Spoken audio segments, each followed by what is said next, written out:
I know I shouldn't cry, but I've had enough.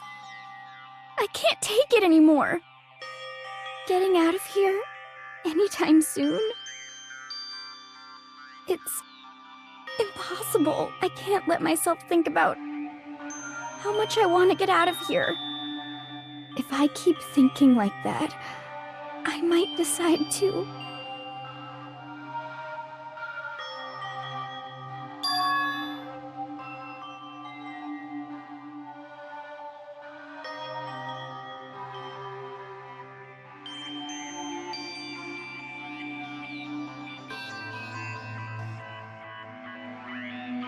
Okay.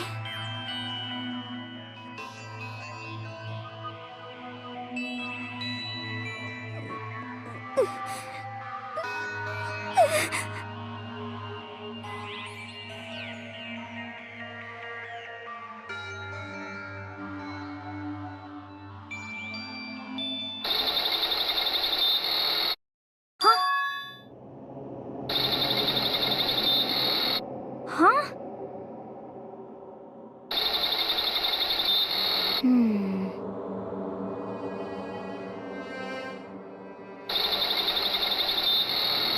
But...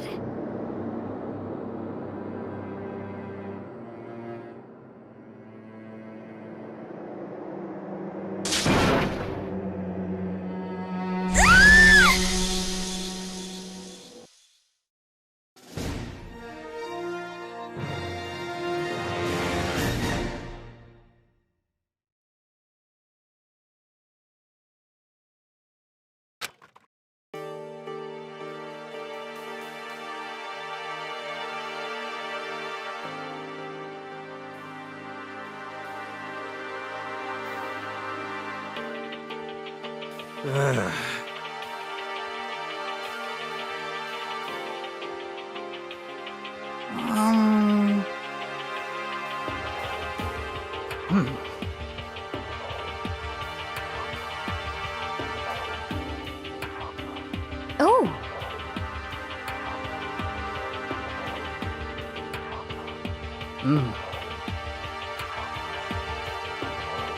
So then.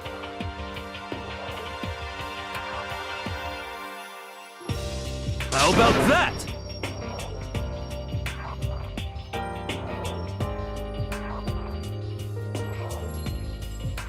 Impossible.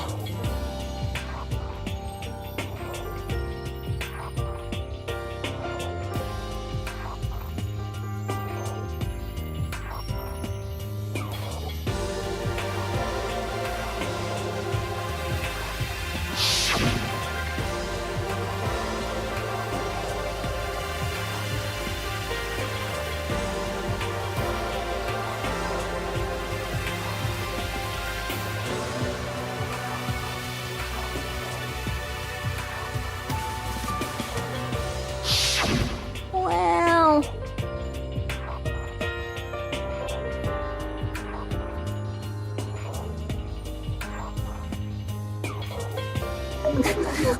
It's like...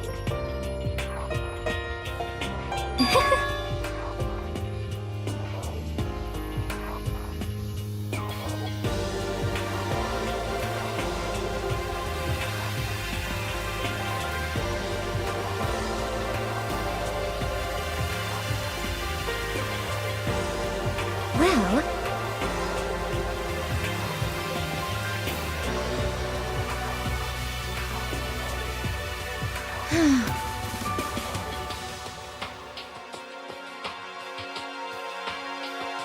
Is that okay?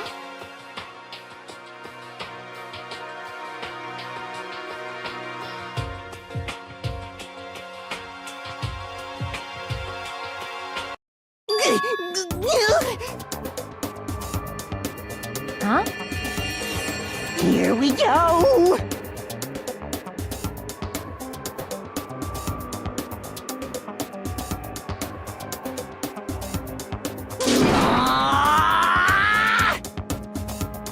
There is nothing to be done.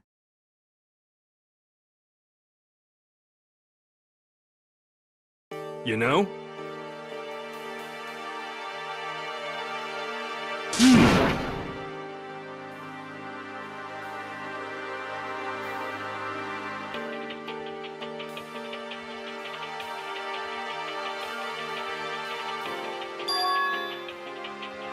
I'm right, right? Perhaps.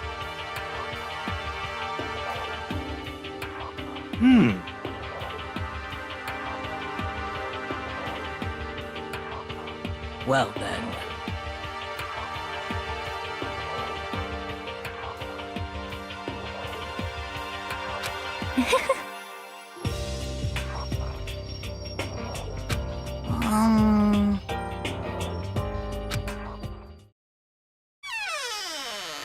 You called for me, so I appeared.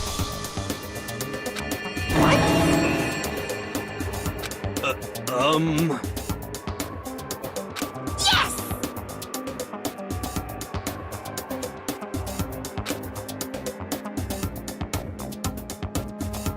Aha!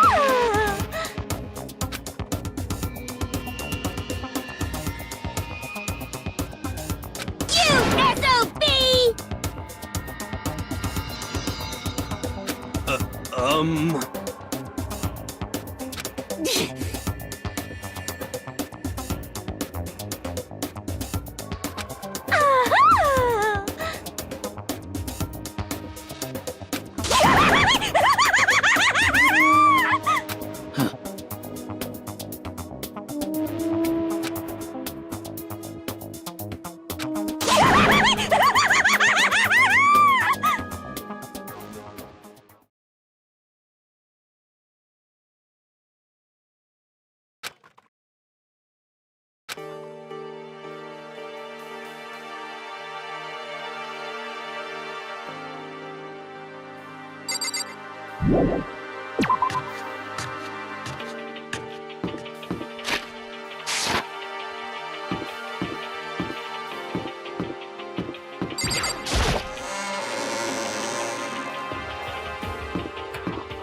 Let's see.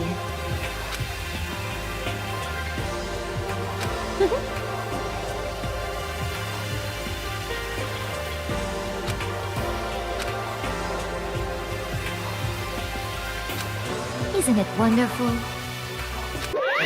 Listen up!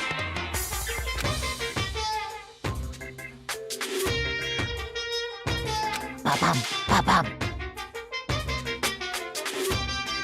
So then, Too bad! Watch out!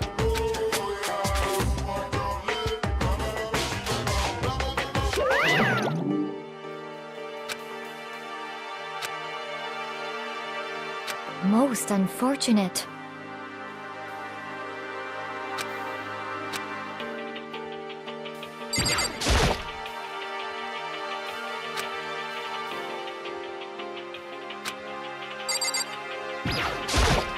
There is nothing to be done.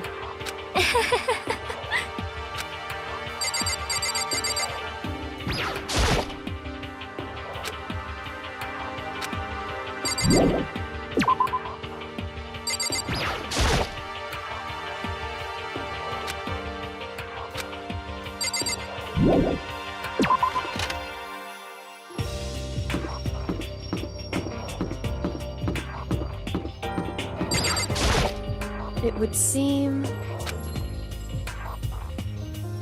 Whew.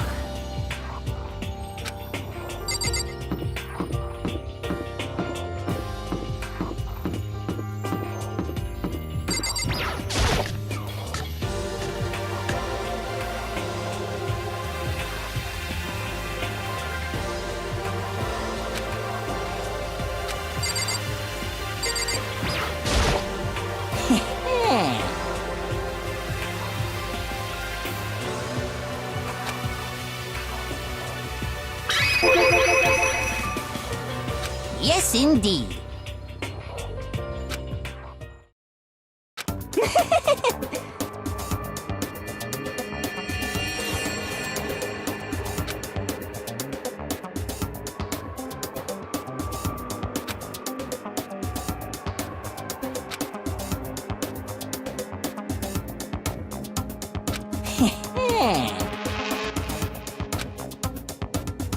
You know nothing! Yes, indeed.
Ha!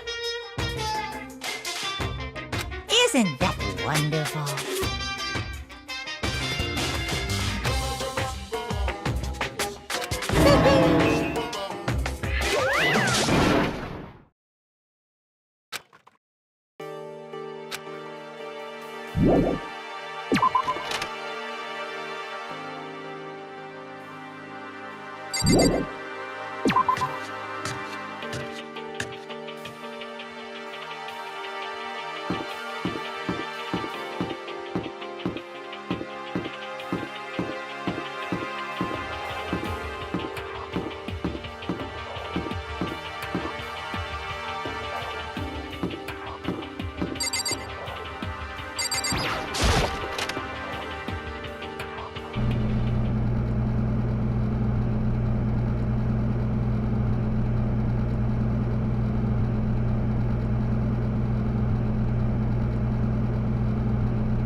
Seriously excited! Ah!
In other words,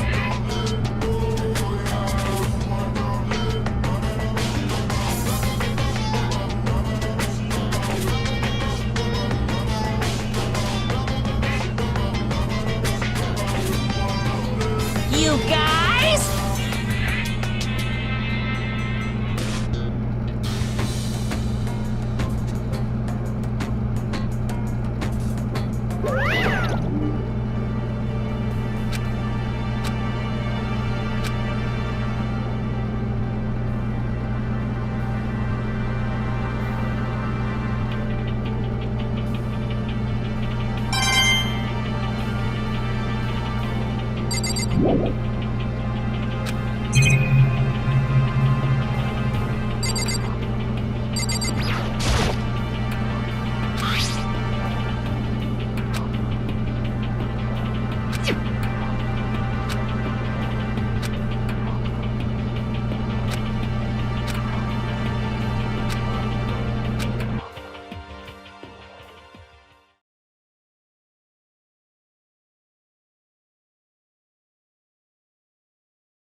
Huh?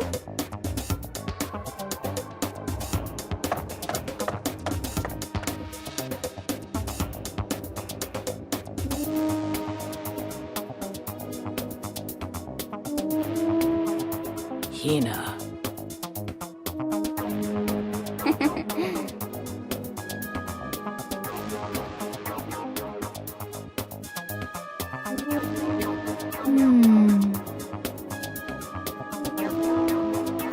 Well...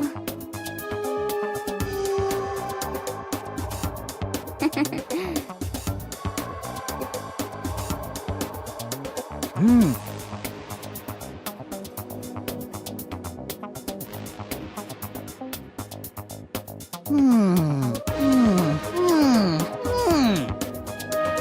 Just a second! Well, Sorry. Huh?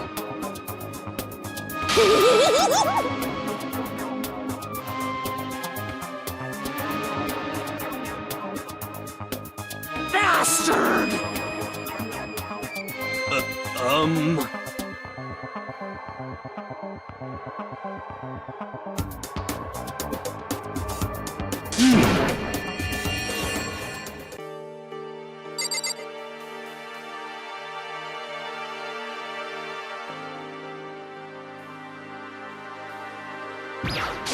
Correct.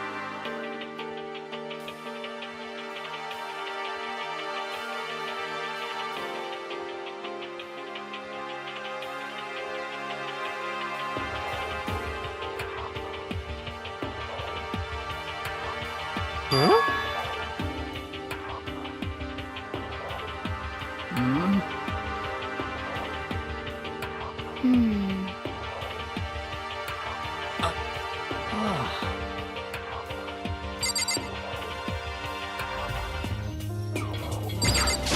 Hmm.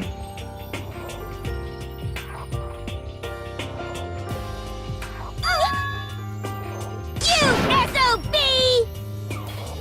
What? What?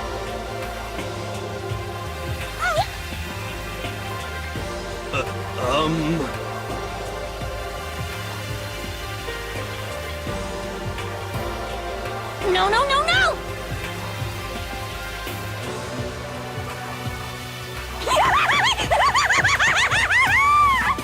Huh?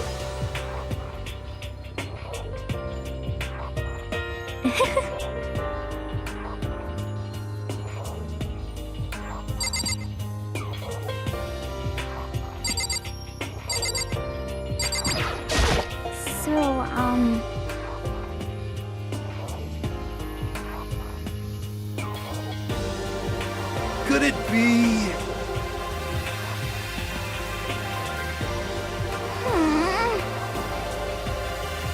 That's right!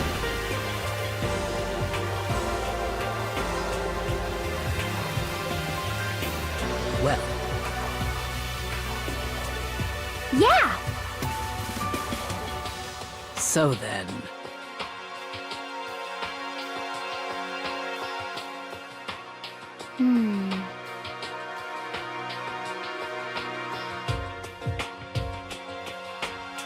I see.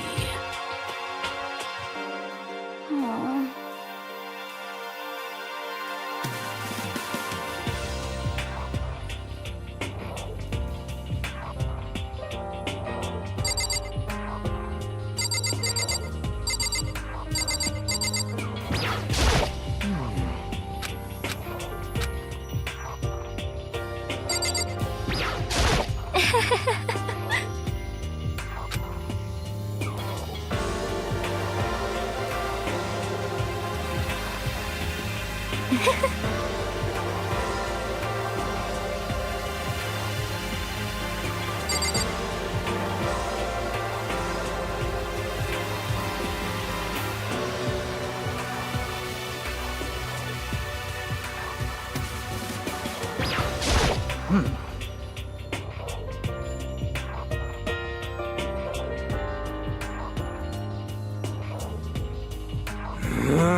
Impossible.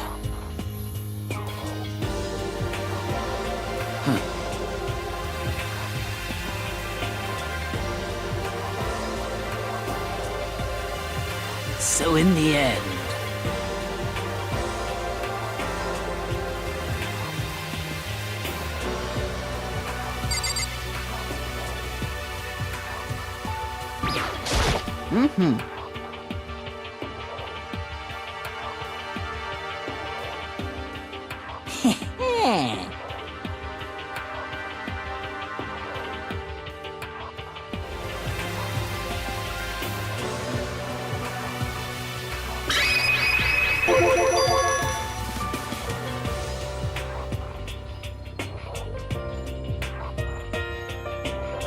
perhaps.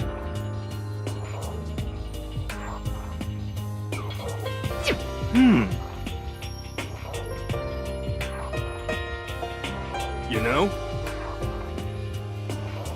What the heck?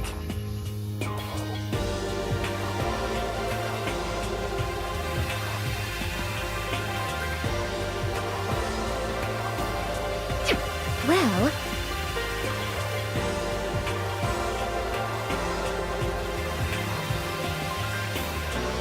You know nothing!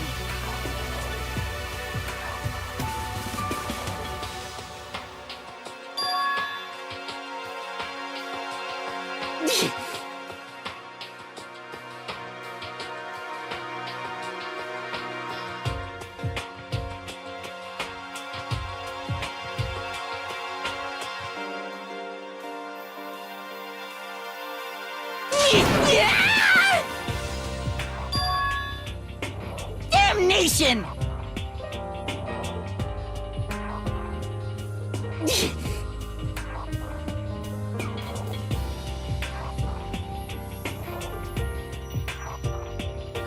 let's see. However... What?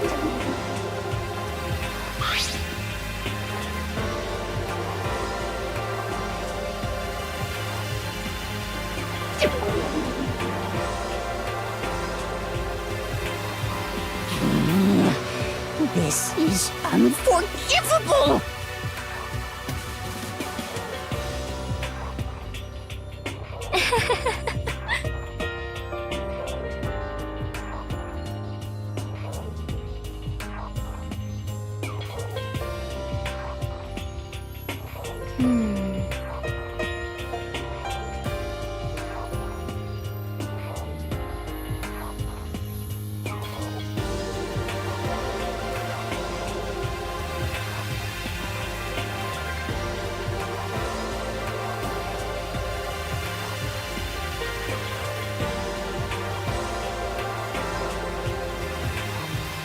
What?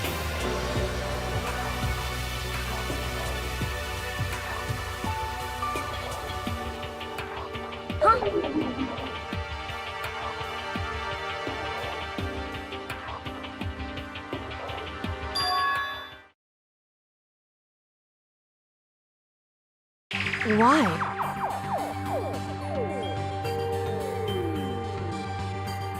Oh,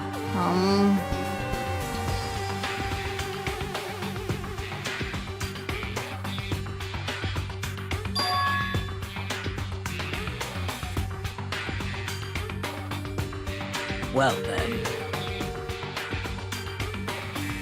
Let's see.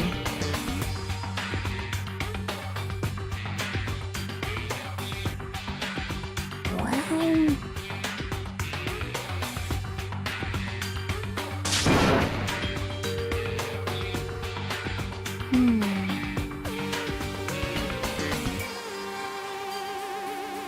How about that?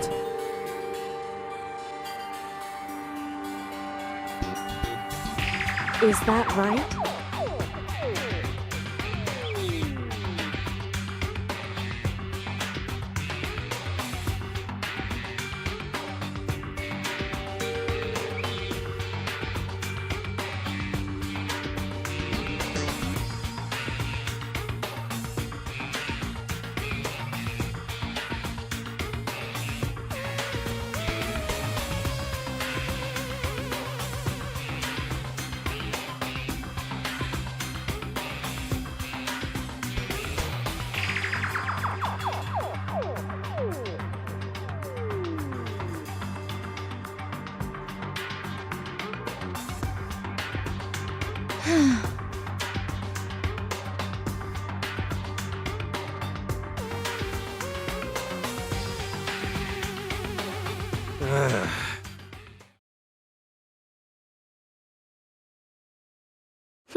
What the heck?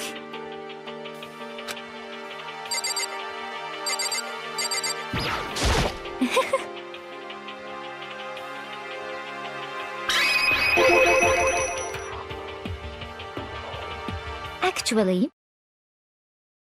Huh?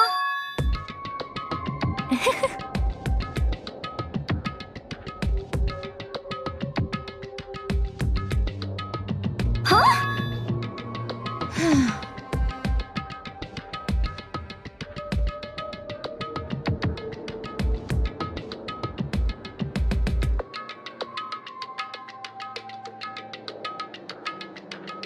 Is that okay?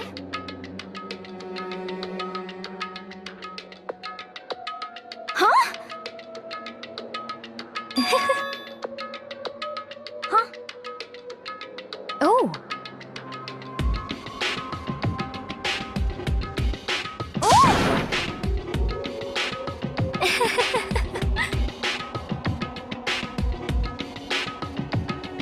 Hina.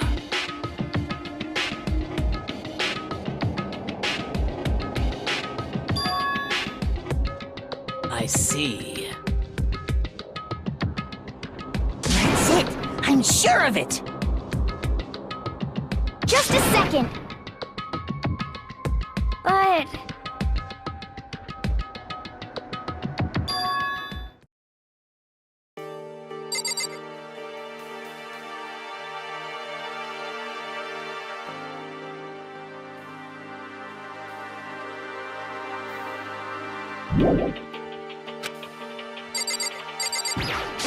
It's true. Sorry.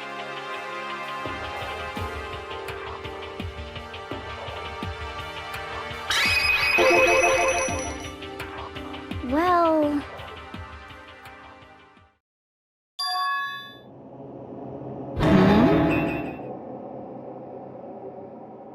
Hey,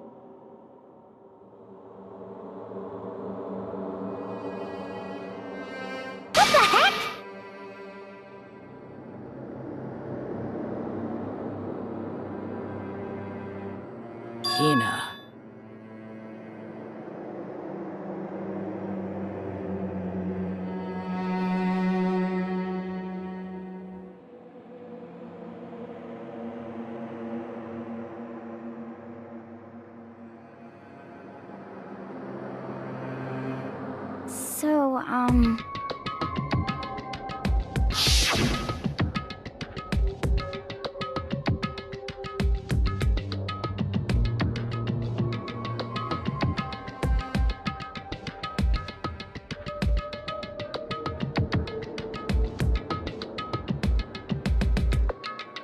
Huh?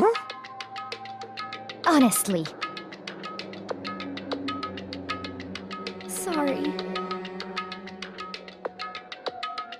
Hina. But...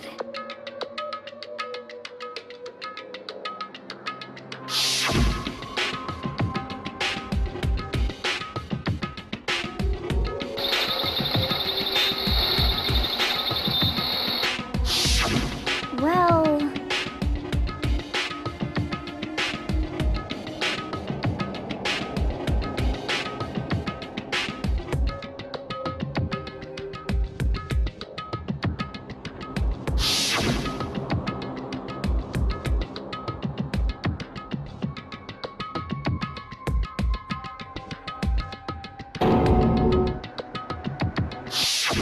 Say what?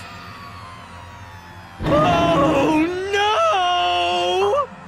Honestly.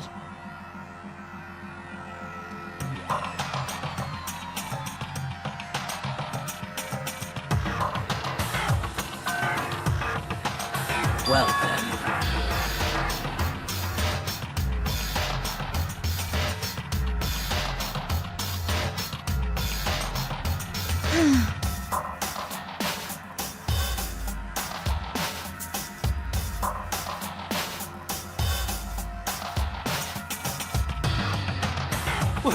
What?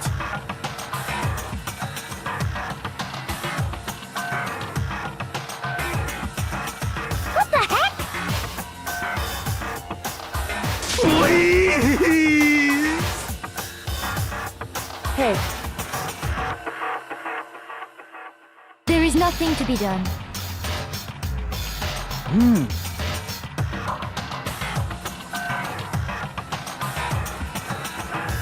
Oh,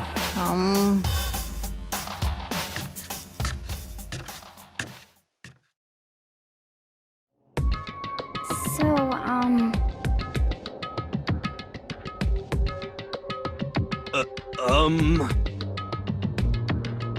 come on, come on.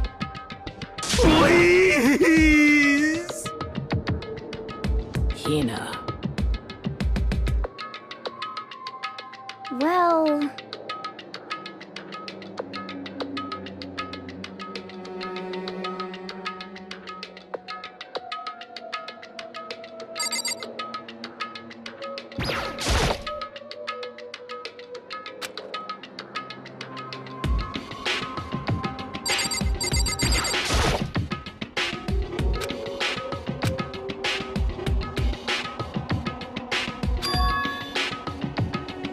hey,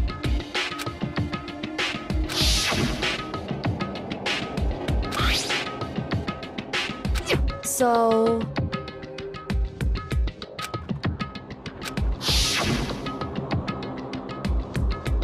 It would seem...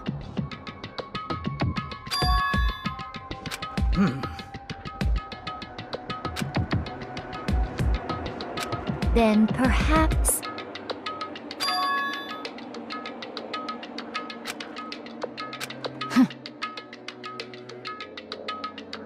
Aha!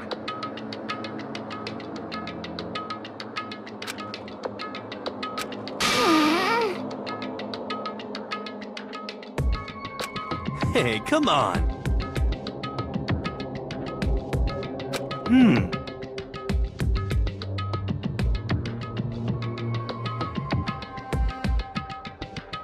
What are you saying? Don't be mean!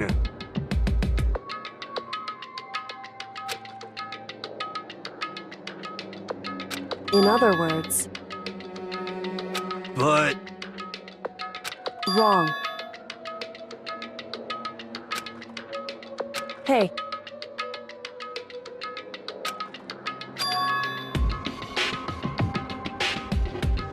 yes, it's me.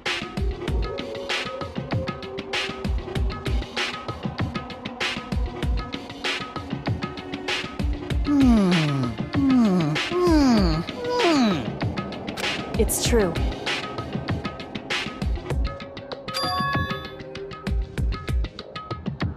Hey.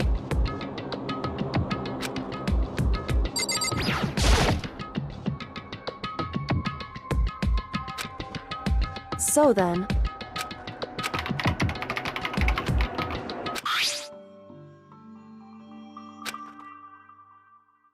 Hey.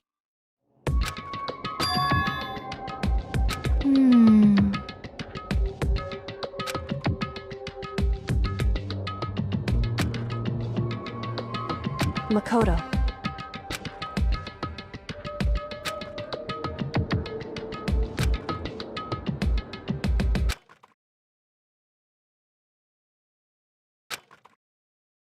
You really came.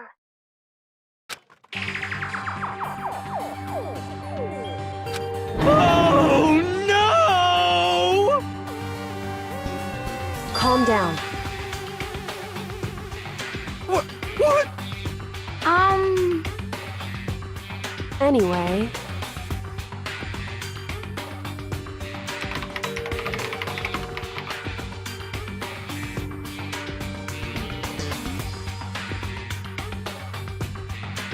Hello, nice to meet you. I'm Chihiro Fujisaki.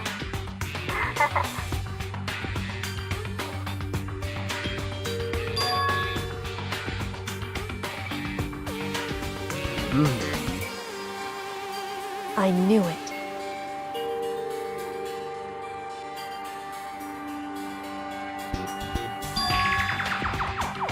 That's right.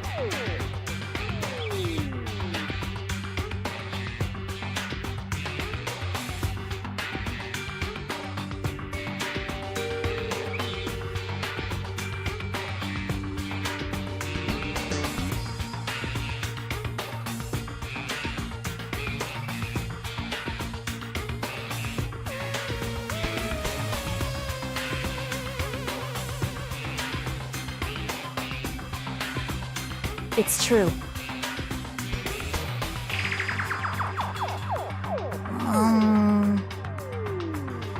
That's it! I'm sure of it!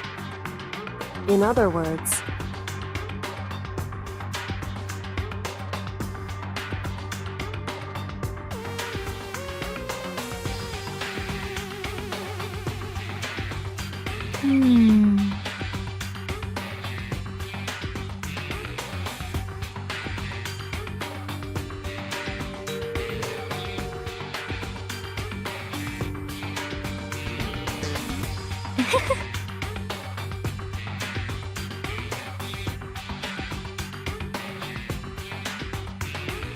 I see.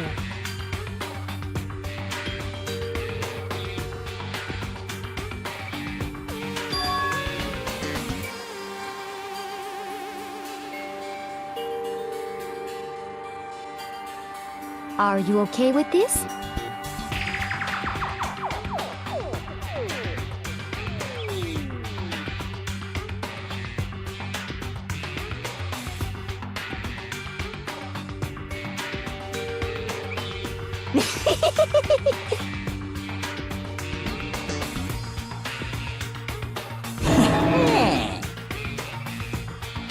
Huh? Da-da-da-da-da! Huh? I feel as if... I mean... Anyway...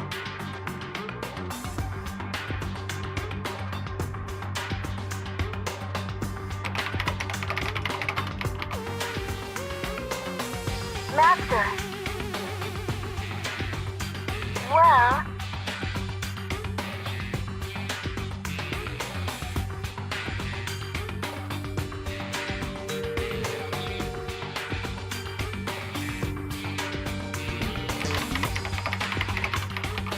That's right.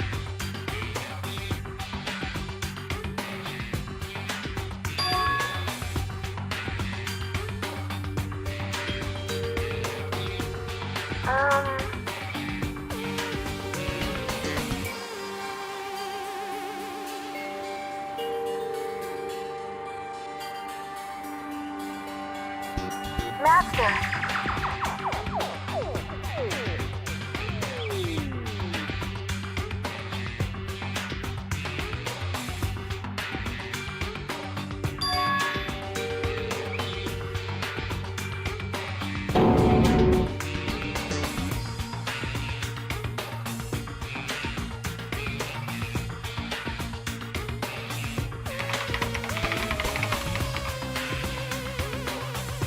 That's right.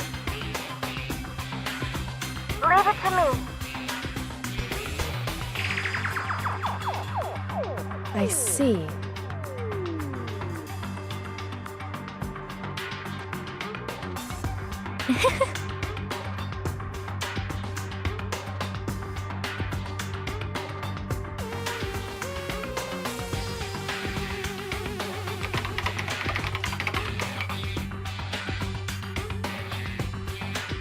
That's right.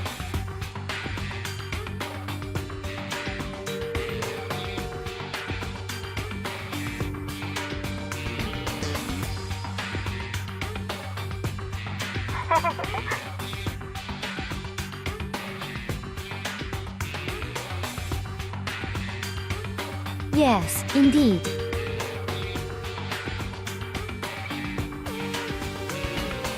Are you okay with this?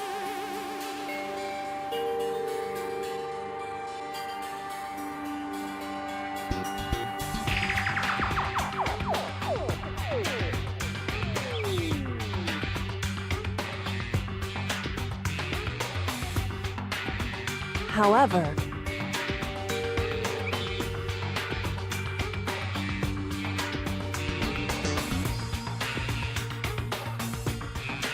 so then,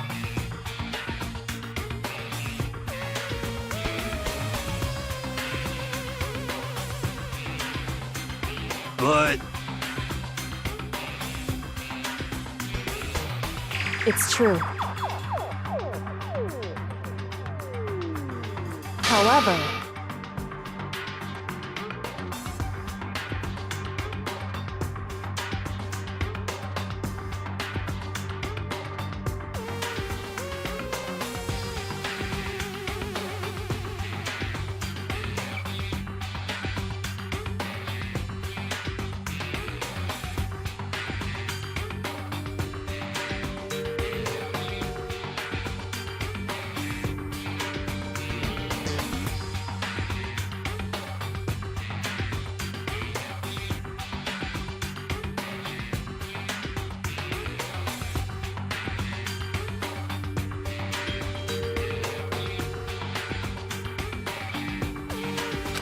So,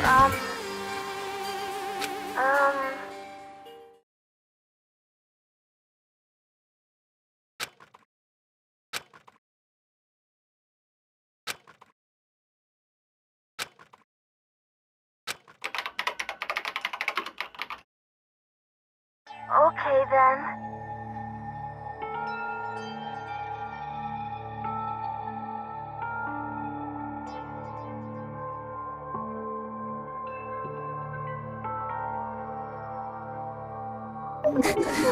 It's like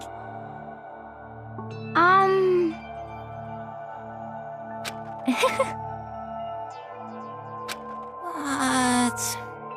shall we go?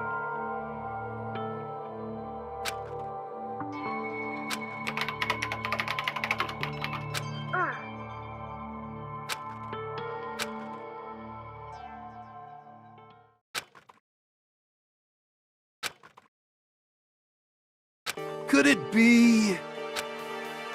You know?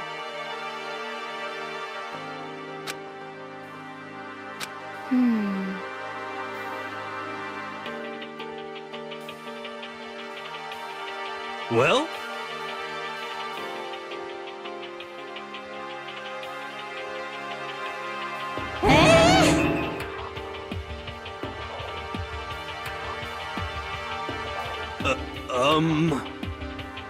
Indeed.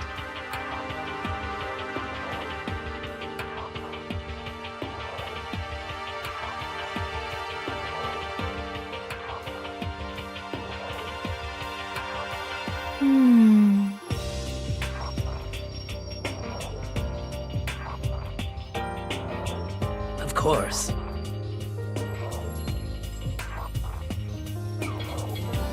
You know? It's true.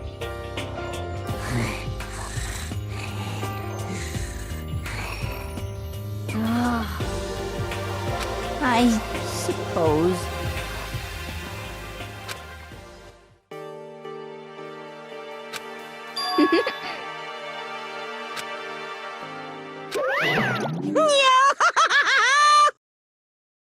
What's the matter?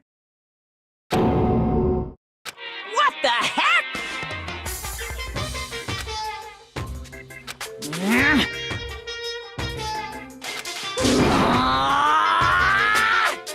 What the heck? Say what? Huh? Disgusting. Just the worst.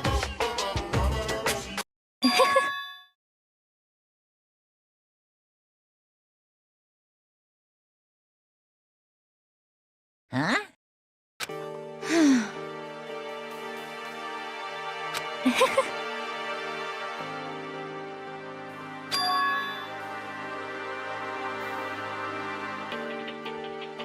Huh?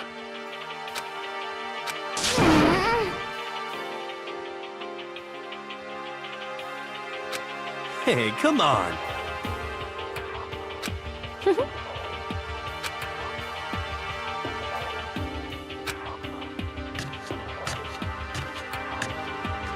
Oh, damnation!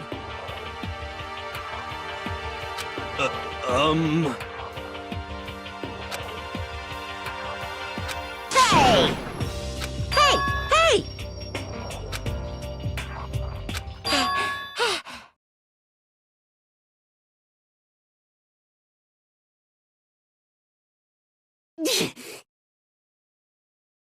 Without a doubt.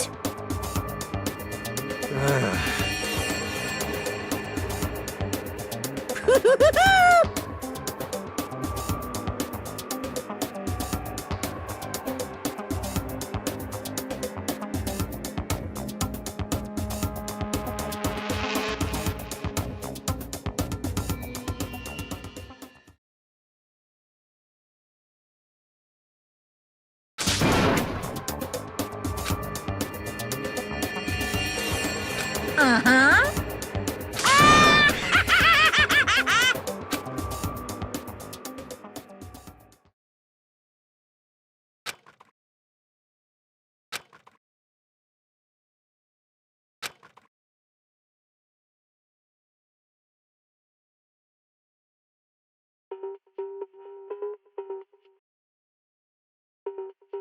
But...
Could it be...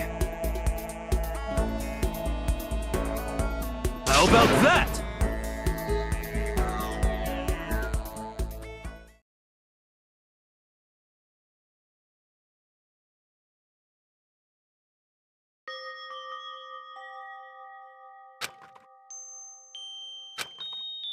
You got it!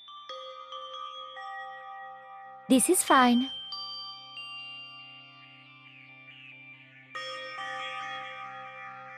Indeed. Of course.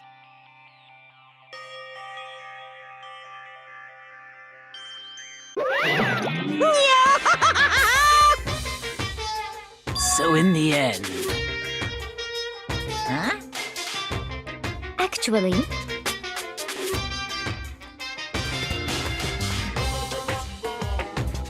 Because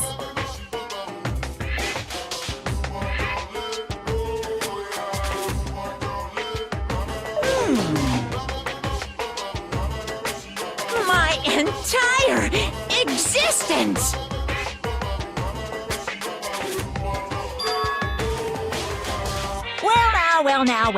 Well now.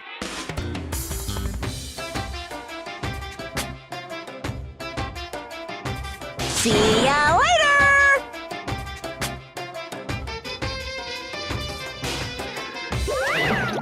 Oh, it would seem...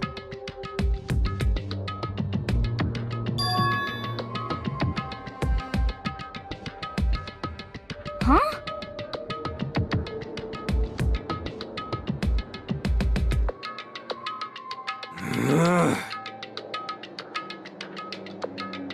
However...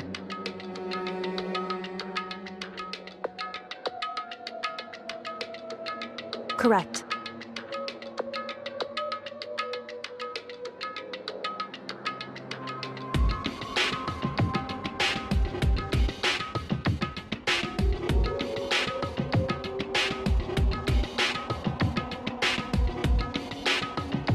What?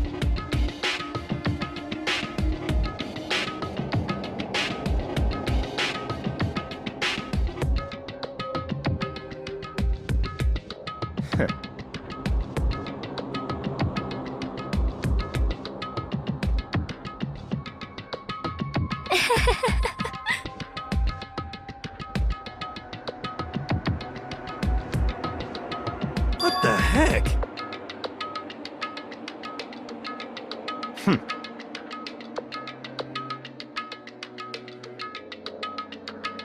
Huh?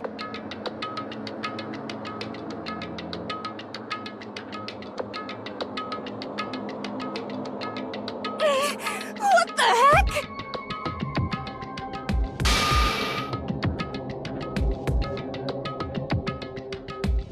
Ah,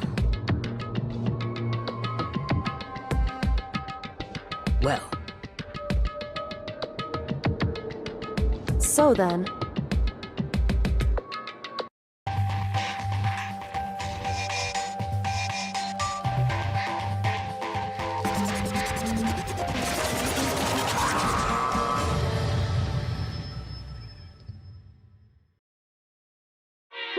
You guys?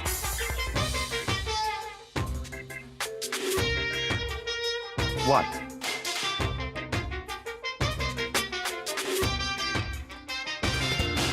however,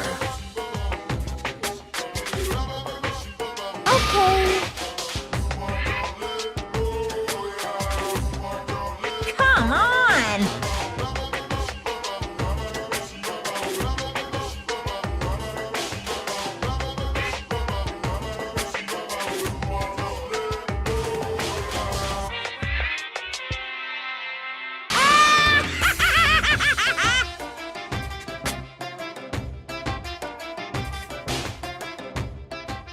Without further ado, I give you this! $10 million! I've prepared this graduation present for whichever lucky student makes it out of here alive! What do you think? It's 10 million bucks! 10 million smackaroos! It's like totally wowie wow, am I right?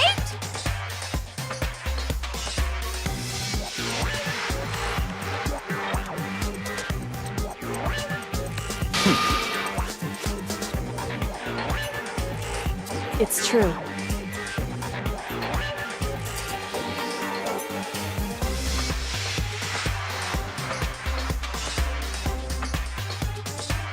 What are you saying?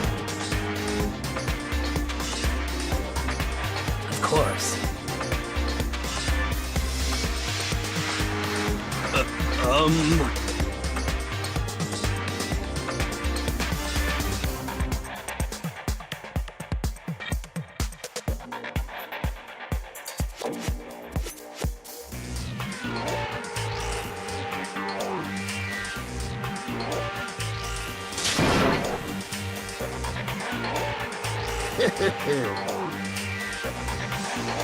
I can't wait! I can't wait!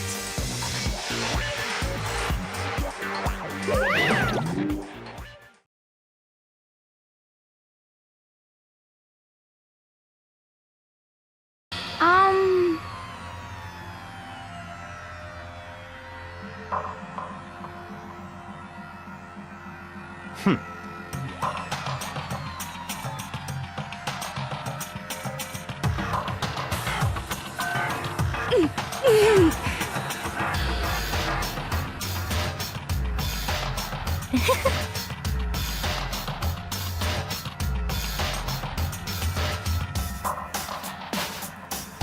I'm telling you! You know nothing!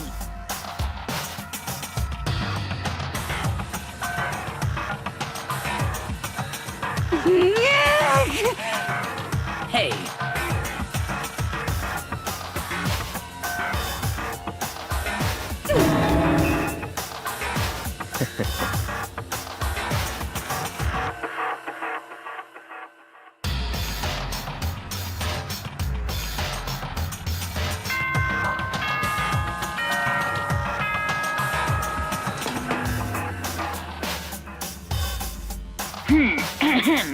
This is a school announcement. It is now 10 p.m. As such, it is officially nighttime. Soon the doors to the dining hall will be locked, and entry at that point is strictly prohibited. Okay then. Sweet dreams, everyone. Good night. Sleep tight. Don't let the bed bugs bite. Hey,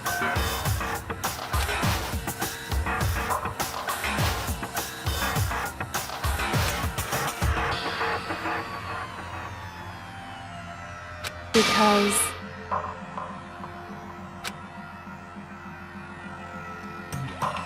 You know?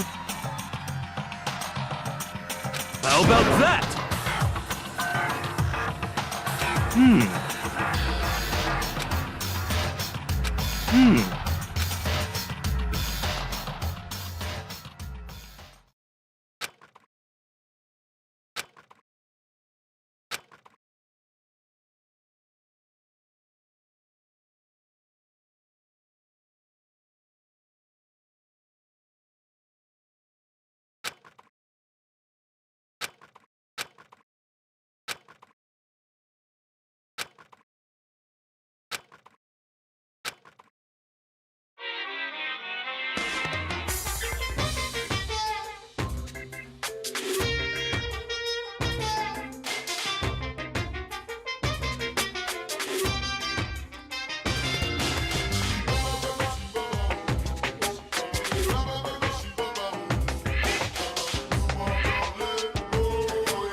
The darkest subject can suddenly become brighter!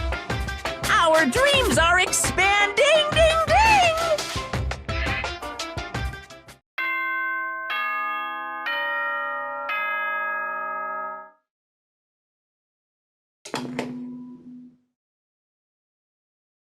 Good morning, everyone!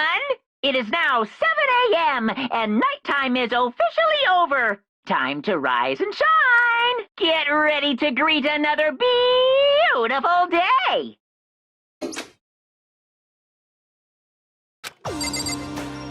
Hey,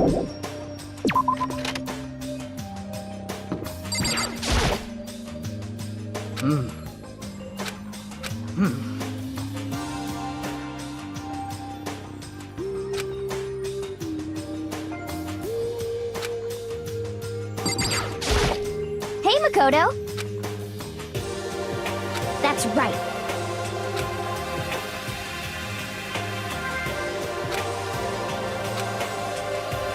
Huh?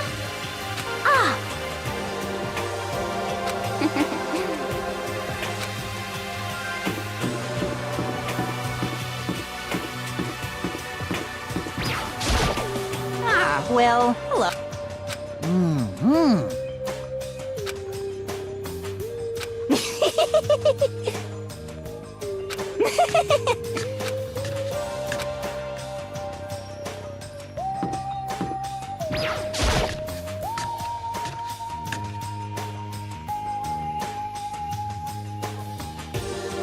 Could it be?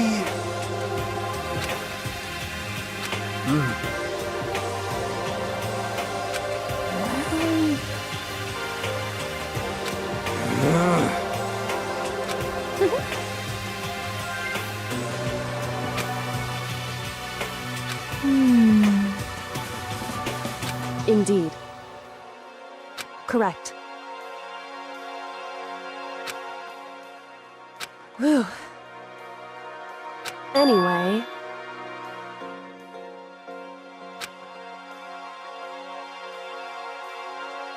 Oh, Well... Hey, Oh, Huh? Say what? What?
just a second.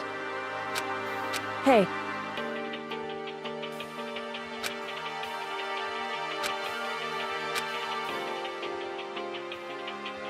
Correct.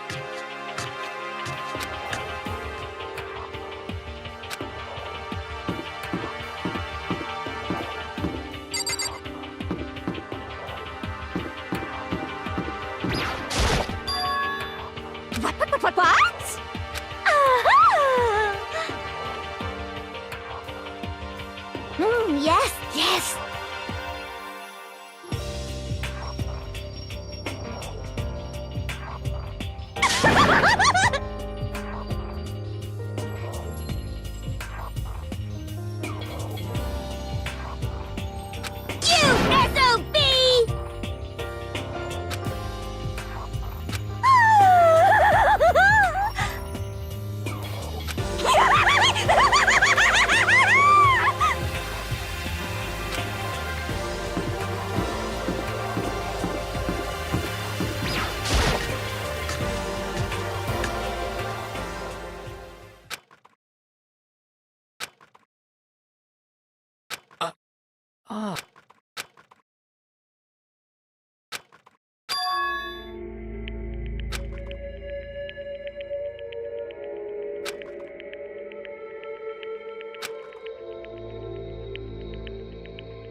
So,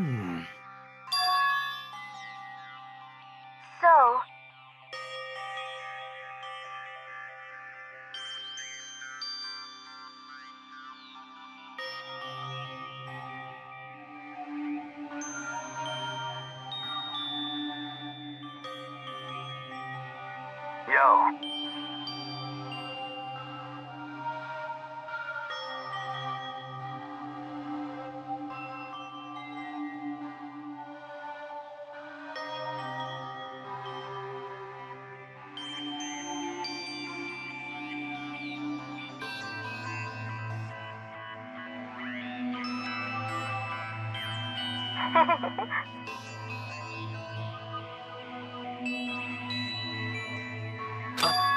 Ah. Ah.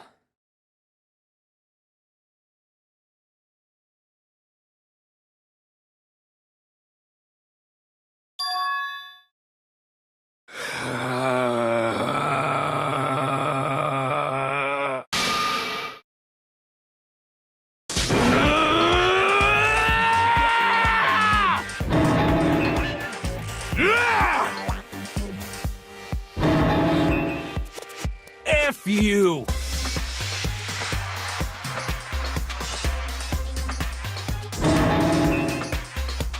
Yeah!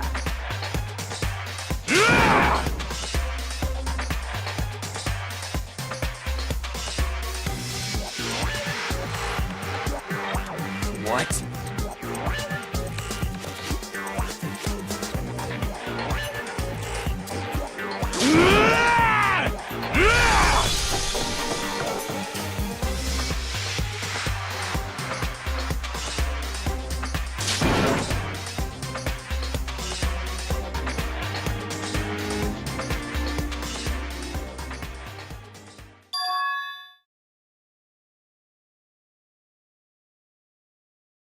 Just a second.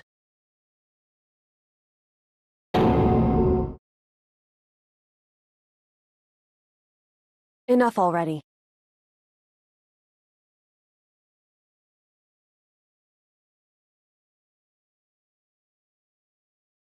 Correct.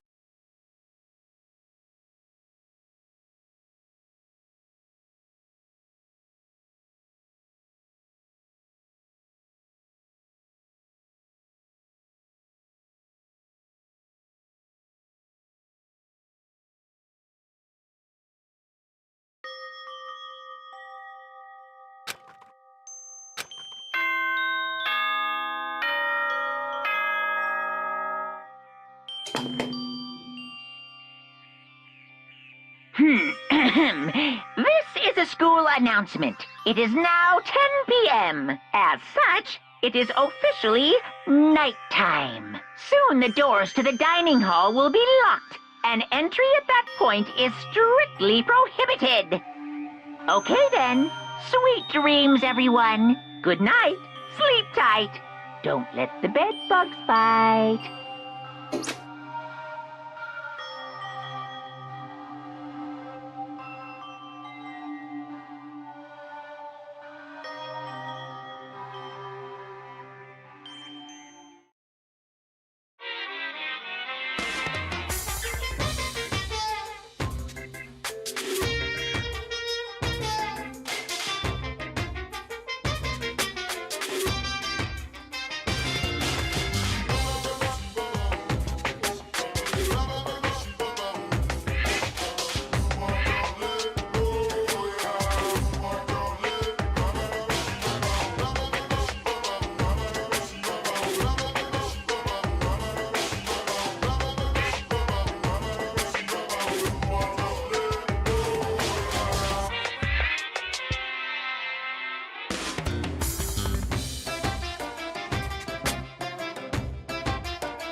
And I don't plan on ever playing it in the future either.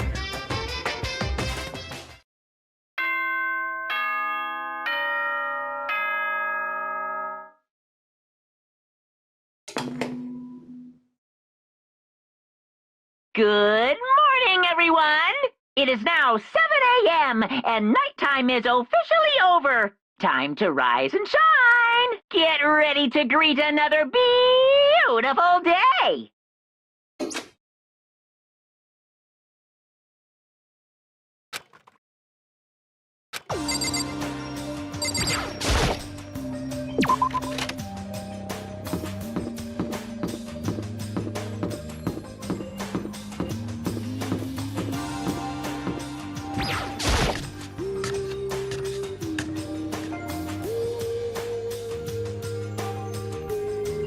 You know?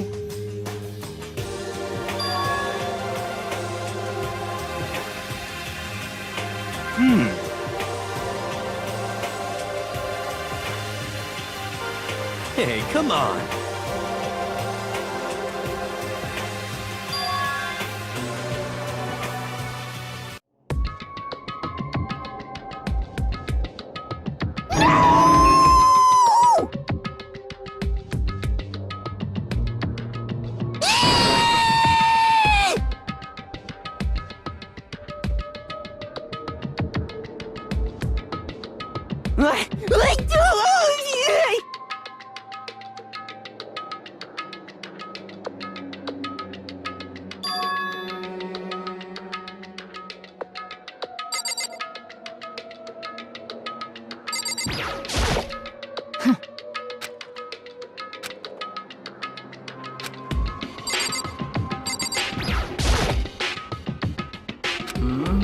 Well,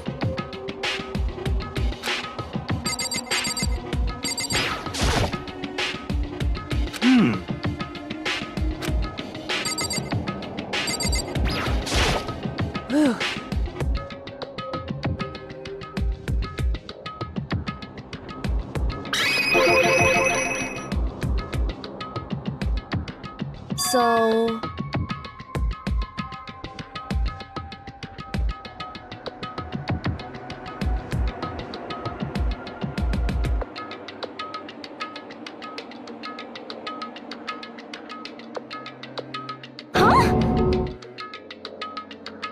Whew.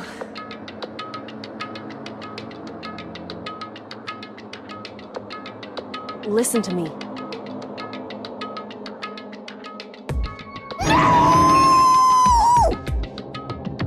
Wrong. How very sad. What?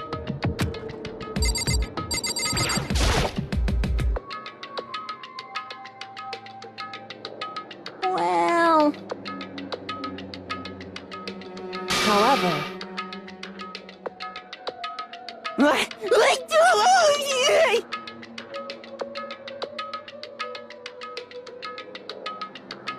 Um...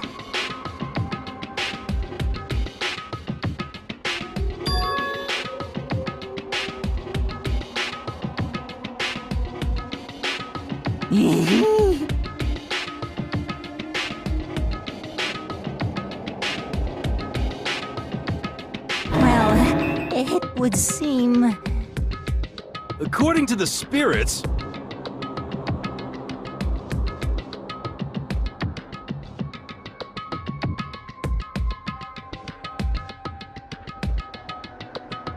How about that? You know nothing! I feel as if...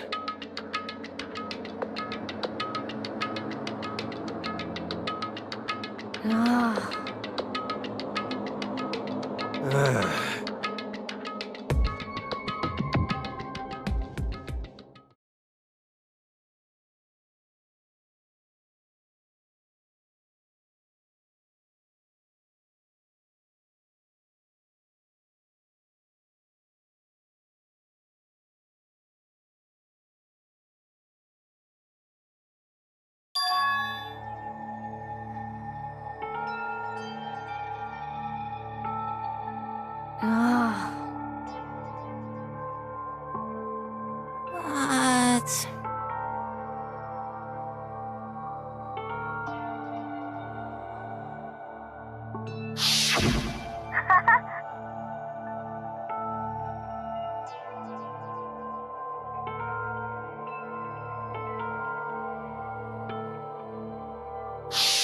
I suppose.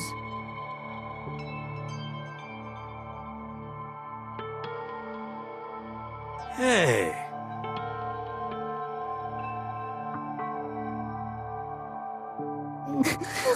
It's like...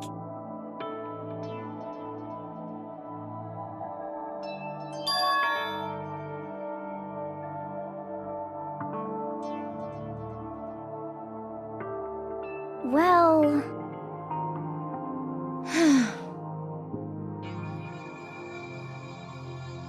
Are you okay with this?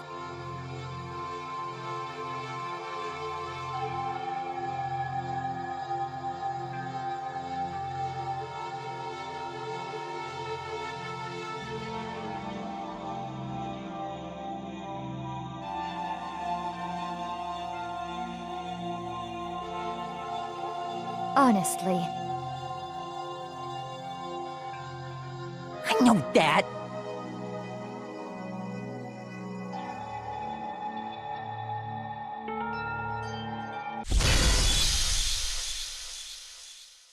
F you!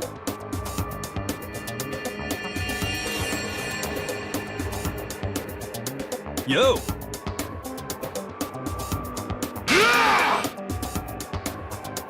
Huh?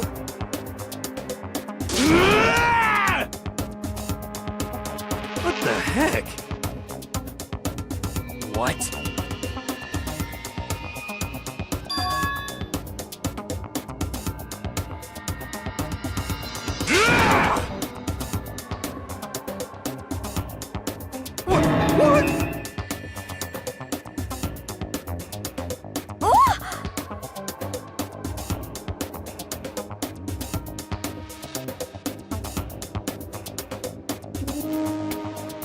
Well then.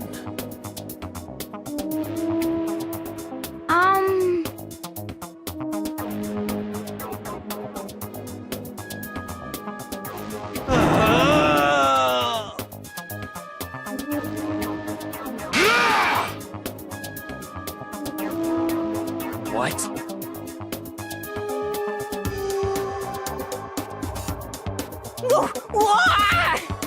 Yeah!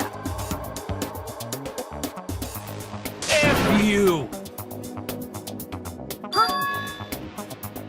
Yeah!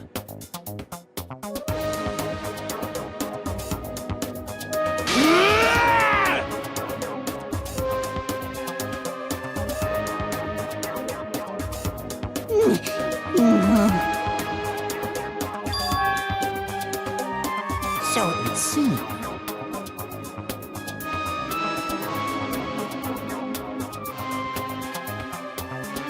That's it! I'm sure of it!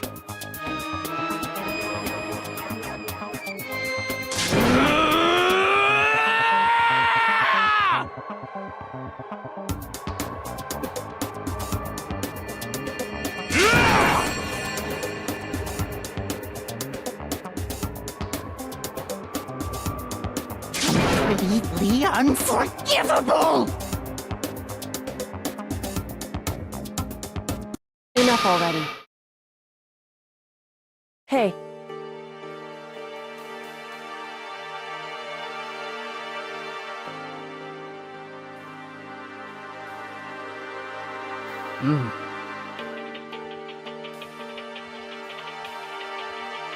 Hey!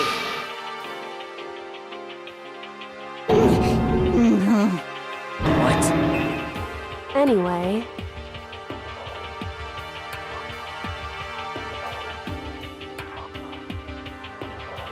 So? I suppose. Yeah! so then,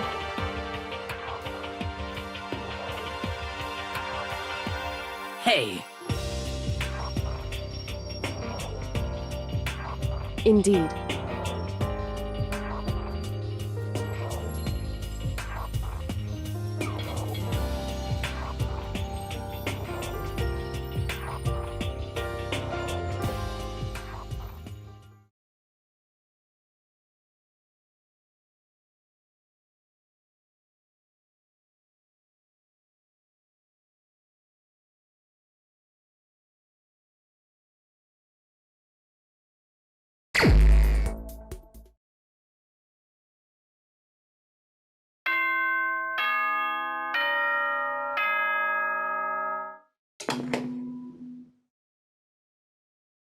This is a school announcement. It is now 10 p.m. As such, it is officially nighttime. Soon the doors to the dining hall will be locked, and entry at that point is strictly prohibited.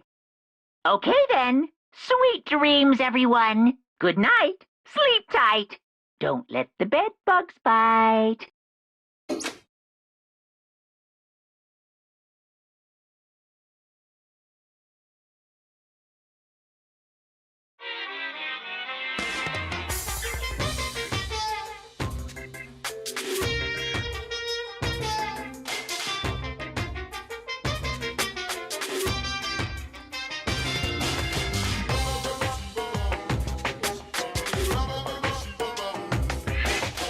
Once again, Happy New Day!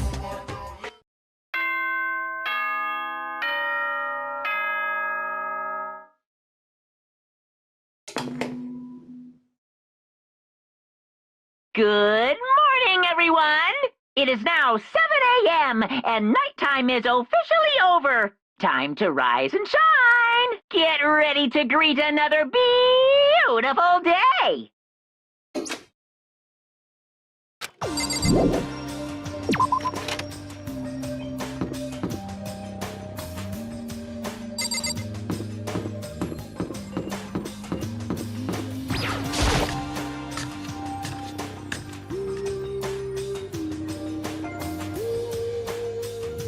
Oh, You know?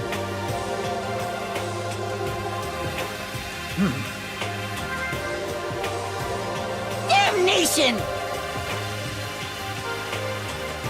so, You know?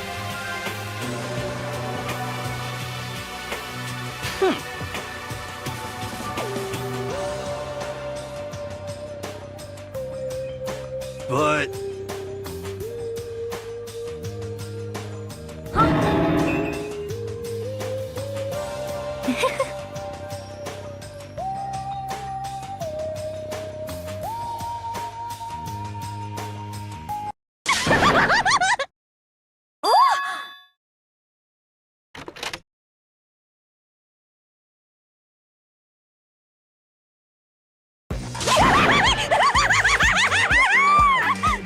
So in the end,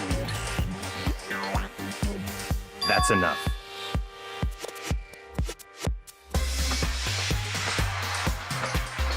yep.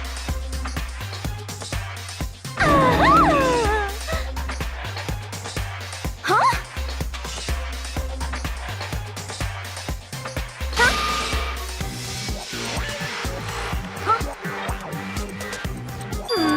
Have you reached that certain age?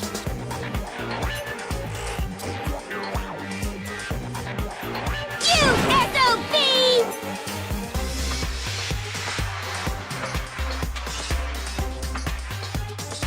Ooh! no forgiveness!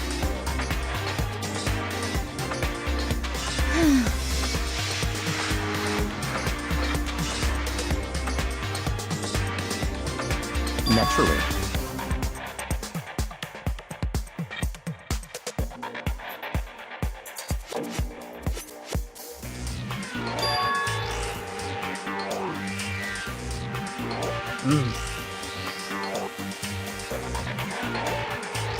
What?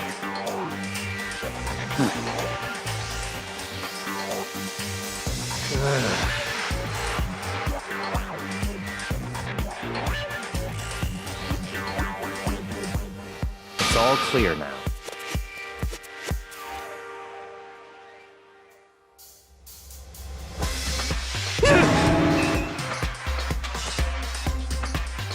What?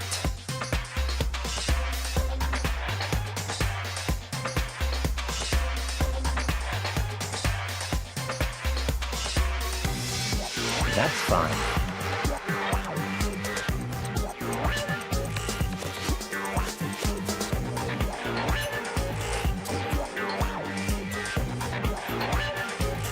Indeed.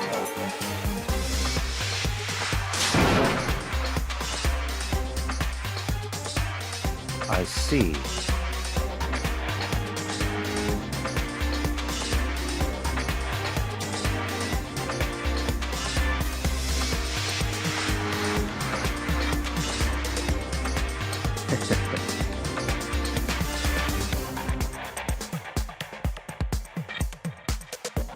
Such ignorance.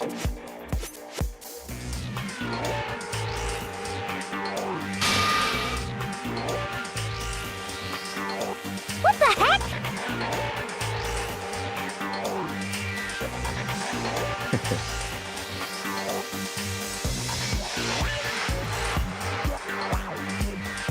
Yes, yes.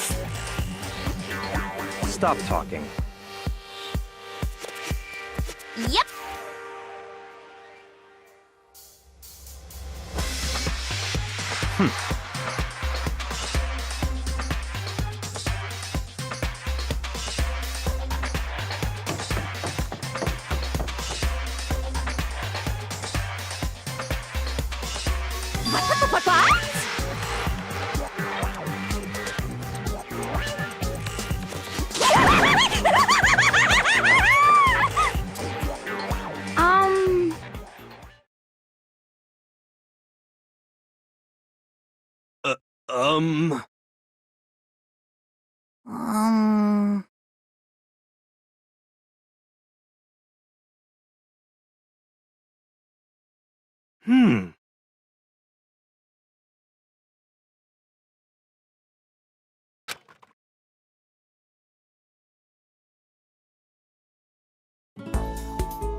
What?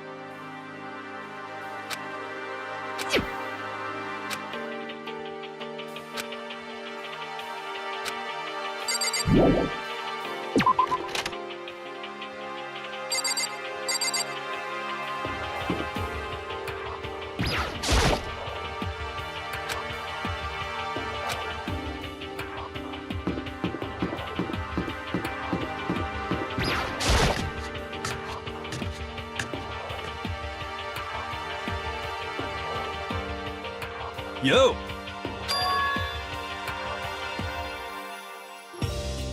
You know?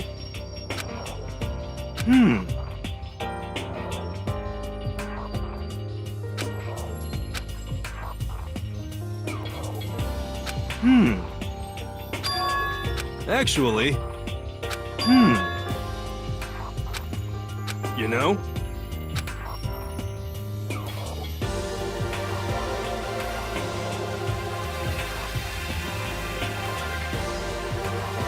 For serious.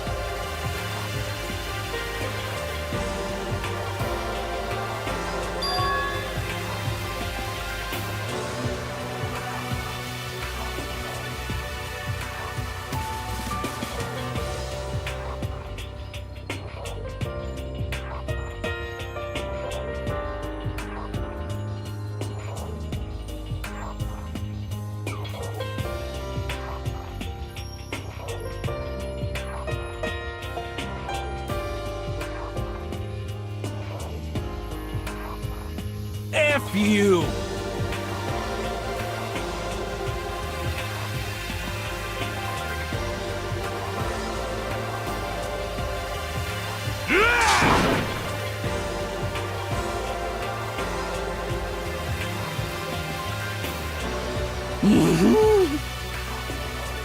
What?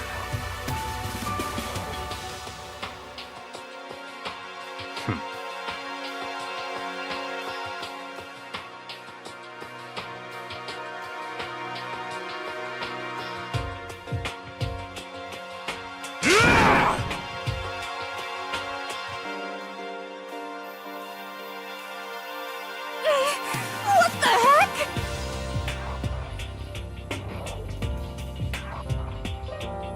Oh.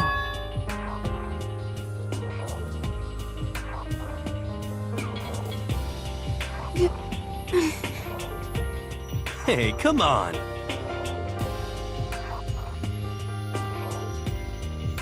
Hey,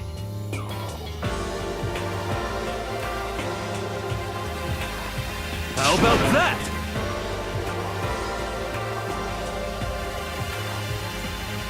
That's right!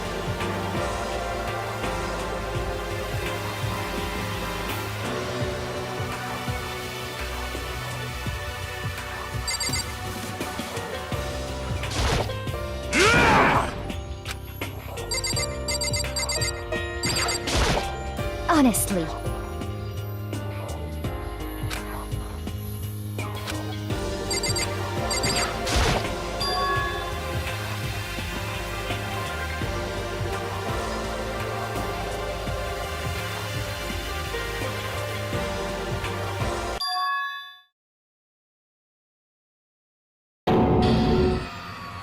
No way! Oh, F you!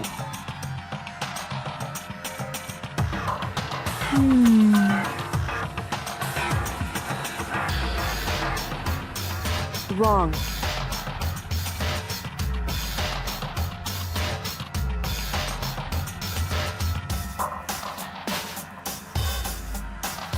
Well... However,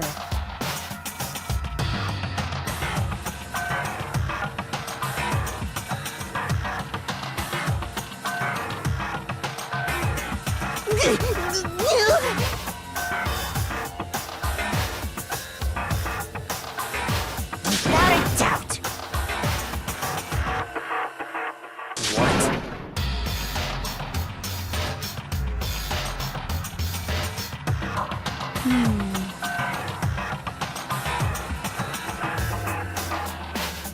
F you!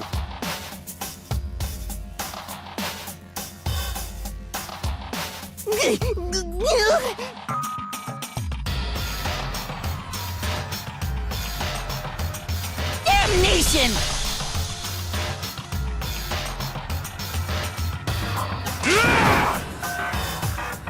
You're serious?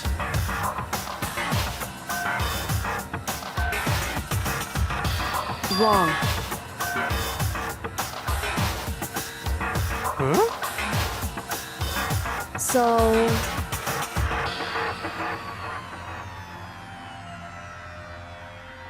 What? whew.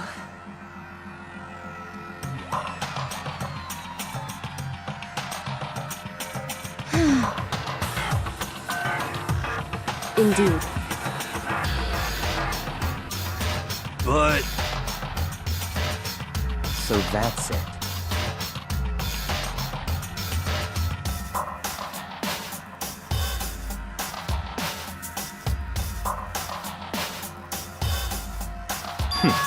Interesting.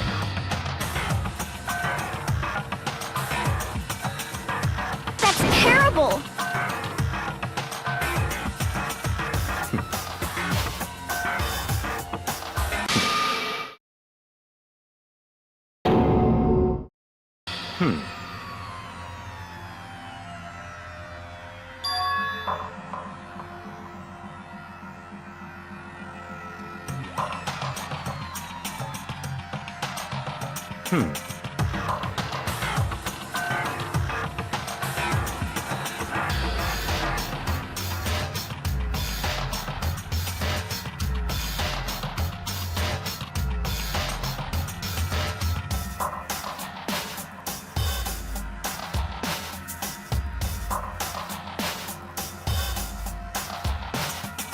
What?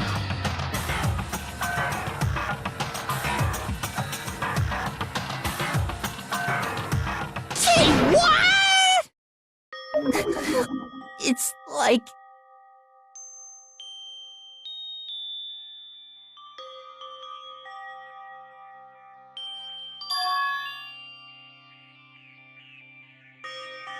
damn it!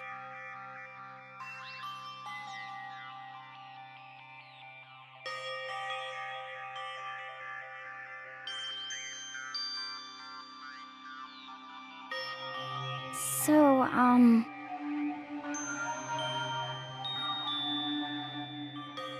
At the very least. Yes, indeed.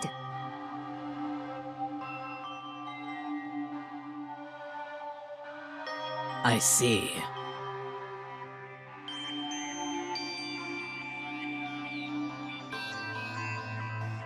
Damn it!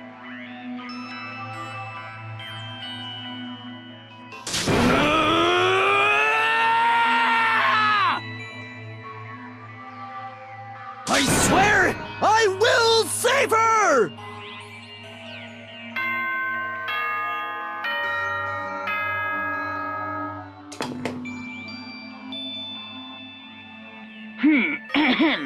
This is a school announcement. It is now 10 p.m. As such, it is officially nighttime. Soon the doors to the dining hall will be locked, and entry at that point is strictly prohibited.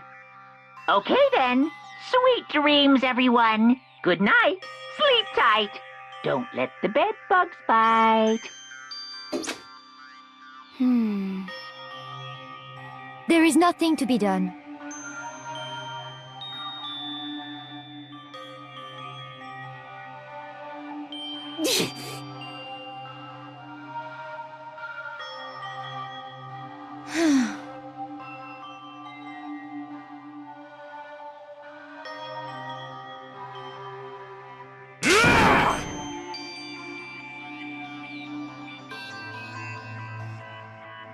Calm down.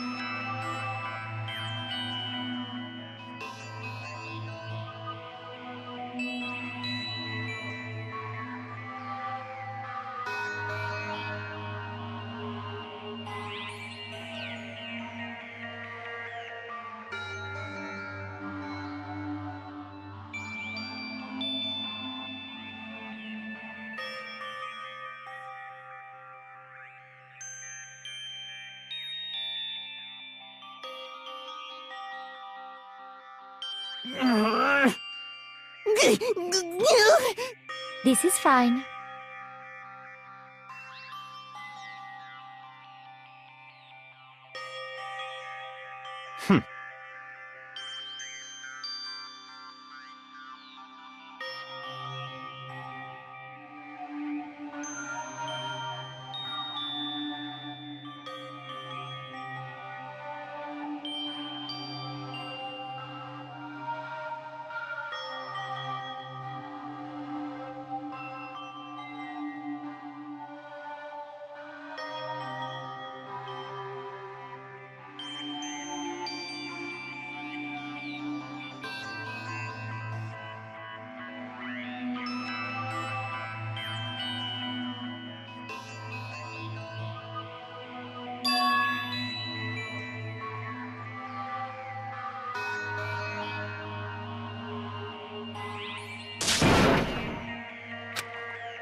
Sometimes, the murders that people forgive are way more abnormal than the ones they don't.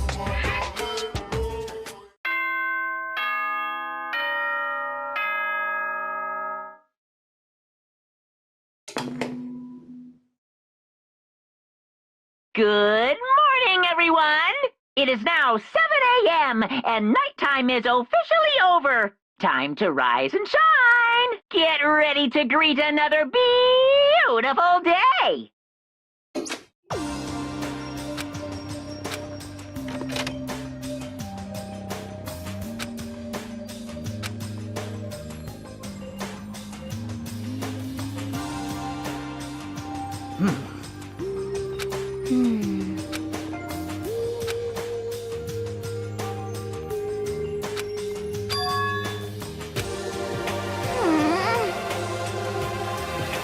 However,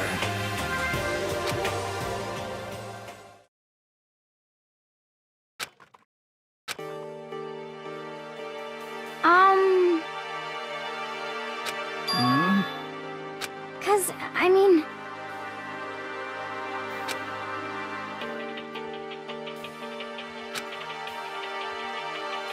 It can't be. It would seem...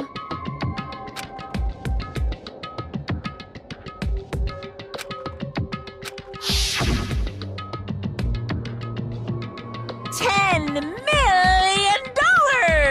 I've prepared this graduation present for whichever lucky student makes it out of here alive. What do you think?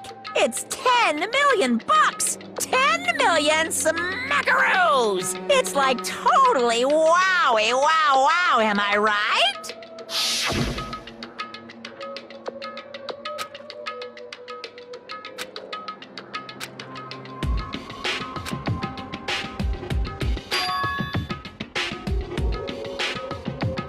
Hey.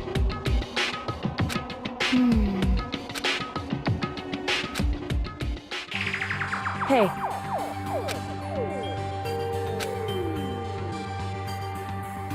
Okay, Anyway, but... Well then.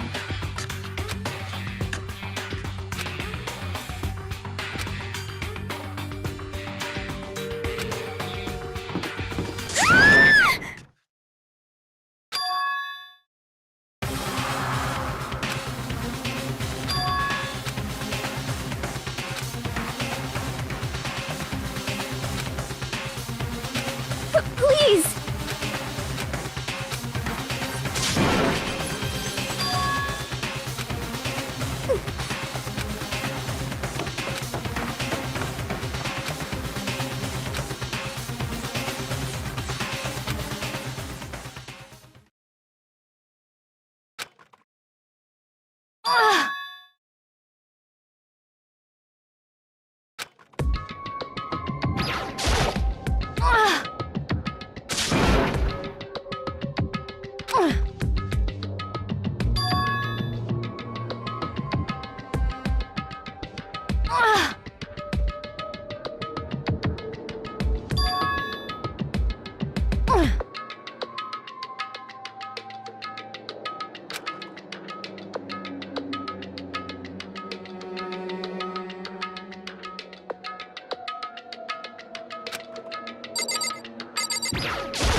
Okay. What?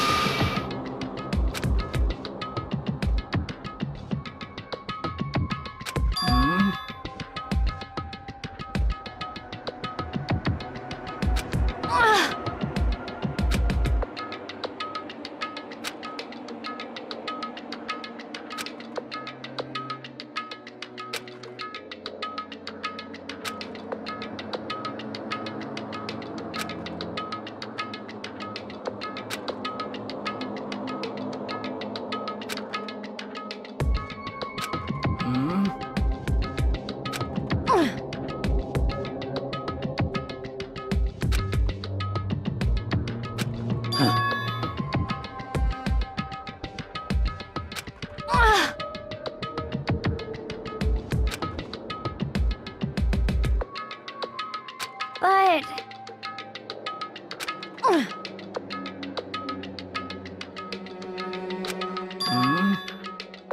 As for me, I see. indeed.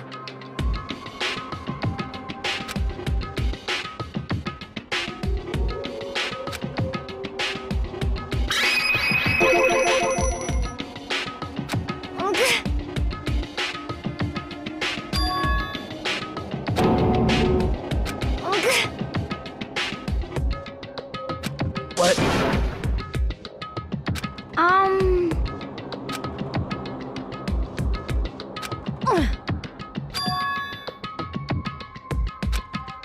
Indeed.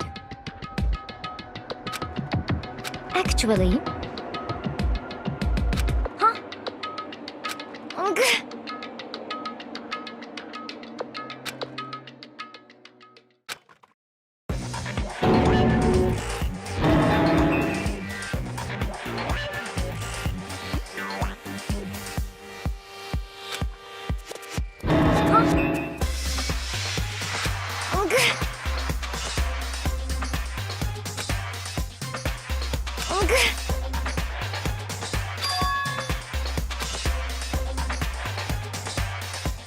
I see.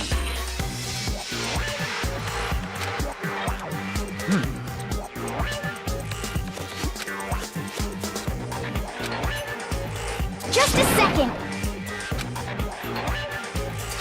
Let's see. I see.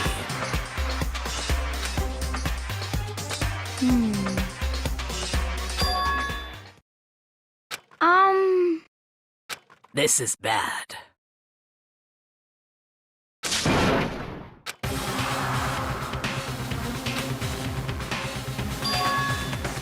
What? What? What are you saying? You've gotta be kidding!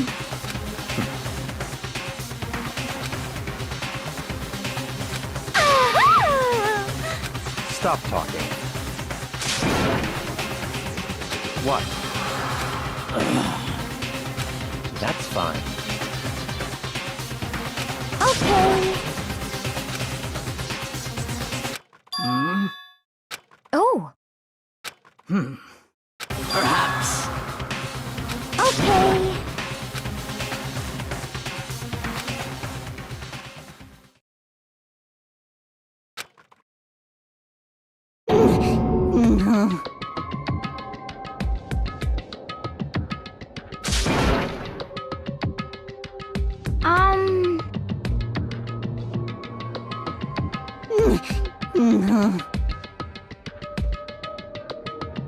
What?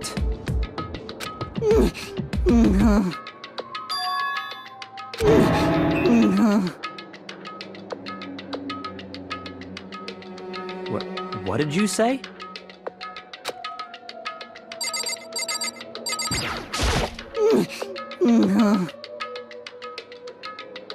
Indeed. What the hell am I looking at?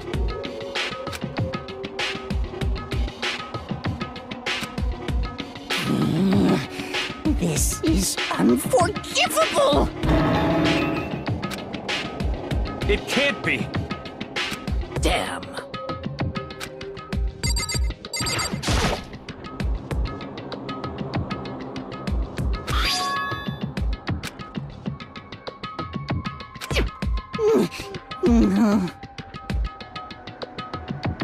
Well... Hey.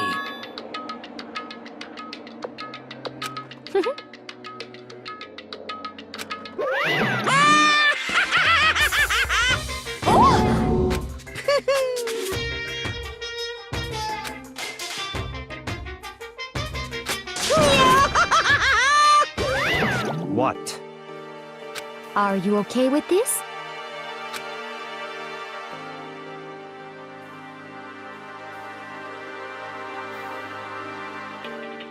Yeah!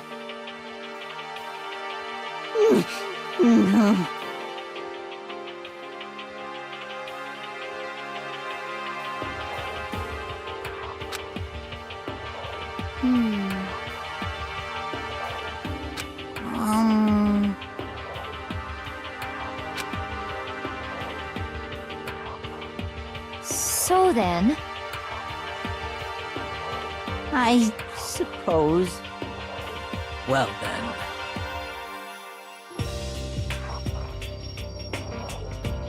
Yes, indeed.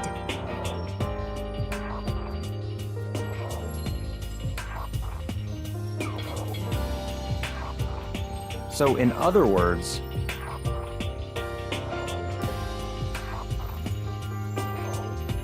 Oh!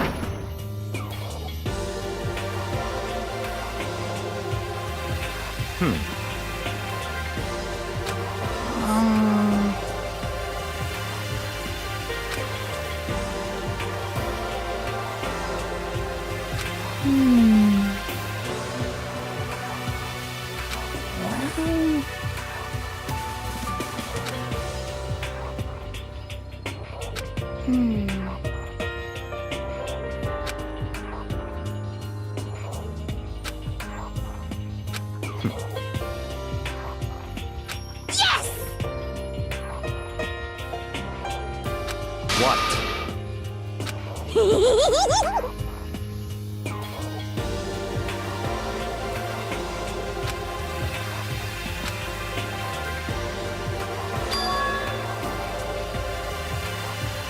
Very strange.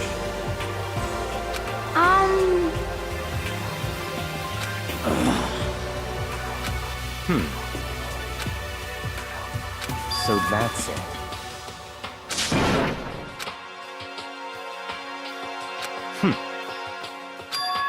In other words...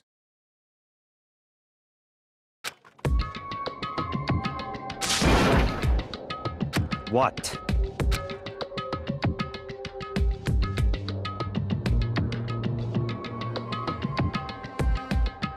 Hey, Okay.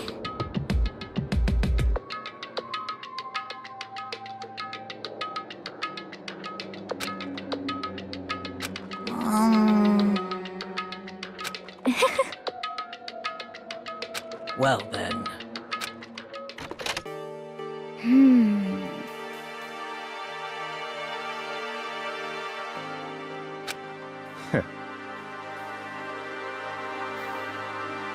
What to do? What to do?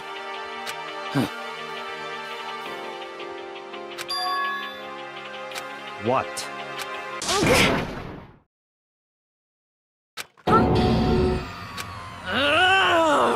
Damn.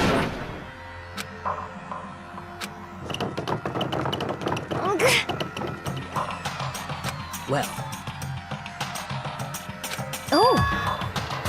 Just a second! So then... What are you saying?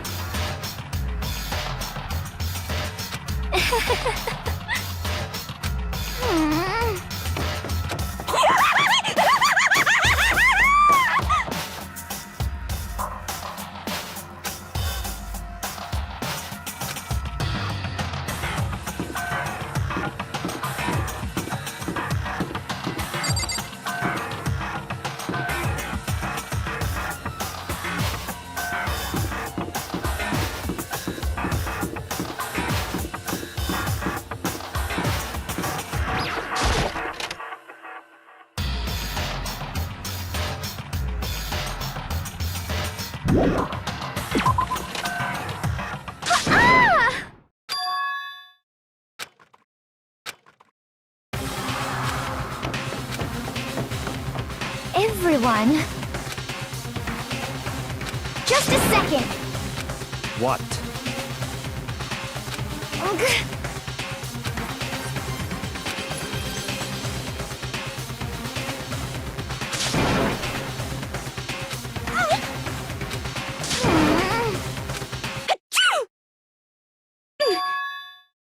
Huh?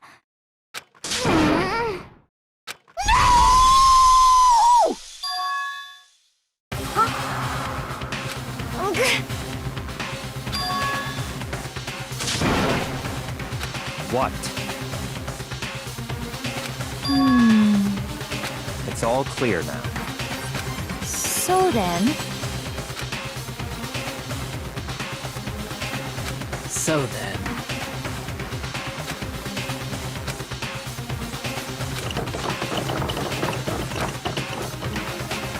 Just a second!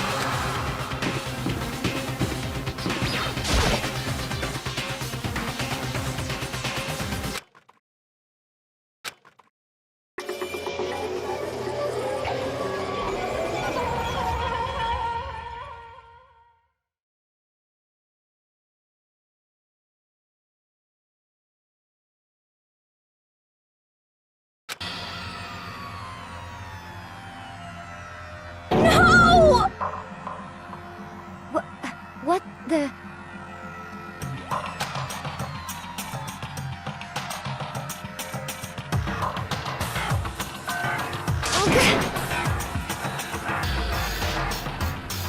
No way!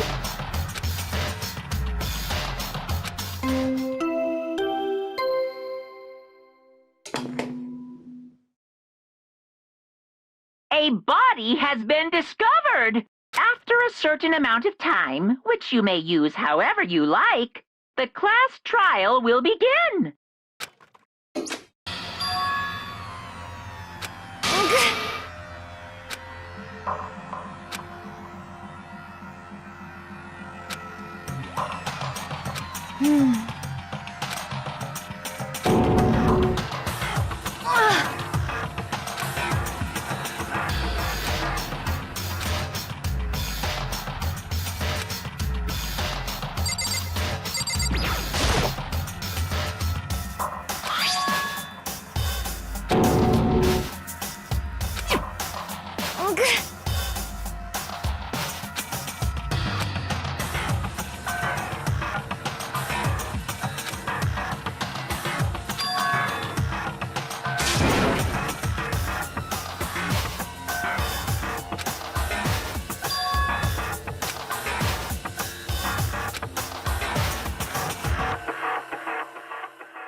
Are you okay with this? So then...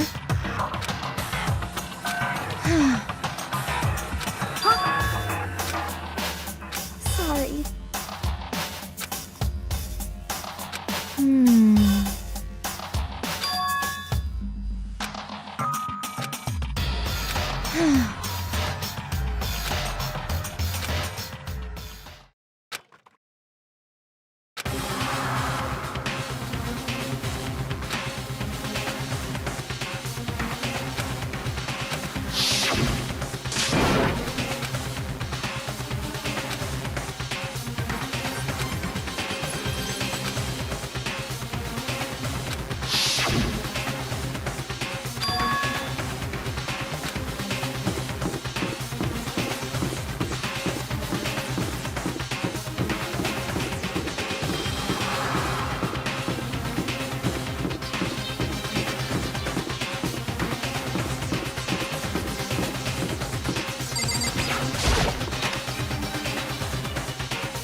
Danganronpa.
What?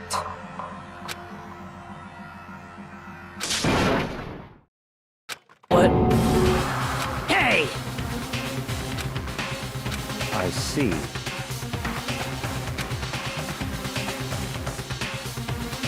Damn!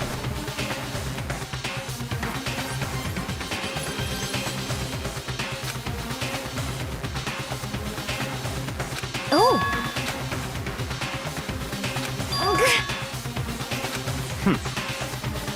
Indeed.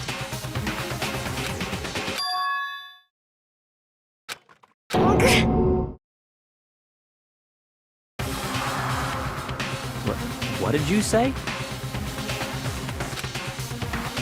Come on. What? Hey!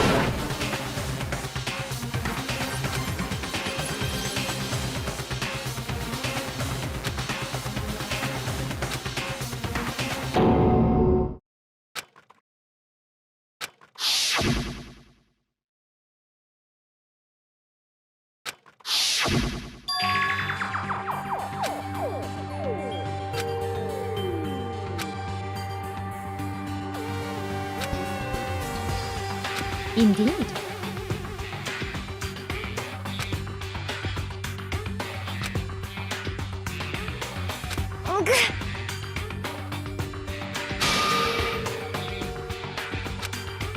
What did you say? Why? Huh? Hina. No way! No! Hina.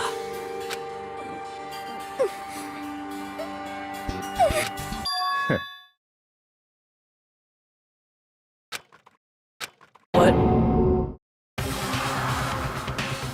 Well,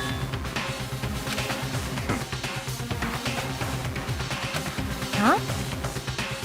Damn.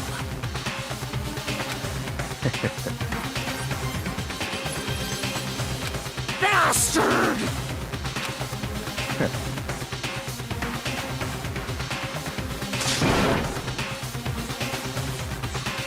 Huh?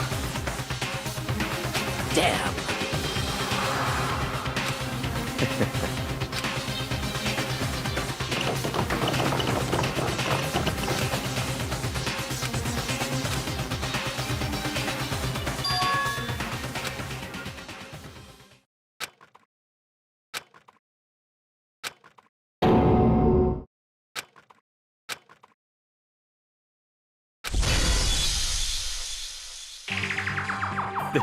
This is...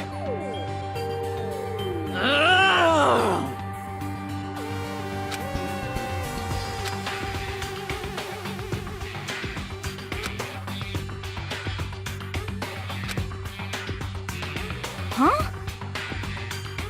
Stop talking.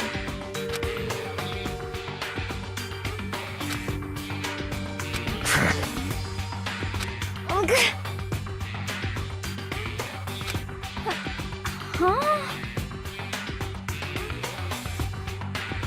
Not possible. Huh?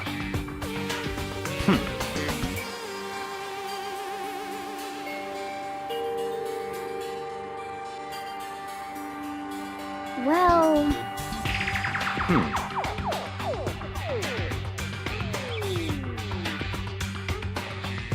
it is so.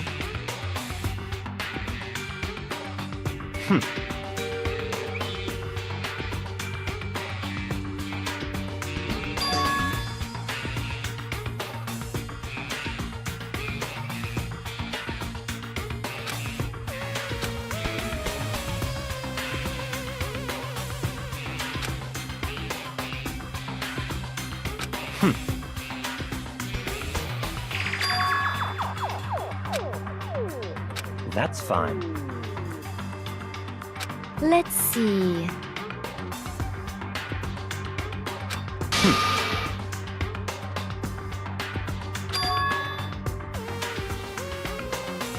That's right.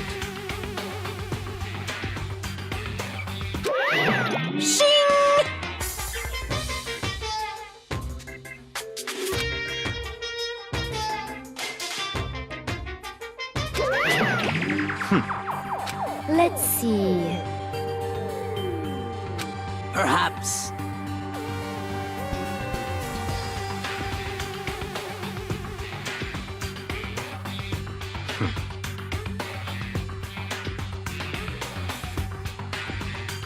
In other words,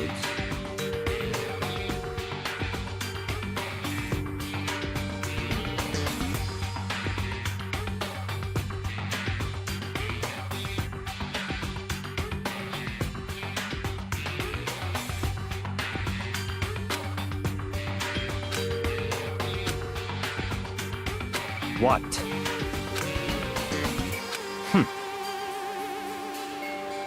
So then... But... Cause, I mean...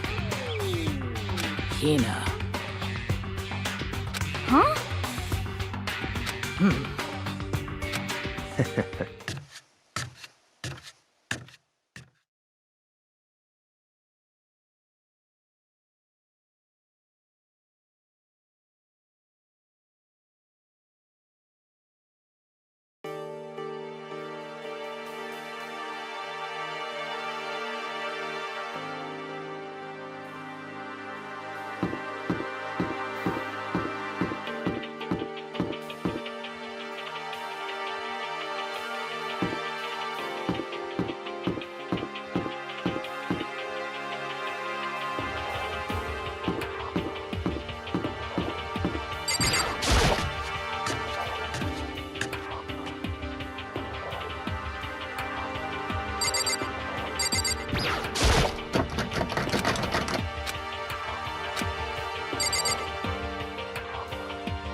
Come on. Indeed. Goodbye.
A body has been discovered. After a certain amount of time, which you may use however you like, the class trial will begin.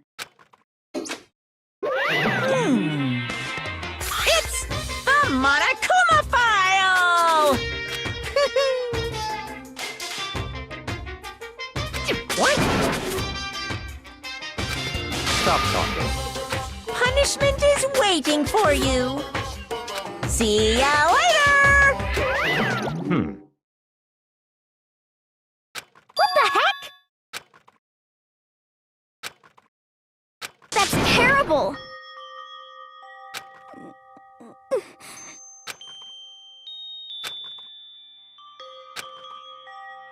Who would do this? Why? Why?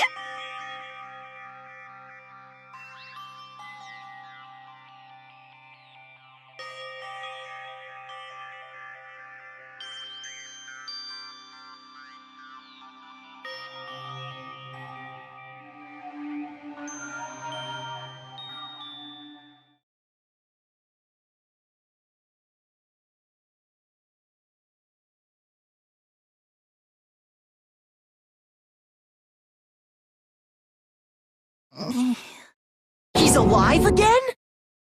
Where am I? Cold.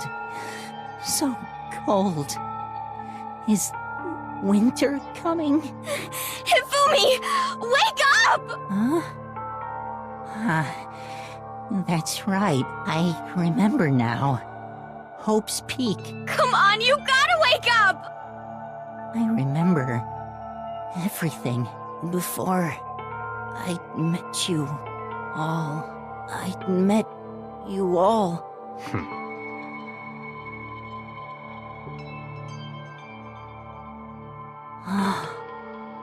The light, it's reaching out to me like the tail of a comet. Hey, Hifumi! Who was it? Who attacked you? Who tried to kill you? Who killed me? That's right. I remember their name. Yasuhiro.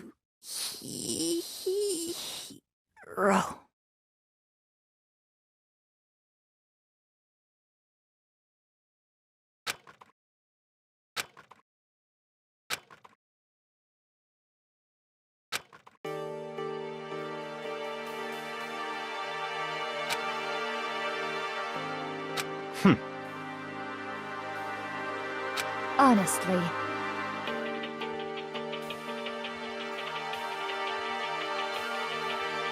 Stop talking.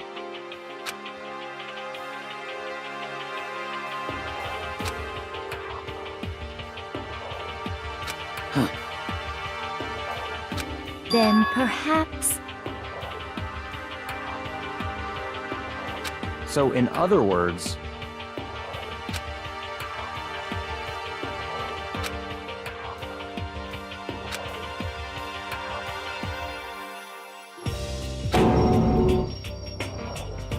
What is this? that's fine.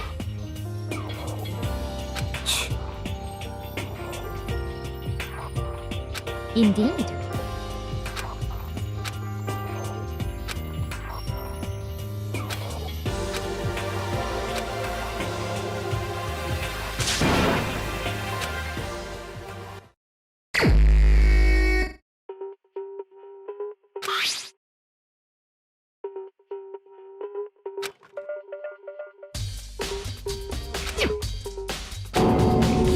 Very strange.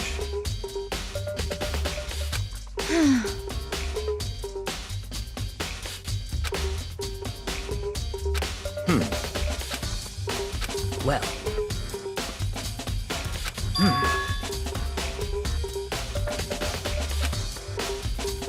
Perhaps.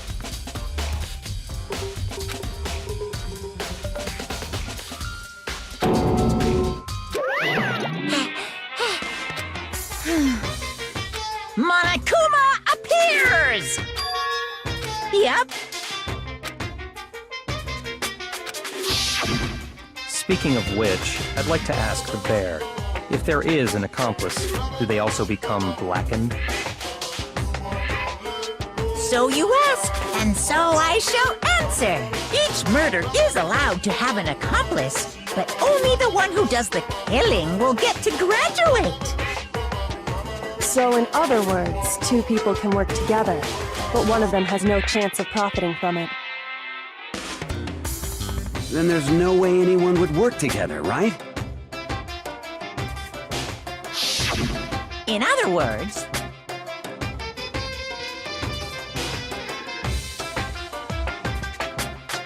So then. hey,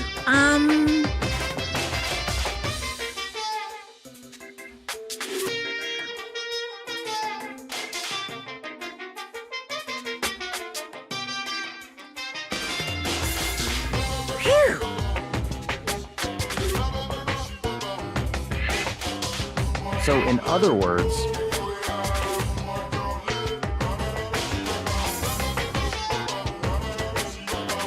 Well,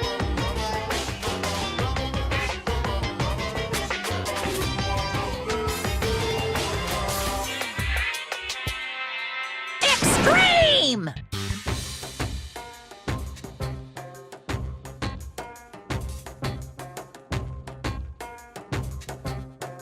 Well now.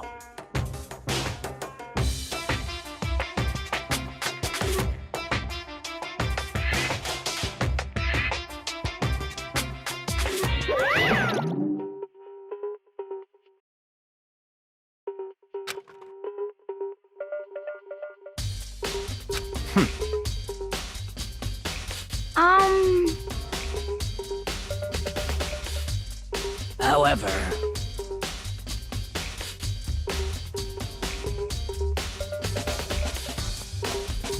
Indeed.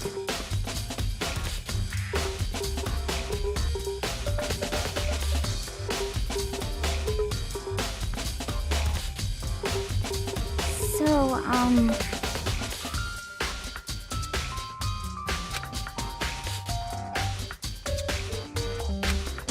what?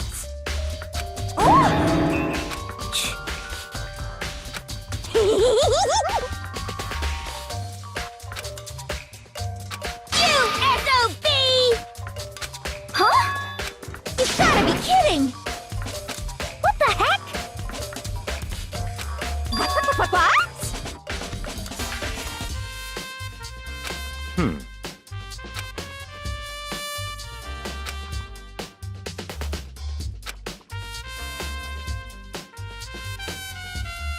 Yep.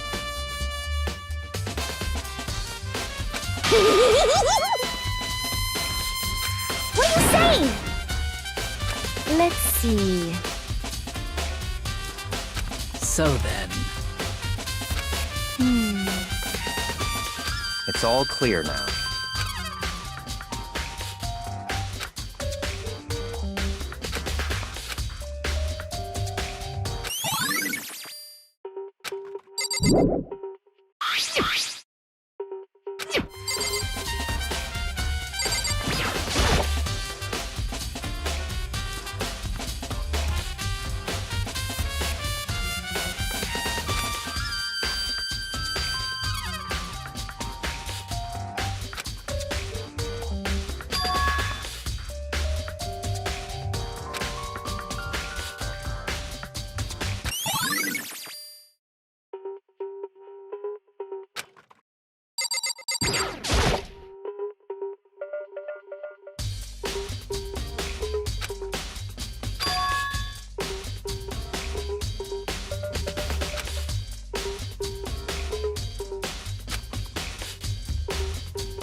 So then.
However,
However,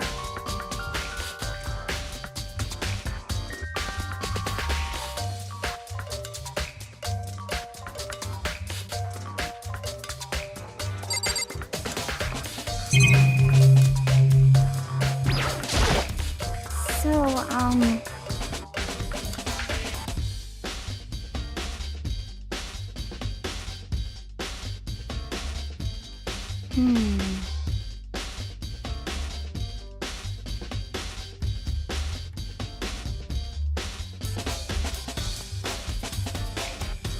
But...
So, in other words,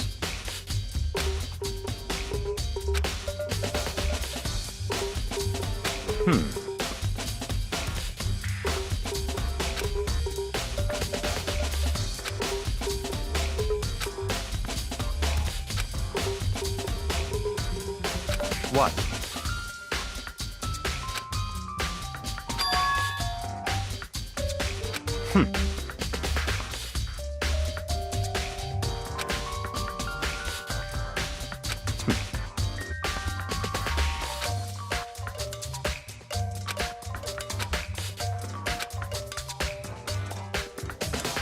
What?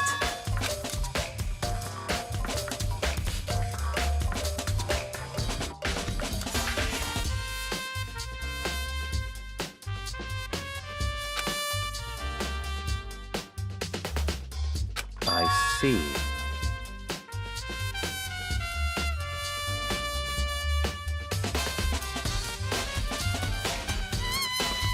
That's enough.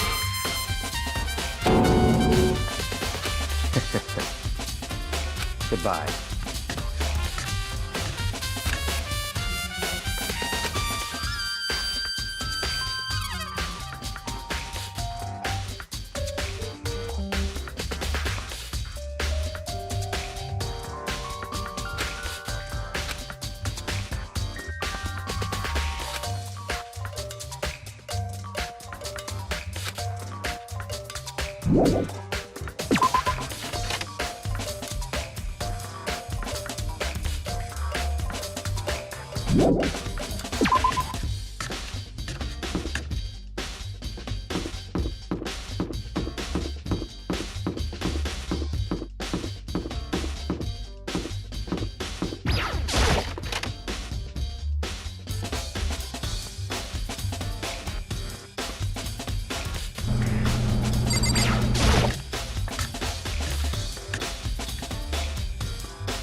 What?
Let's see.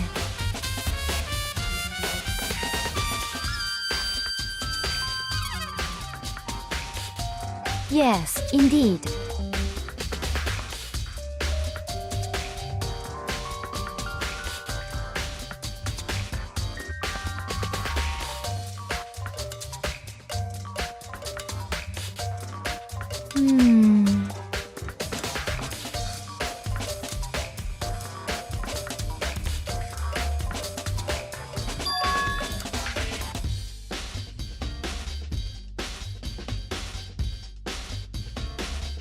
Indeed.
Oh!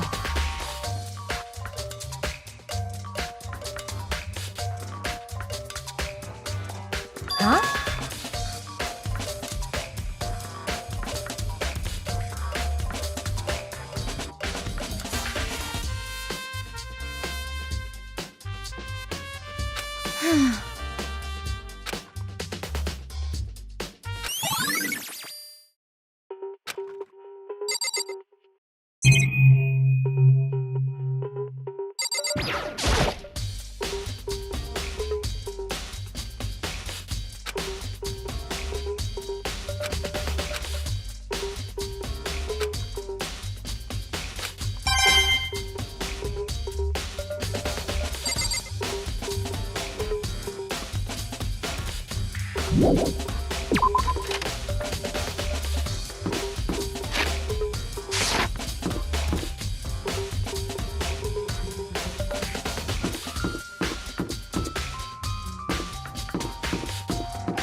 It's all clear now.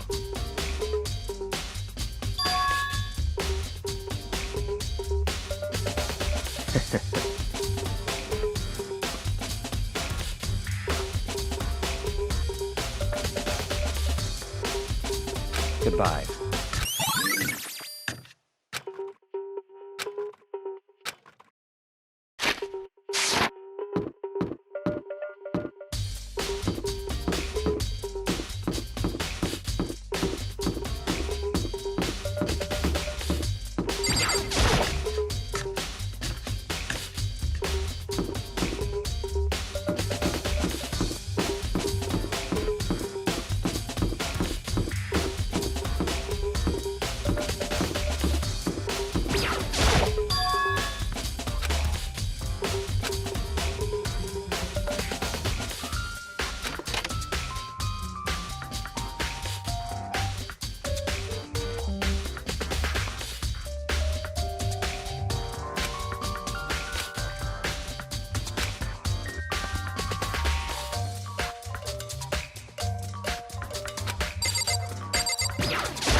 Just a second. Okay.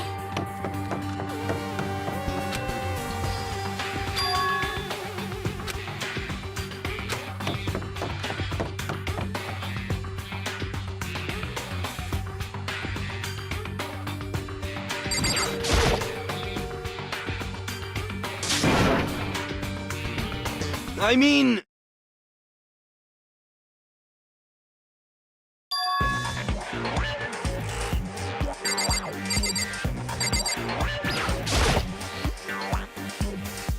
Huh?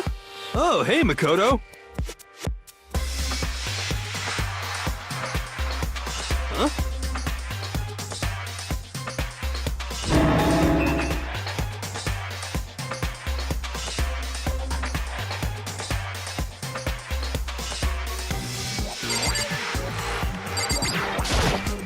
right.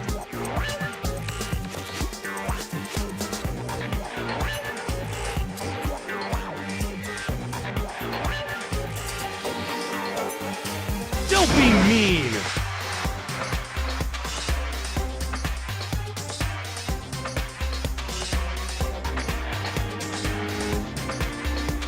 What?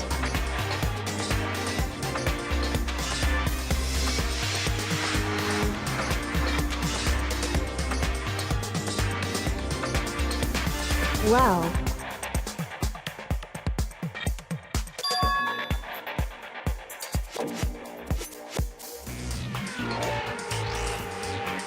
It's nothing. Hey.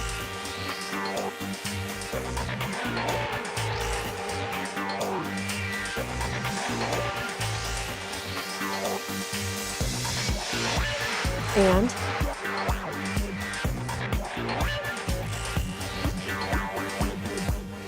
I mean...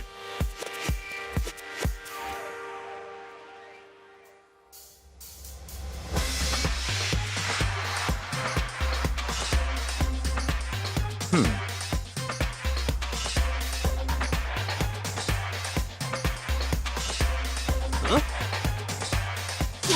Let me out of here!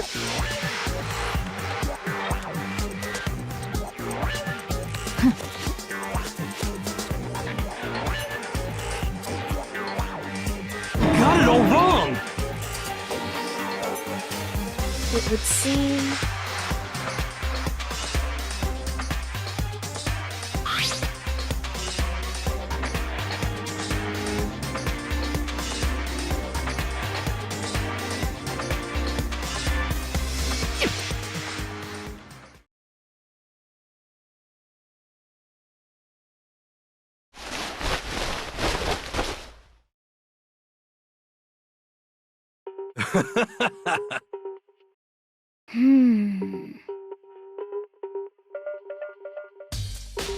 So then...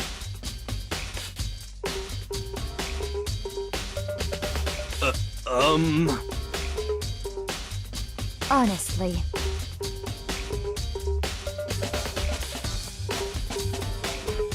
Is that okay?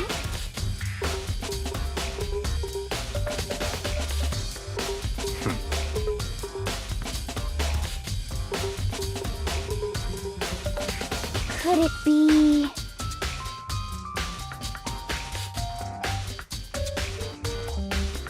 That's terrible!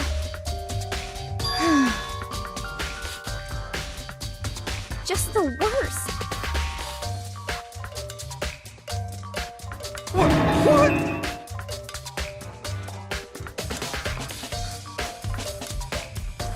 That's right.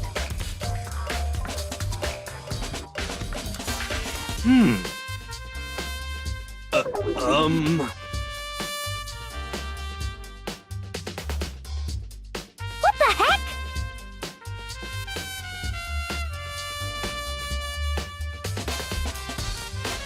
Please!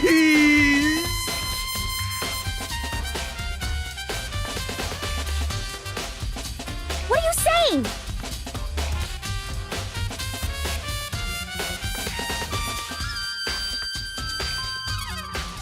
What the heck?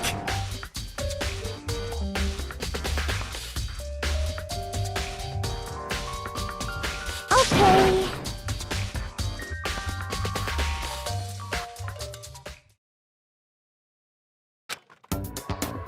Huh. See? Look. See how loose it is? I mean, come on. I'm blind as a bat in here. Can't see my feet at all. I'm surprised you got anywhere in this thing. I'm telling you, it wasn't me!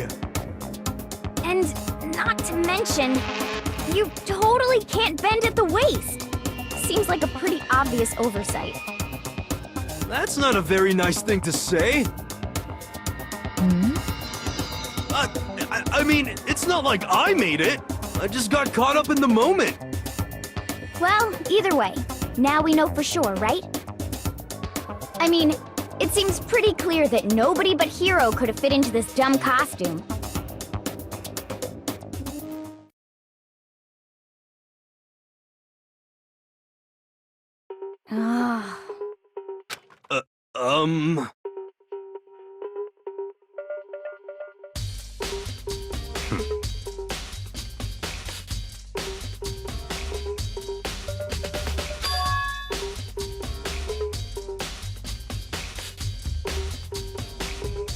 Just a second!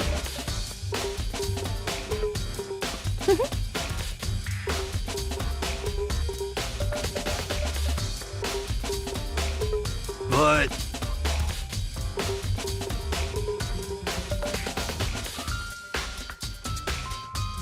Honestly.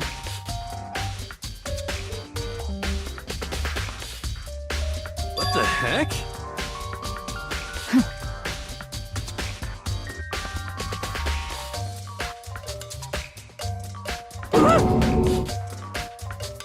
Just the worst.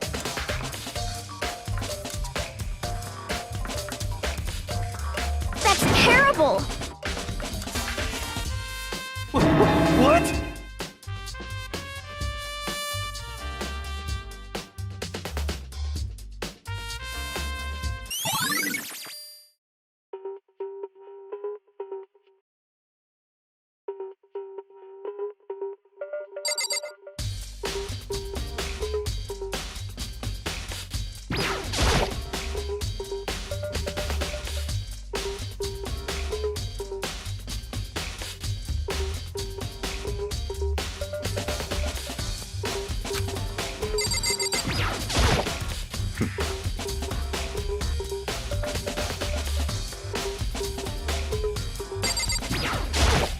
Oh!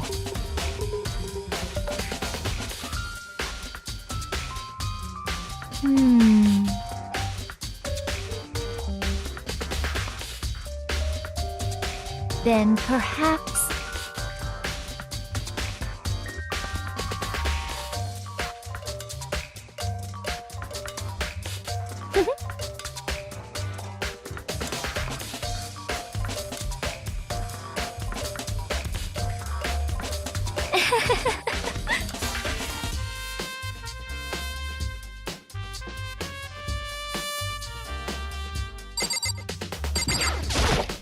What the heck?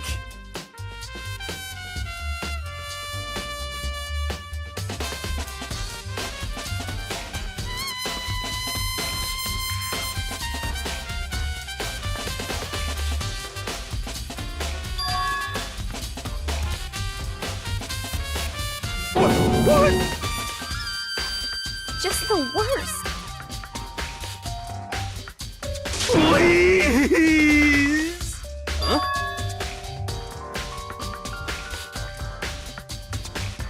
How about that? So then,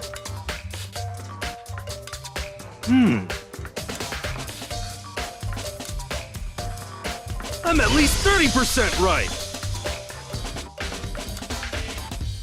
correct. Please! What the heck?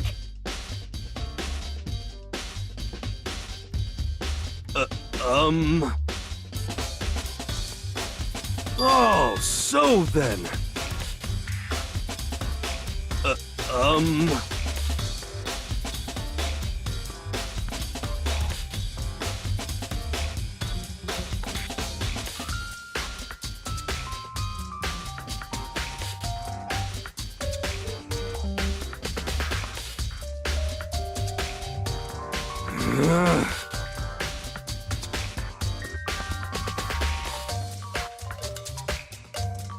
Hey. Just the worst. So...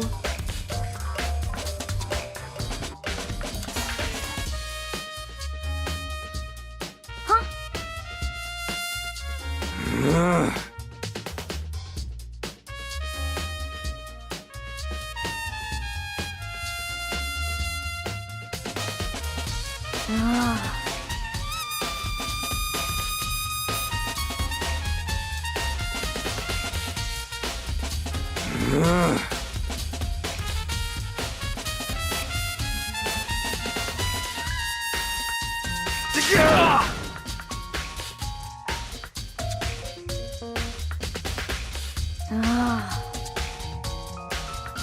Don't be mean!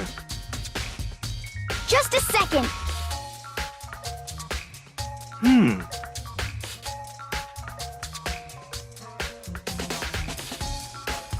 No way! Please!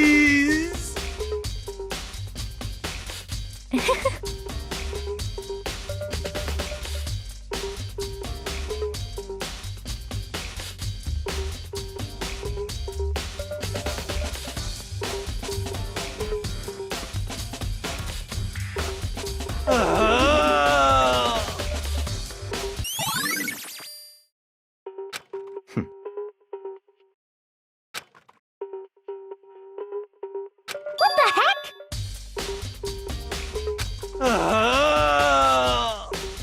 Just the worst. Please! What are you saying?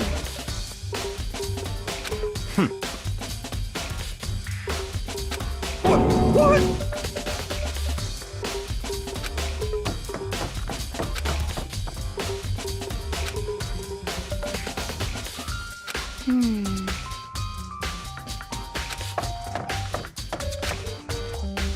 Makoto.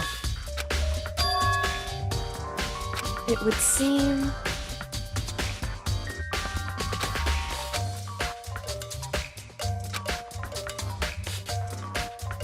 Why is that? Anyway... Shall we go? Hey.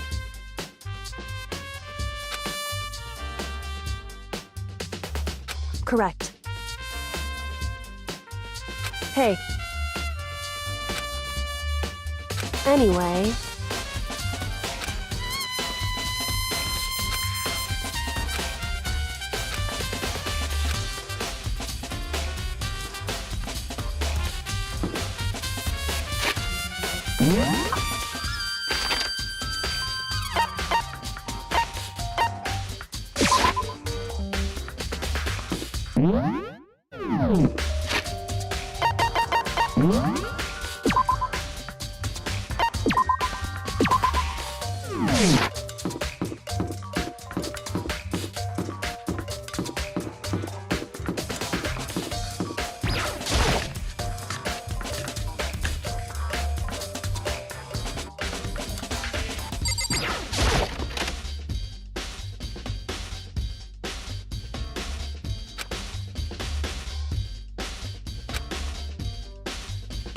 So then...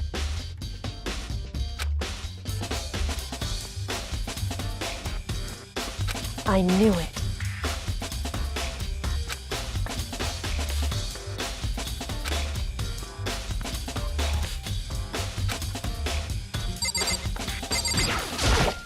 I see. Hey.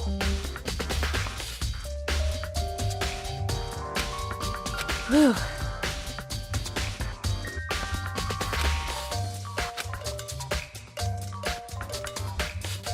So then...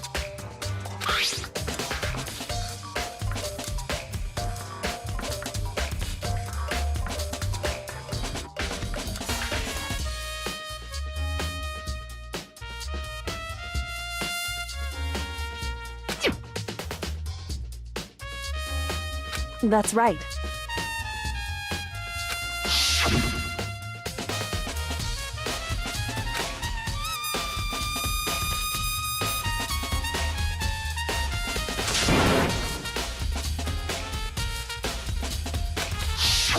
In other words...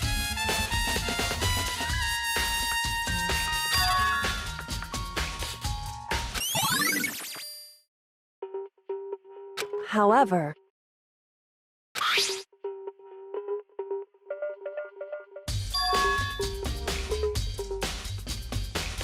Makoto. Because...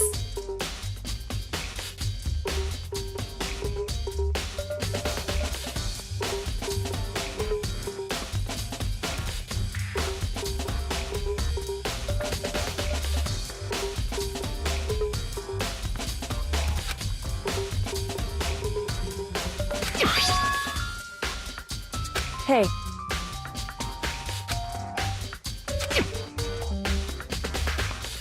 Is that right? So then...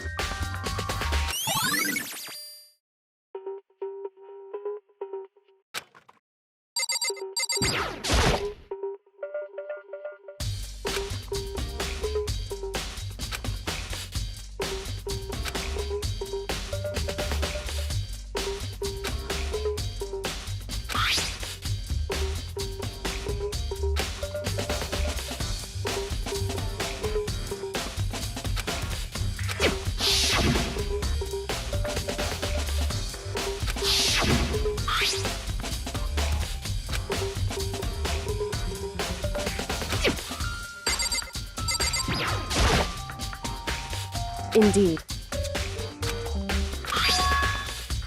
That's right. Indeed.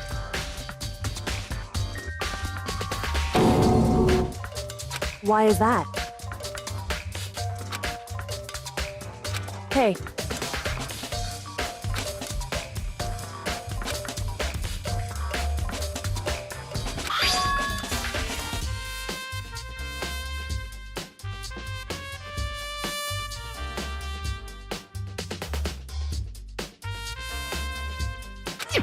So...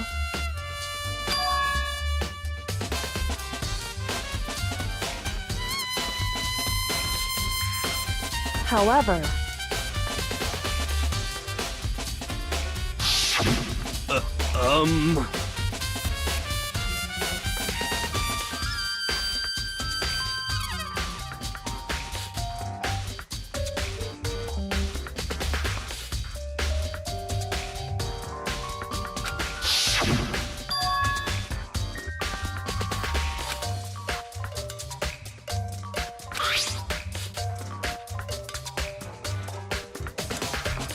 Is that right?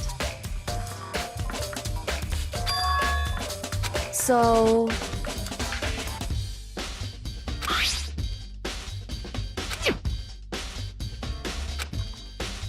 Hey.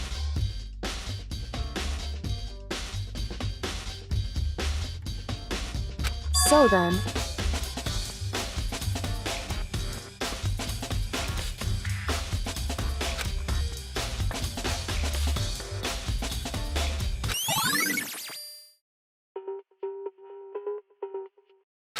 Hey.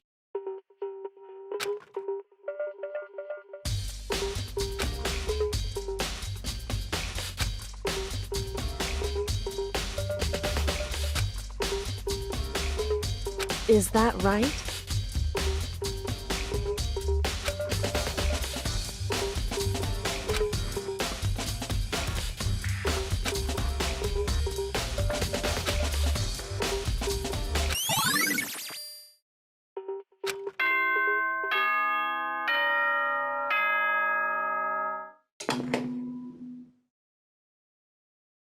Are you excited? Are you pumped? It's time for the class trial to begin! Like the bright burst of fireworks, like the flash of a soul clashing with life and death.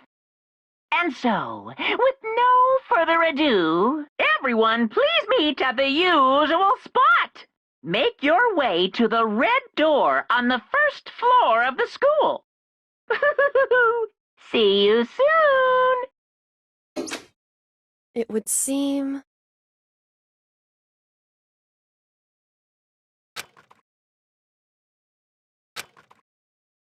Shall we go?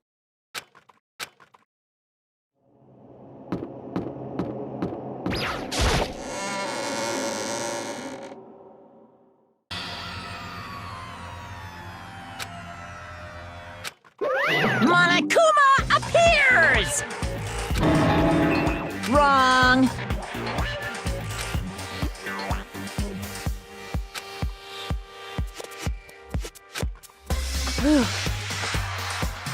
Boy, tough crowd. Stop talking. Okay.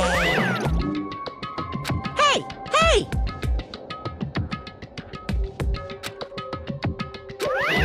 Let's go. Please!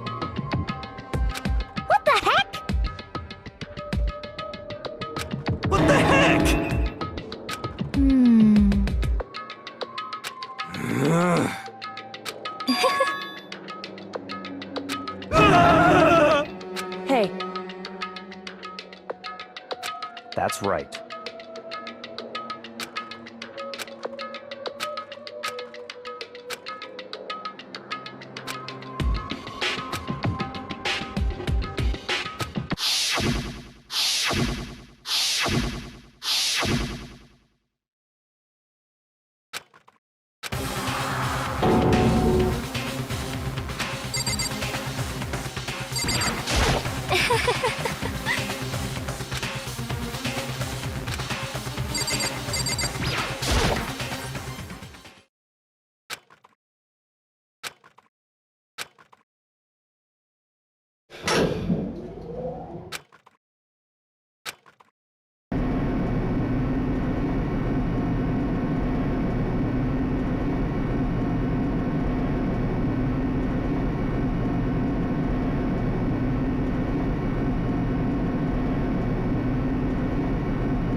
Just the worst.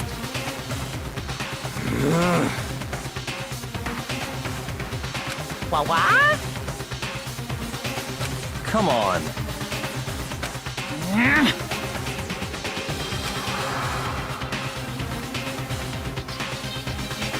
Yahoo!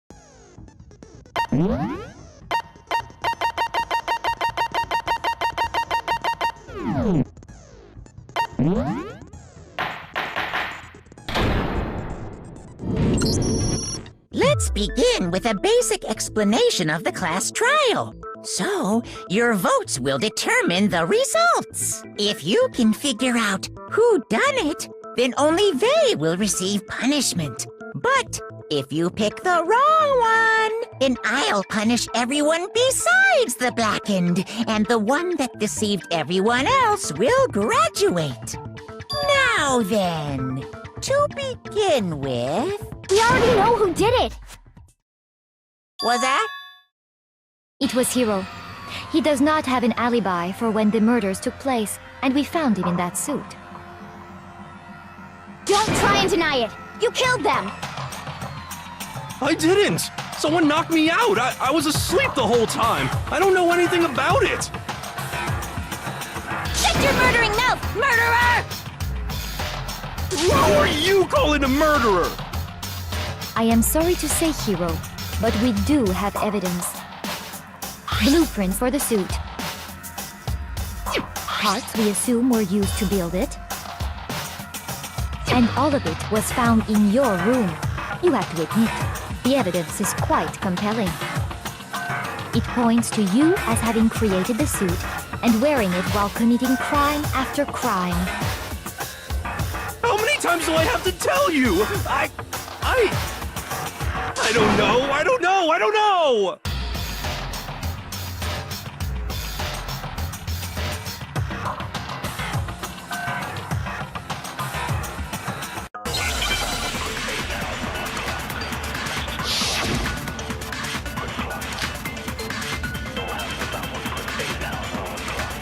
Everything we found in your room.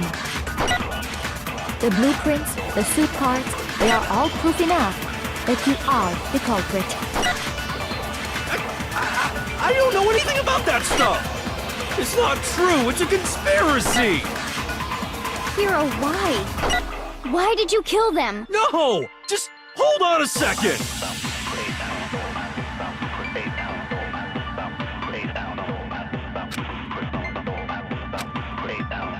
Everything we found in your room. The blueprints, the suit parts. Nothing's wrong.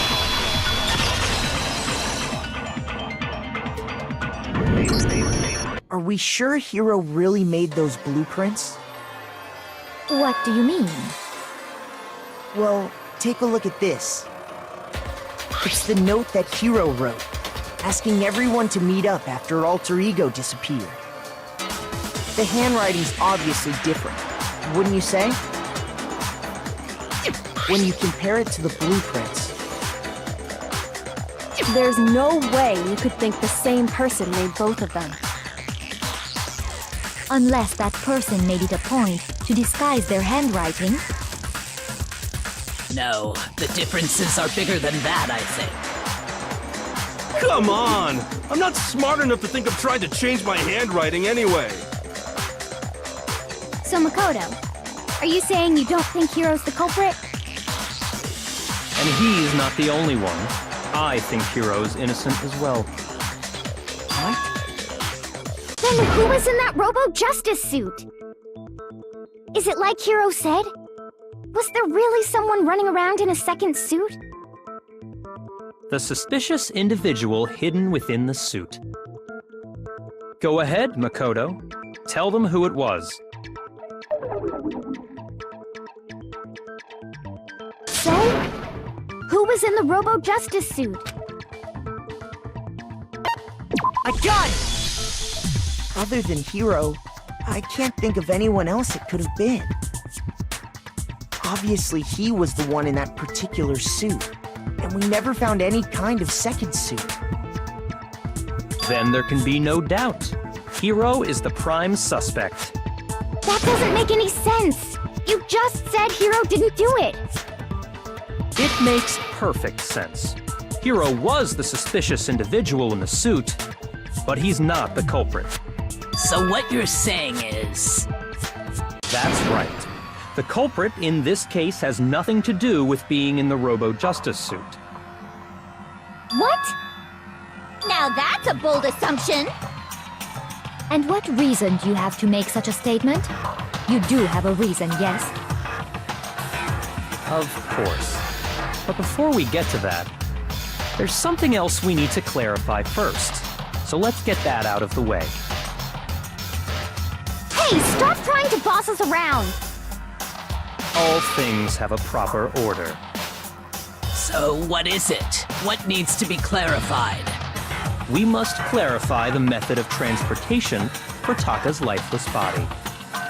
It would seem that his corpse was moved using certain particular items. Makoto, can you tell us what they were?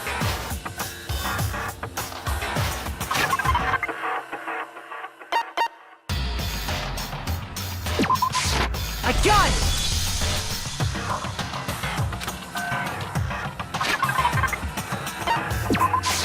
I got it! They were a dolly and a tarp, right?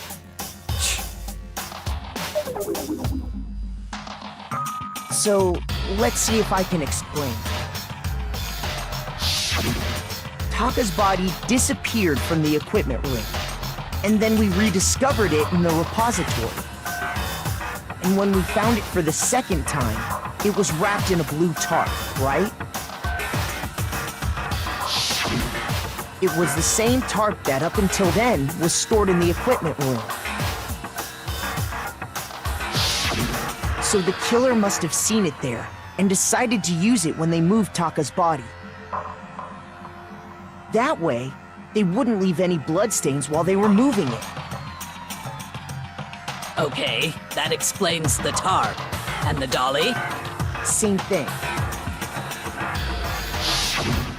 I'm sure the dolly was in the equipment room when we first found Taka's body there. But when the body disappeared, so did the dolly. Later, when Taka's body reappeared in the repository, so did the dolly. In other words, you think they used the dolly to move the body, am I right? But are you sure you are not mistaken? Huh? Are you absolutely positive the dolly was in the equipment room when we found Taka's body? That dolly was made specifically for moving large objects between the repository and the art room. It would be very strange indeed to discover it had made its way to the equipment room. Is it not possible that it was in the repository all along, and you simply didn't realize it? She's raised an objection. How do you respond? There is no shame in being wrong. Nobody expects much from you anyway. We have all accepted the fact that you rarely understand what is going on around you.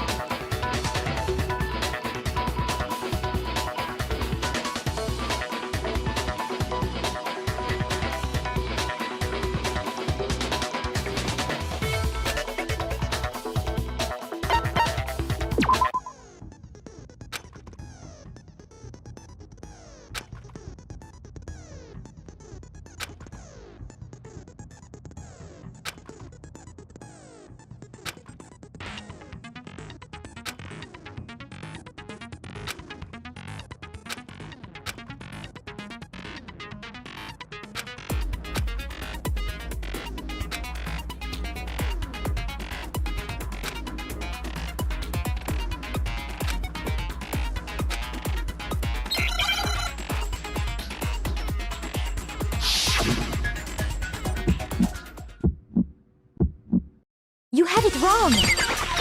I cannot agree. You are a fool. So pathetic. Lies will get you nowhere. Do your worst. Away with you. You miserable wretch. I cannot agree. You are a fool. Lies will get you nowhere.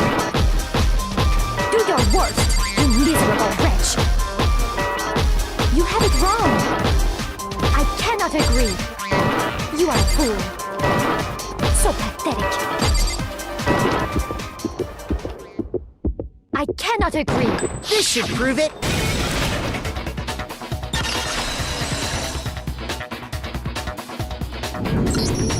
If you're asking for proof that the dolly moved, I have it right here.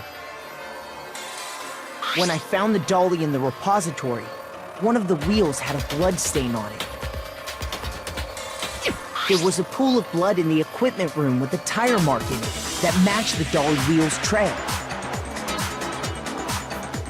The killer probably rolled the dolly through the blood on accident as they wheeled the body out of the room.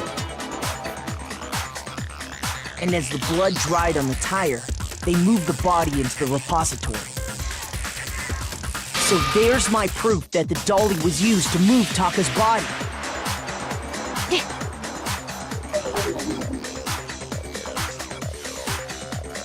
Well, anyway, that was just something we had to get out of the way. Let's get back to the main subject.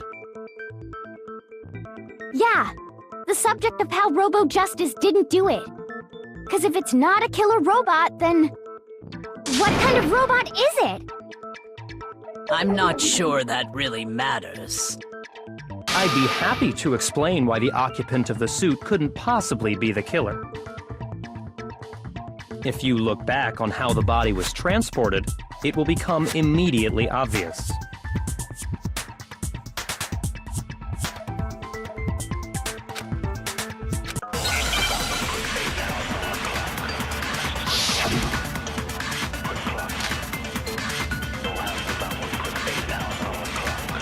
As we know, Taka was killed in the equipment room. And from there, the body was moved to the repository, correct? Yeah, the culprit wrapped the body in the tarp, then loaded it onto the dolly and wheeled it off, right? Now, keep in mind that the dolly doesn't have a handle. Well, yeah, but even without a handle, all you'd have to do is bend over. Then you could push the dolly no problem. So the killer just crouched down and carted the body off to the repository. If you accept everything we just said, then you must realize that whoever was in the suit couldn't possibly be the culprit. Sorry, I don't think I realize anything. As we know, and from there. Yeah, then loaded it on. Now, keep in mind that the dolly... Well, yeah, All you'd have to do is bend... No, that's wrong!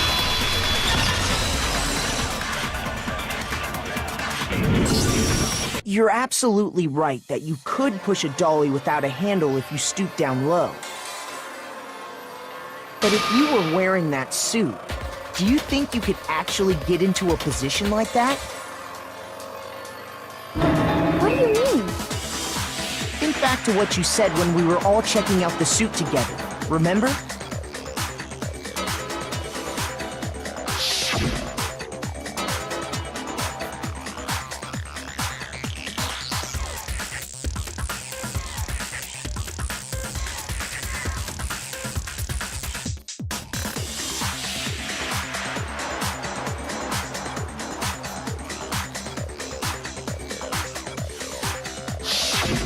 When you're in that suit, not only can you not see your feet, but you can't even bend at the waist.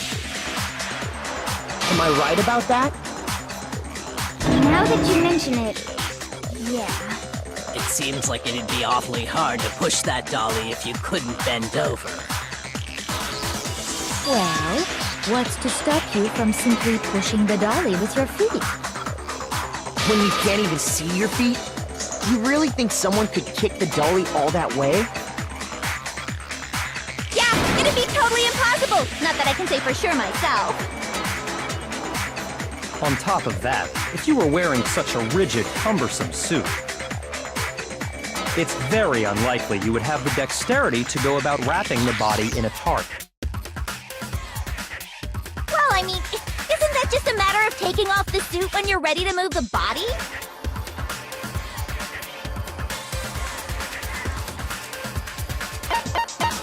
I got it! I don't think taking off the suit was an option.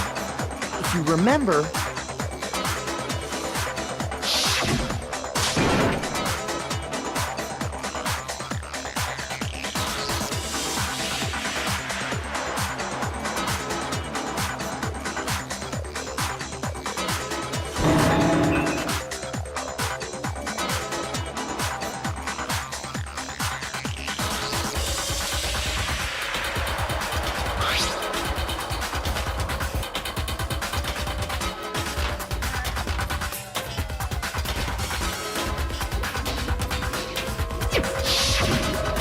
True. It seems impossible to put the suit on or take it off without help. Then, you really can't take it off by yourself? Hero wasn't just making it up? Of course I wasn't making it up. If he could have gotten it off by himself, I don't think he would have let us see him wearing it. Showing up in the suit was basically an invitation for everyone to suspect it. Yeah, that's right! So, it's really, really true that Robo-Justice couldn't have moved the dolly? To be clear, whoever did move the body, it couldn't have been Hero in the robot suit, correct? No, wait. Just a second, if you please. Have you forgotten about the picture that I took? You all got a good look at it, did you not? The image of Hifumi being dragged away by Robo-Justice? If whoever was in that suit is not the culprit, how do you explain that? Besides, do you remember what the now deceased Hifumi said?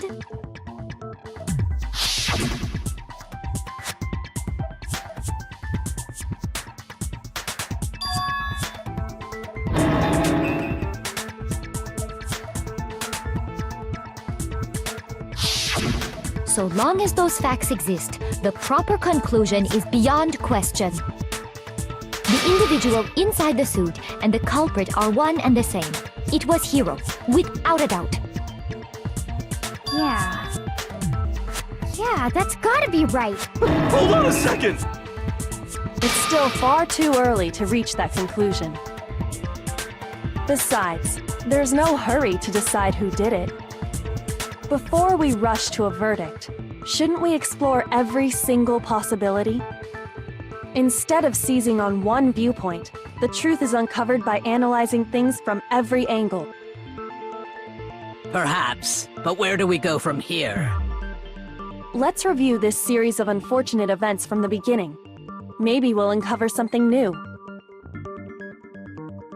What a pain in the ass! I don't disagree, but our lives are on the line. If this is what it takes, we have to do it.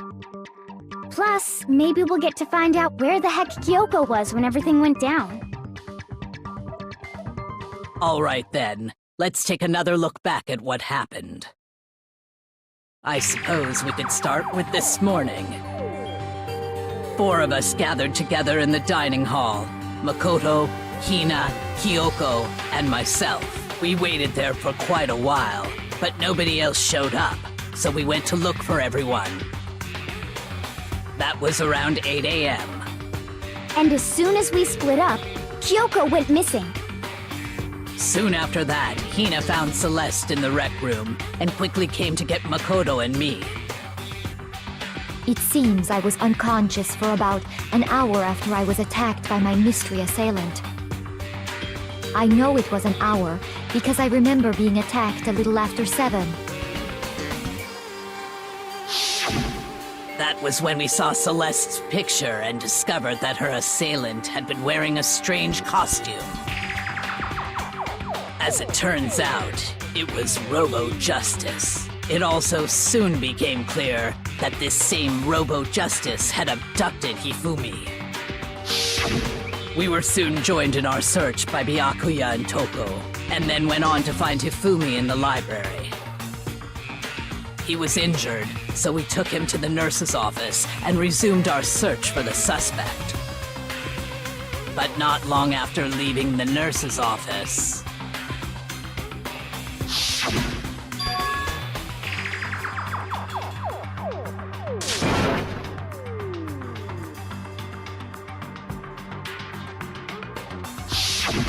When Celeste told us that, we decided to split up and search the second floor. And soon after that, I saw someone moving around on the 3rd floor, and I yelled out to everyone as soon as I did.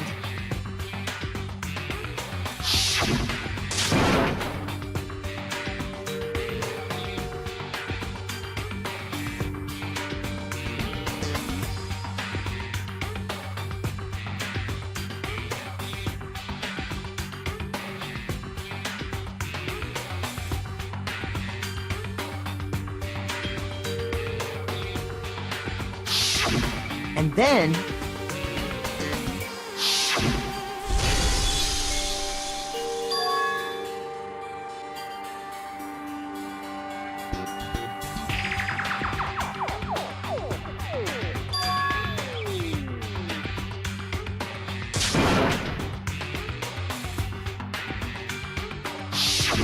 At that point, we decided to divide up into 2 groups.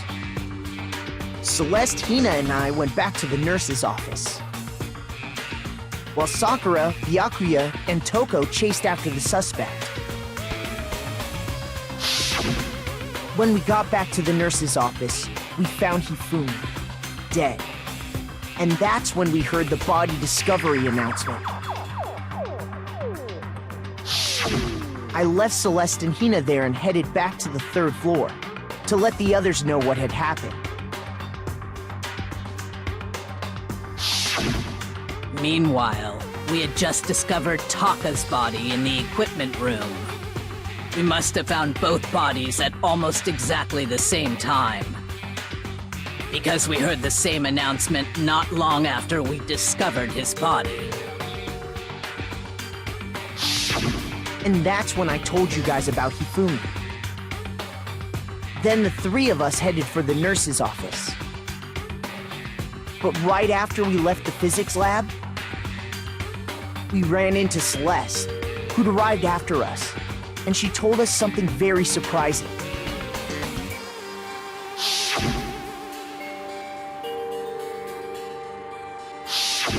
We rushed back to the nurse's office and saw that she was right.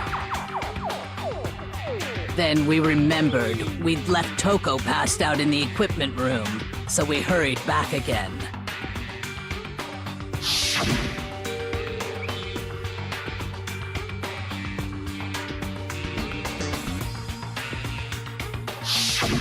But when we got there, we discovered that now Taka's body had also gone missing. Next thing we knew, we were searching the school for 2 missing dead bodies. And after some time... Celeste informed us that she'd found the bodies, and we all headed to the repository, which is where we rediscovered the corpses.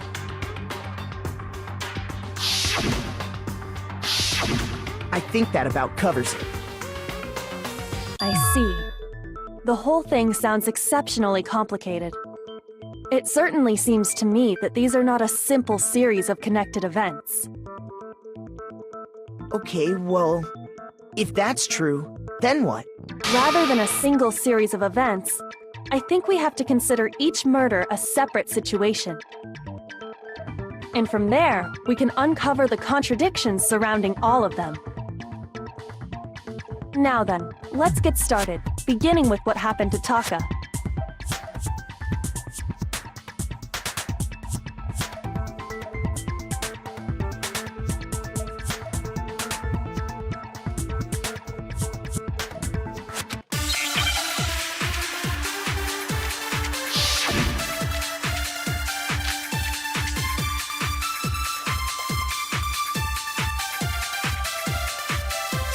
So, regarding Taka's death, I wonder if he died before Hifumi, or perhaps it was after? We already know what order they were killed in. Taka came last. What makes you say that? Because of the numbering of the Justice Hammers. It's true that Hifumi was killed with Justice Hammer 3, while Taka's death came from a swing of Justice Hammer 4. See? So it's obvious Taka came after.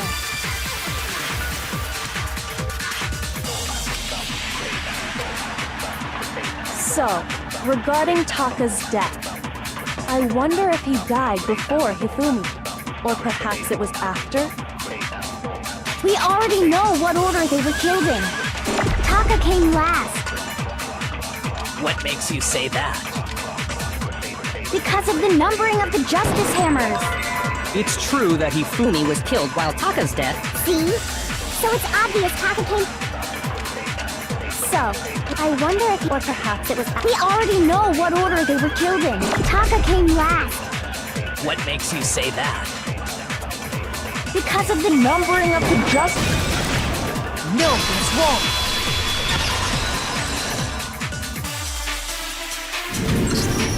Hold on. There's no reason to assume that the hammers were used in the same order as their numbers. If anything, that's just another way the killer tried to disguise their actions. So you're saying the culprit wanted us to think the hammers were used in order, but in reality, Taka was killed before Hifumi? Okay then, let's see the proof.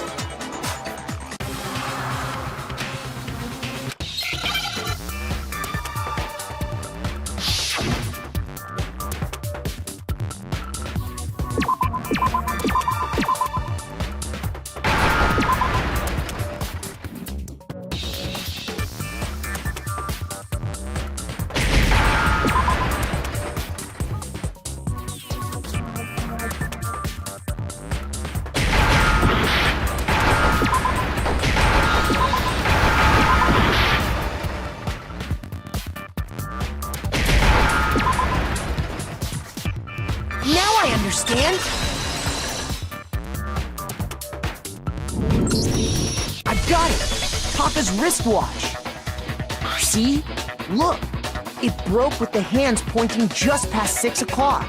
It must have gotten broken when he was attacked by the killer, because as of last night...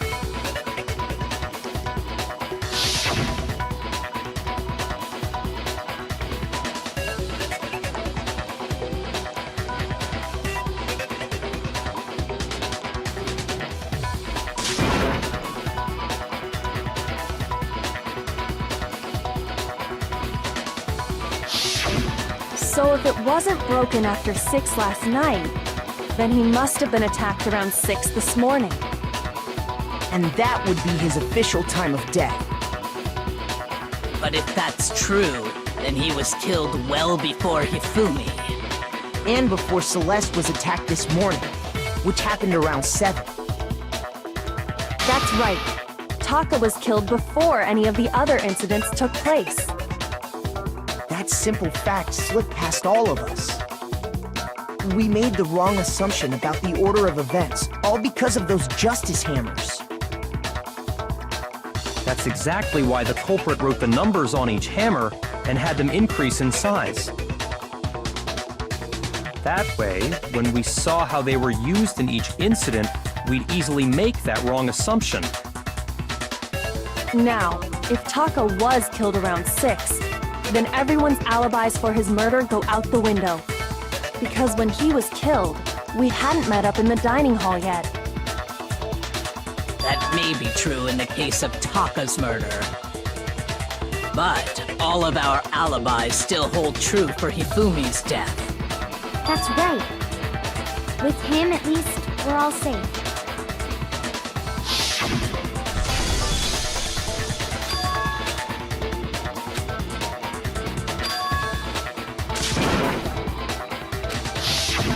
When we heard Hifumi screaming, we were all together. Except for Hiro and Kyoko. Then we all ran down to the nurse's office, and that's where we found his body. That's totally true. We're all in the clear. Oh, I know! They must have recorded him screaming on a tape or something, then played it later on! If that's true, where's the tape? I don't know. Don't just go making stuff up. Anyway, we all have rock-solid alibis for when we heard Hifumi scream. Since all of us were there together, clearly none of us could have killed him. And it does not stop there. There was also the moment when we discovered his body had disappeared. When his body vanished from the nurse's office, Hina and I were in the bathroom together, while everyone else was in the equipment room, correct? And then there's the disappearance of Taka's body from the equipment room. At that time, we were all gathered together in the nurse's office because of Hifumi going missing. Well, don't forget, I was passed out in the equipment room the whole time. Wait, then what if Genocide Jill did it? She could have dragged Taka's body out of there right then! Even if she could pull that off, there's no way she could have done the same with Hifumi's body. Because, as we just established, she was passed out in the equipment room when his body disappeared. Besides, I didn't do either of them anyway. In other words, it is impossible that any of us could have killed Hifumi or moved either of their bodies. On the other hand, Hiro and Kyoko had disappeared, so they most certainly could have done those things. So what now, Kyoko? For now, we can't get fixated on who did it, or we'll just keep going around in circles. So instead of who, I propose we start talking about how. In particular, I think we need to figure out how Hifumi's body got moved. That's true. We searched everywhere, but we couldn't figure out how to explain his body disappearing. And according to what Celeste said,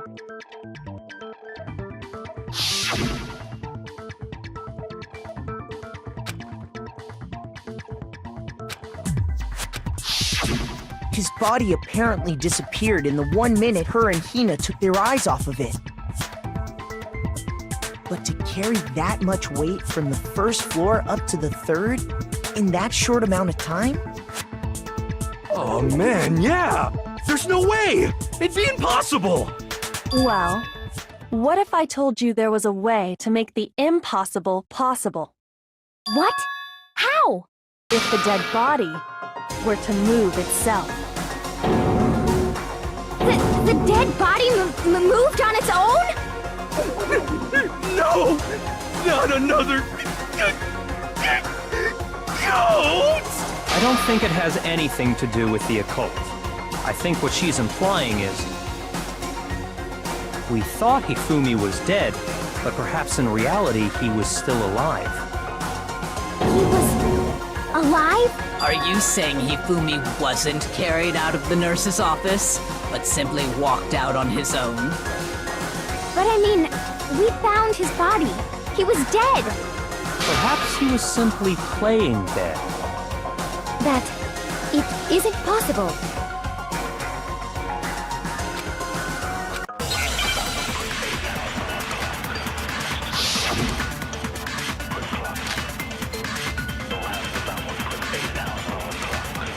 Are you saying that when we first found Hifumi in the nurse's office, there's a chance he was actually still alive?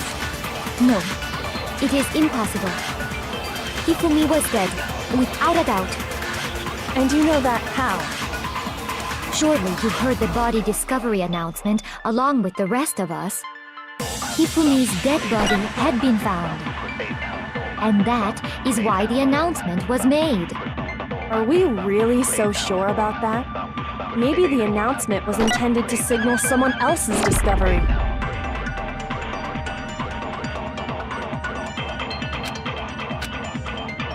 Are you saying that when we first found Hifumi in the nurse's office, there's a chance he was actually still alive? No, it is impossible. Hifumi was dead, without a doubt. And you know that how?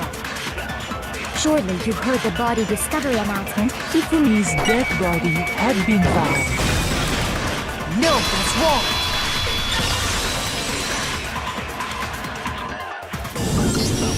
Was the body discovery announcement that was made really intended for Hifumi? Of course it was. The announcement played right after we discovered his body. Maybe. But that was also the same time that Taka's body was found. That's right. It wasn't long after finding his body that we heard the announcement. So there's a good chance we've made a mistake in there somewhere. I think we've confused whether the announcement was for Hifumi or Taka. First of all, if 2 bodies had been found, there really should have been 2 announcements. Maybe Monokuma simply got lazy and rolled them together into one. What do you say, Monokuma? Any comment?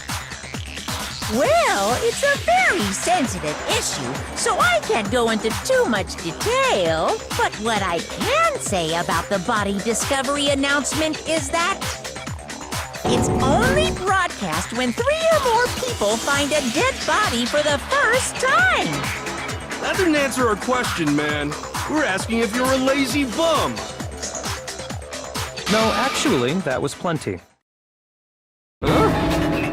He said it's only broadcast when a body is discovered for the first time, which means even if we find the same body again later, he won't make the announcement again. If that's true, then why was the announcement made again later on? Huh? Later on? Exactly. We heard the body discovery announcement twice.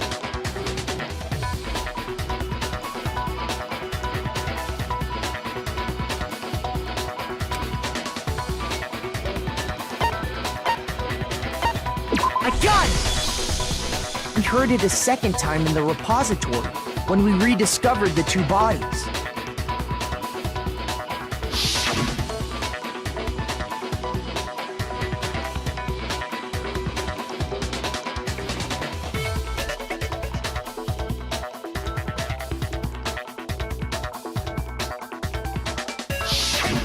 It didn't seem weird at the time, but it contradicts what Monokuma just told us, doesn't it?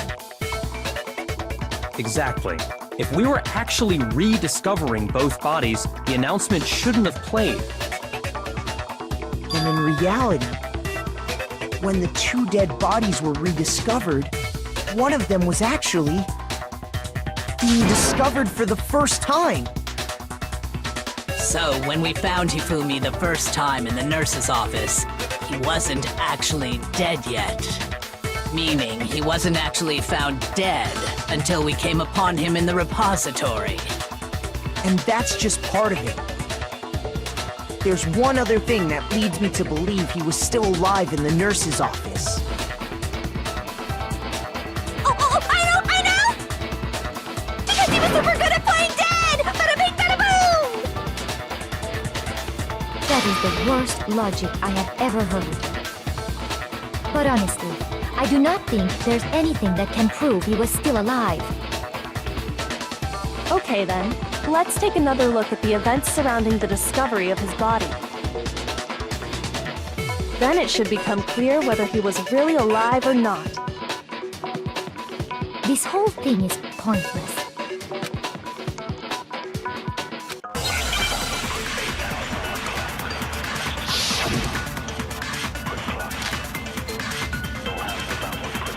Well, here's one thing we do know. The first time we found Hifumi's body was in the nurse's office. And then, while me and Celeste were in the bathroom, his body disappeared. And the next time we saw his body, it was in the repository. But when you compare his body before being moved and his body after being moved, other than the change in how it was positioned, there was no notable difference. Then, was he really still alive? Of course not. It is impossible. This is ridiculous.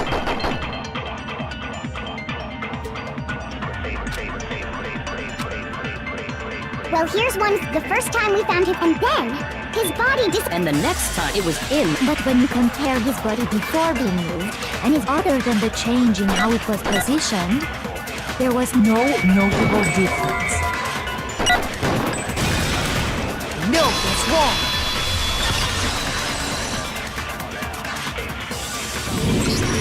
In fact, there was one clear difference between Hifumi in the nurse's office and the repository. His glasses. That fact alone proves that he was only playing dead in the beginning. Perhaps you'd like to fill the rest of us in? When we found Hifumi in the nurse's office, his glasses were covered with blood. But when we found him again later in the repository, they were spotless. And I found the item he used to wipe them clean in the nurse's office trash can.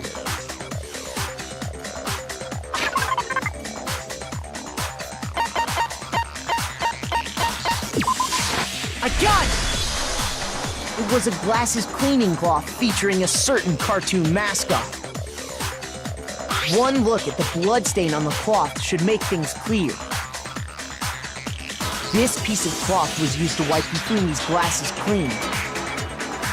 And the mascot on the cloth is the same one that's on the digital camera, right?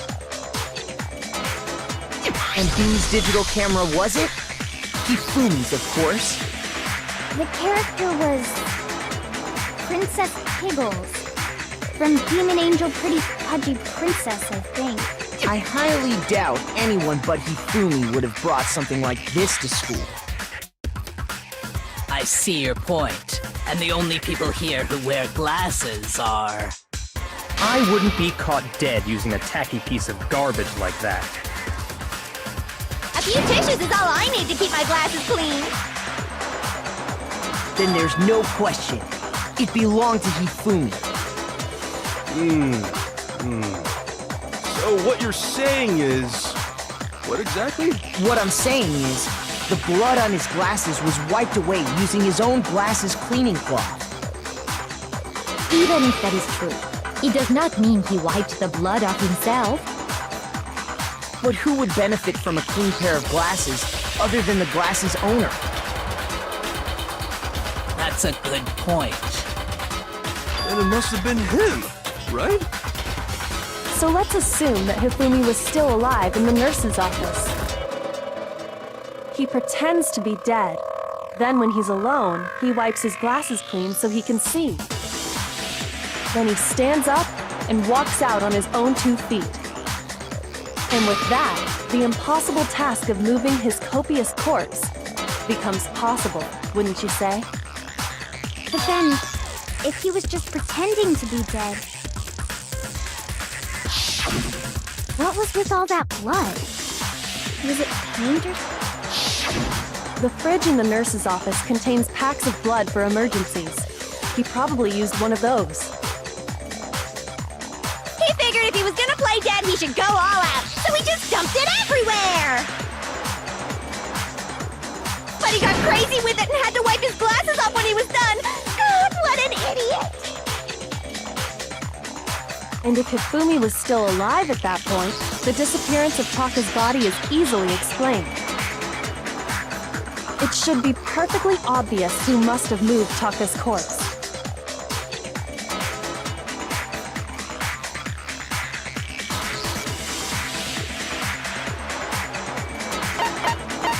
I got it! It could only have been Hifumi. While we were all gathered in the nurse's office, he went to the equipment room and took Taka's body. That also explains how the door to the repository got locked. The door was locked? Well, after the bodies disappeared, we all went looking for them, right? So me and Sakura headed for the repository. But when we got there, the door was locked. And the repository door can only be locked from the inside. Which means when Hina and Sakura got to the repository, someone was already inside. And it could only have been Hifumi, who just finished stashing Taka's body there. He convinced us all he was dead, and when he saw his chance, he dragged Taka's body to the repository. So, Hifumi wasn't just another victim in this case. He was one of the assailants. But that means he took part in the murders. I just can't believe it. If you're having trouble, would you like me to show you one more piece of evidence? There's more? Oh, absolutely.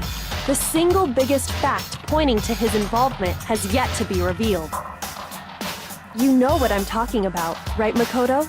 The item he took off of Taka's lifeless body?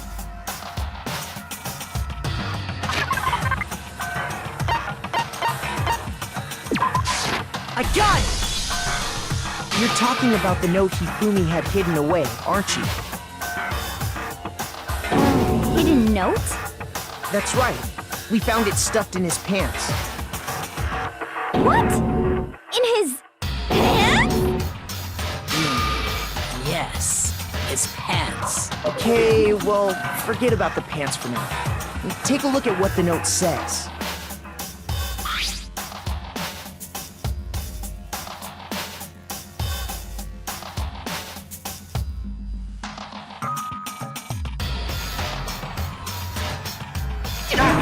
That's the note I was telling you about. The one that told me where to go. Huh? Wait, this one's a little different. In my note it said, Monokuma can't find out, so don't tell anyone else for now.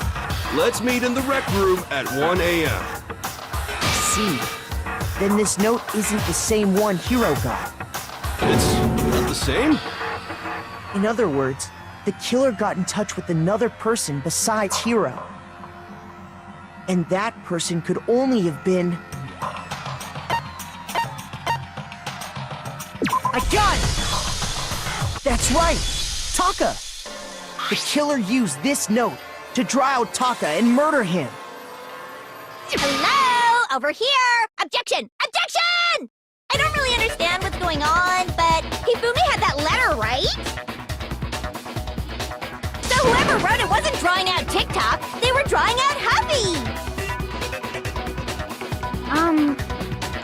Just to be clear, TikTok is Taka and Huffy is Hifumi, right? Ugh! Yes! Why must you ruin it every time?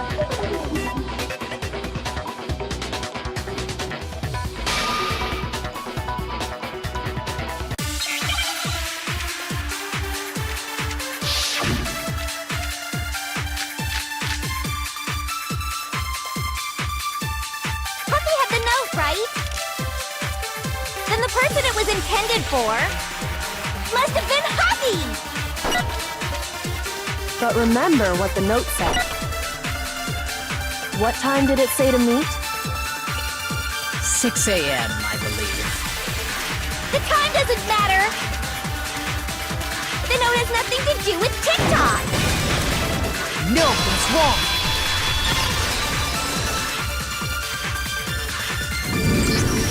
No! There absolutely is a connection. What the hell are you talking about? The note said to meet at 6 a.m., which is the same time Taka was murdered. You've already proven that using his wristwatch. But there's more. Look where the note says to meet. The equipment room, right? Which is where Taka was killed. I see. So, Taka was murdered at both the time and place written in the note. I think that should be plenty to show that this note was definitely meant for Taka. Well, when you put it like that... No further objections! Then someone used that note to trick Taka. Just the same as me. The culprit really is a cold-blooded monster. Telling people they found a way out. But if they gave the note to Taka, what was Hifumi doing with it? Stuffed down his pants, no less!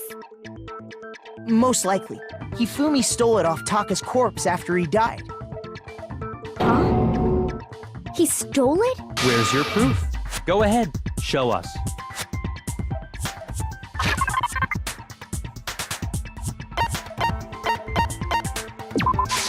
I got it! When I searched Taka's body, I saw that his lifeless hand was gripping a small scrap of paper. If I'm right about this, the sheet of paper this piece came from is... I knew it! It fits perfectly with the note we found hidden on Hifumi. Then Taka's scrap and Hifumi's note... Yup, they're from the same piece of paper. Hifumi had the note meant for Taka, while Taka's corpse still grasped a small piece of that note. There's only one way to explain it. Taka died clutching the note. Hifumi tried to free the note from his death grip, leaving behind only one small scrap. Did I get all that right? That means Hifumi knew the note was important. Exactly. Which proves that he was an accomplice in the murder. Whoa. Yeah. After seeing all this, Hifumi was super involved in this whole thing for sure.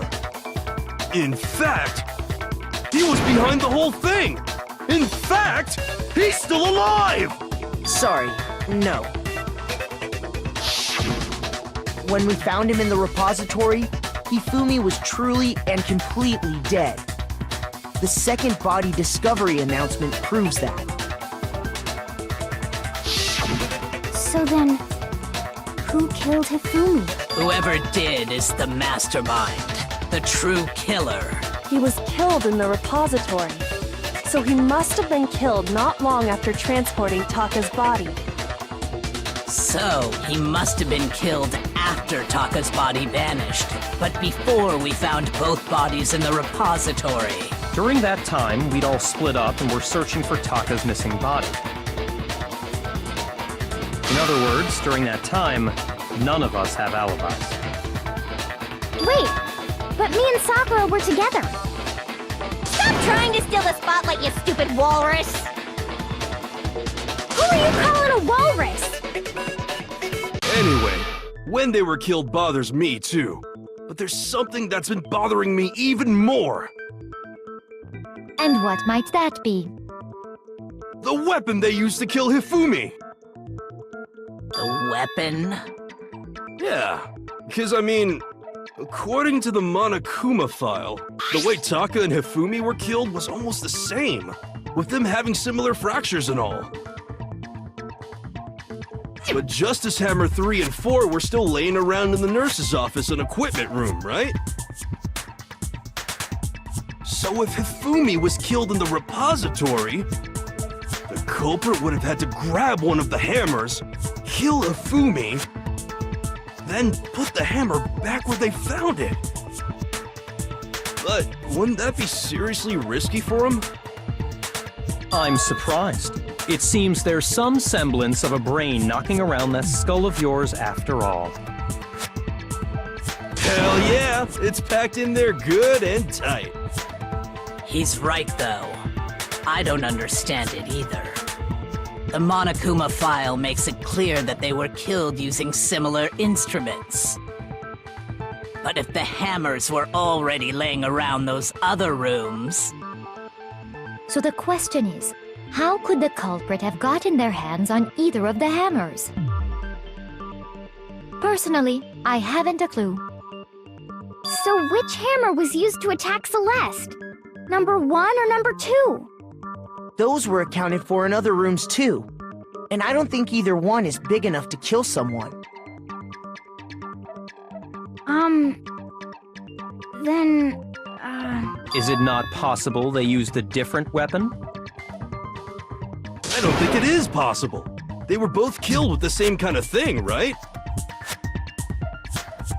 So then, what was used to kill Hifumi?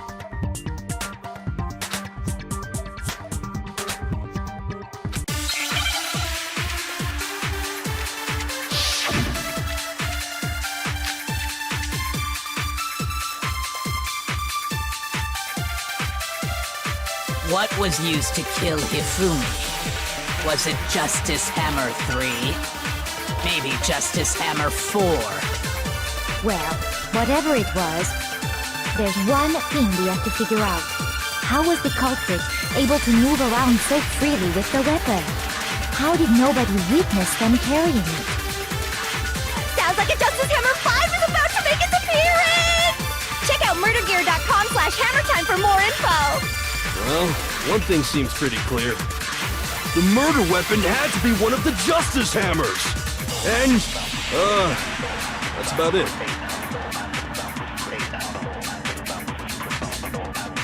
What was used? Was it just maybe Justice? Well, there's one. How was the culprit? How did nobody... Sounds like a Justice Hammer! Check out murdergear.com! Well, what? The murder weapon had to be one of the... No, it's wrong!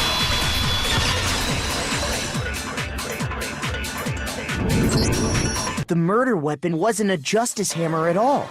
No, it was something completely different. But, seriously? A different weapon? Specifically, a hammer from the repository. The killer could have easily used that to kill Hifumi. Now, all the hammers in the repository were covered in flecks of grit and debris. But for some reason, one of them had been scrubbed clean. Huh? And the reason it had been scrubbed clean was most likely because it was used to commit murder. If the hammer got covered in Hifumi's blood, of course they'd have to clean it off. I'd also like to point out that the repository has all kinds of hammers. Big ones, small ones, and even some flat mallet-like ones. I think whoever made the Justice Hammers used those as a basis for their design. If that's true, that would explain the Monokuma file's note about the wounds being similar. So Hifumi moved Taka's body to the repository, where someone then used the hammer to kill him. Whoever did that was the true killer. The one Hifumi was working with. And the one who betrayed him. Hold on a moment. I still think it's strange to assume someone was working together with him. The way the graduation rule works, there is no benefit to helping someone else carry out a murder. So the idea that anyone would work together like that is simply ludicrous. We talked about this, did we not?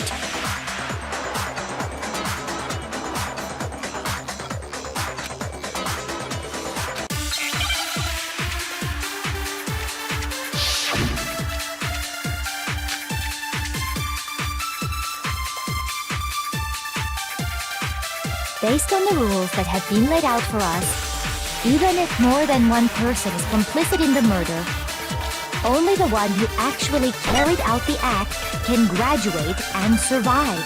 Assuming the rule holds true, it is simply impossible that two people work together on this. That is how the rule was explained to us. But that only really applies if there's one murder, right? In this case, however, there were two murders.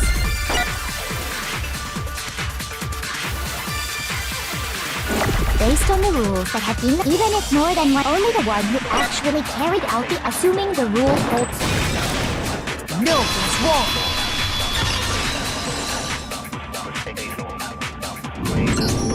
Since there were two murders, it's at least plausible that more than one person was involved. What do you mean?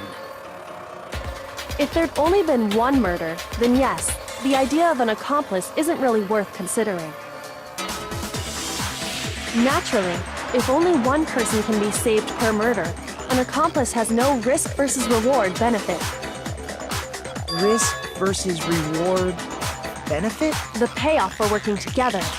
The reward that balances out the risk of taking part in a scheme. There's no point in being someone's accomplice if there's no benefit to you. However, if there were some potential mutual reward for the risk, then cooperation becomes possible. You're saying that two people could act as each other's accomplices to commit two separate murders. I think that's what the true killer told Hifumi. They would each have an accomplice for their crime. And based on the case's events, Hifumi would have been the first one to act, murdering Taka. They made him carry out the first murder so he couldn't back out of helping them later on. So in this case, there wasn't one single person committing multiple murders. Instead, each person killed someone, creating two separate incidents. And it only looked like one person because that's how the true killer designed it to look. A single suspicious individual, a similar weapon used in each crime, disappearing bodies. By creating one seamless set of circumstances, they made it look like one person was behind it all. The mastermind picked their target and managed to convince him to go along with their plan. And then, to avoid the no accomplices rule, they simply killed their accomplice. Which, if true, means that betraying Hifumi was part of the plan from the very beginning. That's just awful! How could anyone be so cruel? You think so? I can't help but admire its cunning. Still, their choice of accomplice seems odd.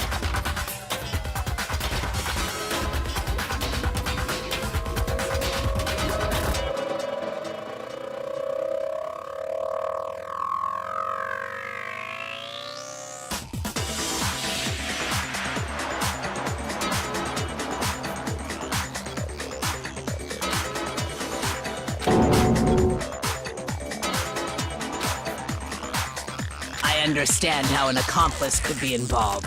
But then, who was the one pulling Hifumi's strings? That's problem numero uno right now!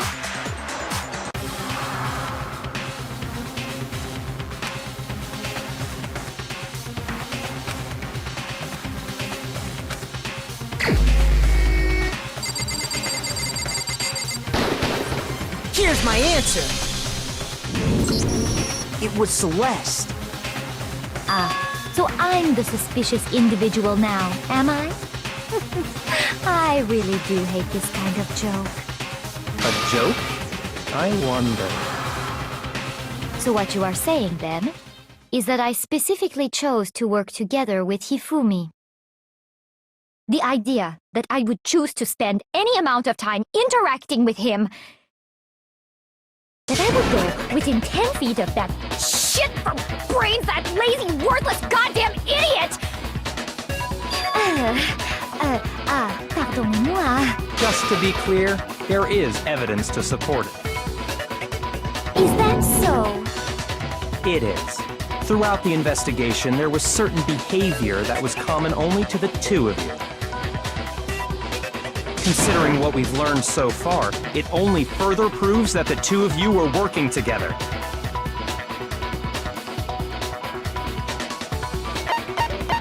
I got it! The behavior they had in common has to do with the suspicious individual in the suit, doesn't it? The only ones who ever actually saw Robo-Justice firsthand were Celeste and Hifumi. Shush, the adults are talking now. Sorry. As he said, only Celeste and Hifumi ever laid eyes on the costumed individual. If we accept that Hifumi was one of the culprits, we can't help but suspect what Celeste has said as well. Are you saying everything they told us was a lie?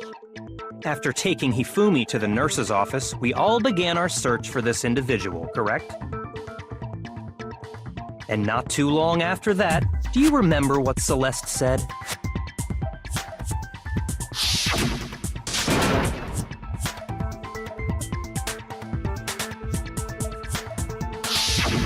We headed to the second floor specifically because of what she claimed to have seen.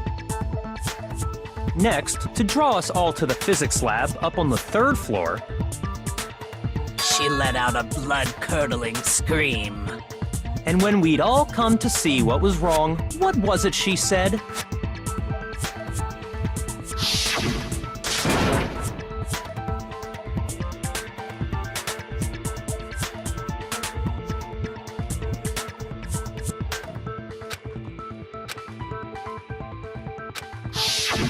Once she'd done her job of getting us all up to the physics lab, it was time for her partner to get to work.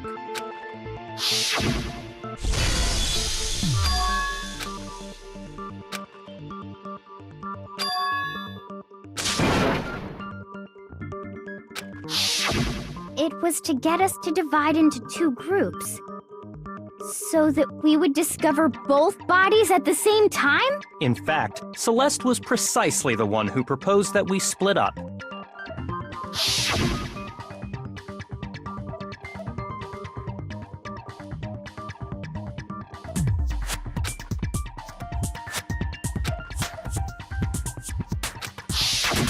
Well, if Celeste and Hifumi were working together, all those chance events suddenly become connected. And on top of that, that piercing cry of yours early on.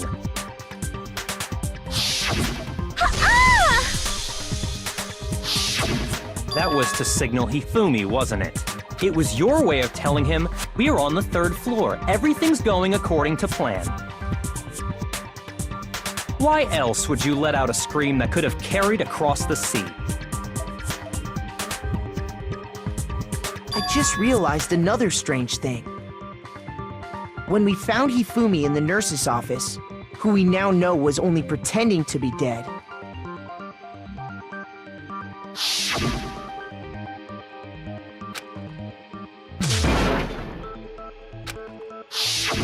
Celeste, you were the first one to say he'd been murdered. You wanted to make sure we wouldn't have any doubt in our minds. I don't believe it! Everything, the whole thing was one big act! Hina, you were with Celeste when Hifumi's body disappeared, right? Yeah. I was feeling kinda sick, so Celeste took me to the bathroom. Wait! Then that was... She wasn't worried about you. She just saw a chance to help Hifumi sneak out of the nurse's office. Each piece isn't much by itself, but start putting them together and the picture gets very ugly indeed. Wouldn't you agree, Celeste? I have no idea what you mean. Don't bother trying to deny it. You made one fatal mistake. Oh, did I? I didn't even catch it myself when you first said it, but looking back, I can say that that one little slip-up was your undoing. What are you talking about? I'm talking about what you said after Hifumi's body disappeared and we returned to the nurse's office.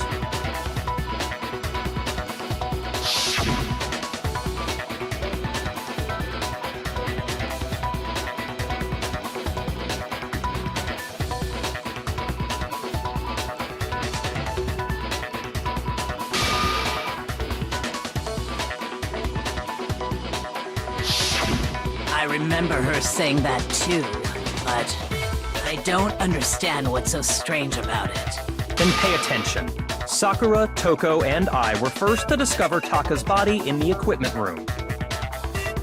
Then Makoto showed up and told us Hifumi had been killed, so Sakura and I left with Makoto. Once we were in the hall, we ran into Celeste, and the four of us headed to the nurse's office. Now, the entire time we were together, none of us said anything about Taka being dead. Think about it. Celeste's comment doesn't make sense. It was completely out of place. Yeah, I see what you're talking about. Although I don't really get what it means. You hear that, Celeste? Everyone's having some trouble understanding. Could you repeat what you said? If you're really not the culprit, you shouldn't have any problem repeating it, right?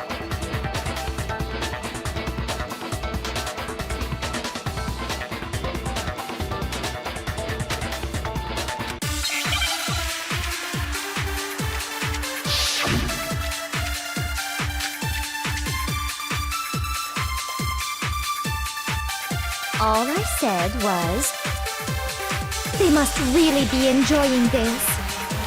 Enjoying the sight of us standing around, frightened and confused. They must be positively elated. We are all going to die here. We are going to die, just like those guys died. And that is all I said. And that's all it takes to finish this. It's obvious, isn't it, what was so strange about Celeste's comment? All I said, they must really enjoying the sight of us. They must be. We are going to die. No, it's wrong.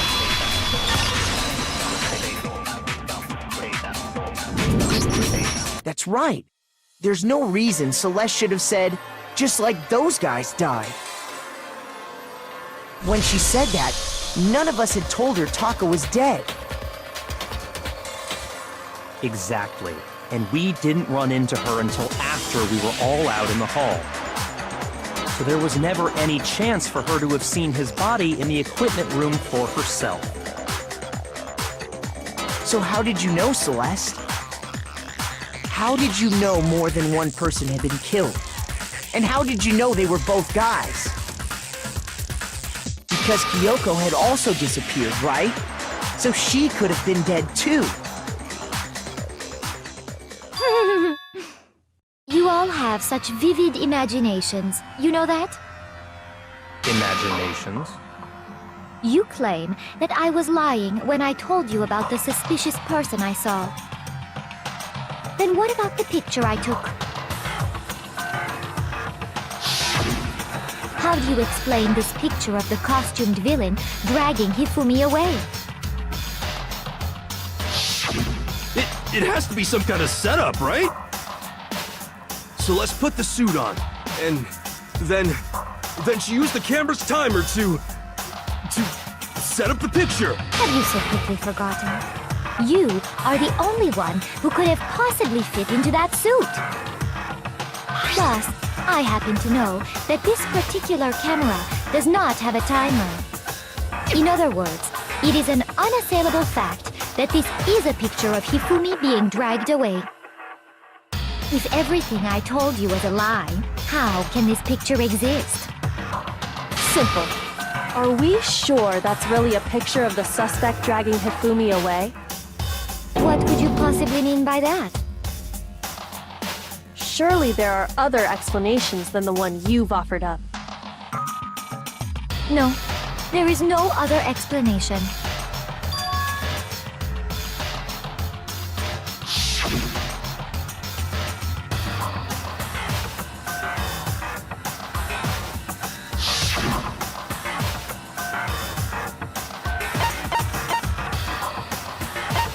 I got it! It's not a picture of the suspect dragging Hifumi away. I would say it's a picture of Hifumi dragging the suspect away. That's certainly within the realm of possibility. The one being dragged off in that picture isn't Hifumi, but the person in the robot suit. We've simply been led to believe that it's the other way around. And the strange costume might only exist to lead us astray even farther. If you saw someone wearing something like that in this situation, of course you'd notice and be suspicious. That's what happened! You put me to sleep and made me out to be the bad guy in all this!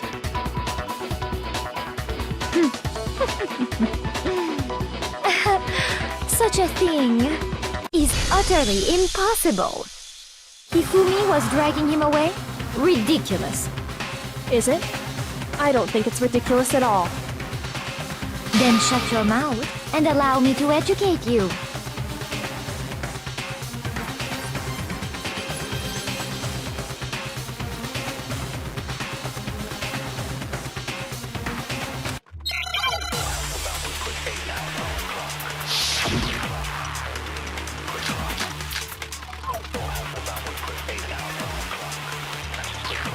You dressed me up in that suit after I passed out!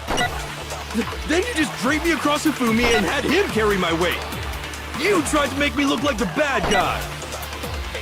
Like I said, ridiculous. As you can see in the picture, the suspect is standing perfectly upright. If the person inside the suit was unconscious, there's no way they could stand up straight like that. Then the fortune-telling idiot is the culprit after all! No way!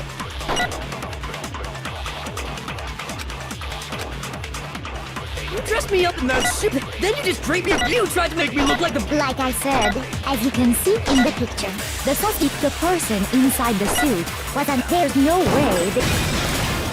No, it's wrong.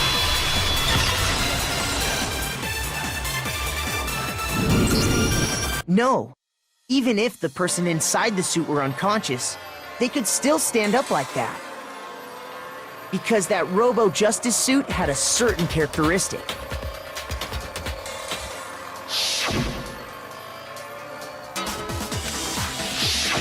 that's right! They totally made a mistake when they made it, so it couldn't bend at the waist. I'm not so sure that was a mistake. I think the suit was designed from the beginning to be used the way it was. Celeste and Hifumi took the suit they'd specially designed and stuffed Hiro into it. That's how they were able to fake that whole thing. The point of it all was to make us believe whoever was in the suit was to blame. Well then, I suppose this is checkmate. Checkmate?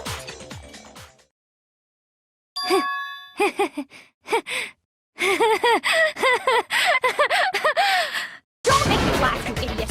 What do you mean, checkmate? Celeste? Clearly, you want to cram me into your little guilty box. Well, there's one little problem. Have you already forgotten what Hifumi told us as he lay dying?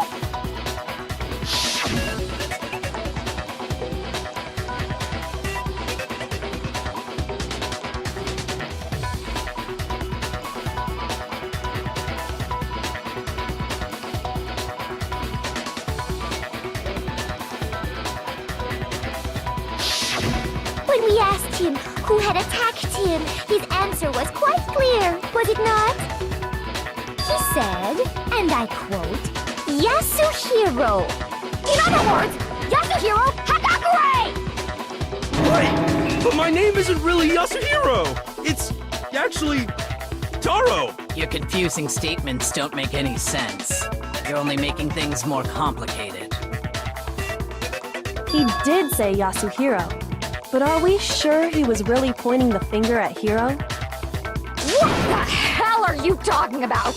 I'll burn you alive! Kyoko, what do you mean by that? Think back to how Hifumi used to talk to us. How did he refer to each of us?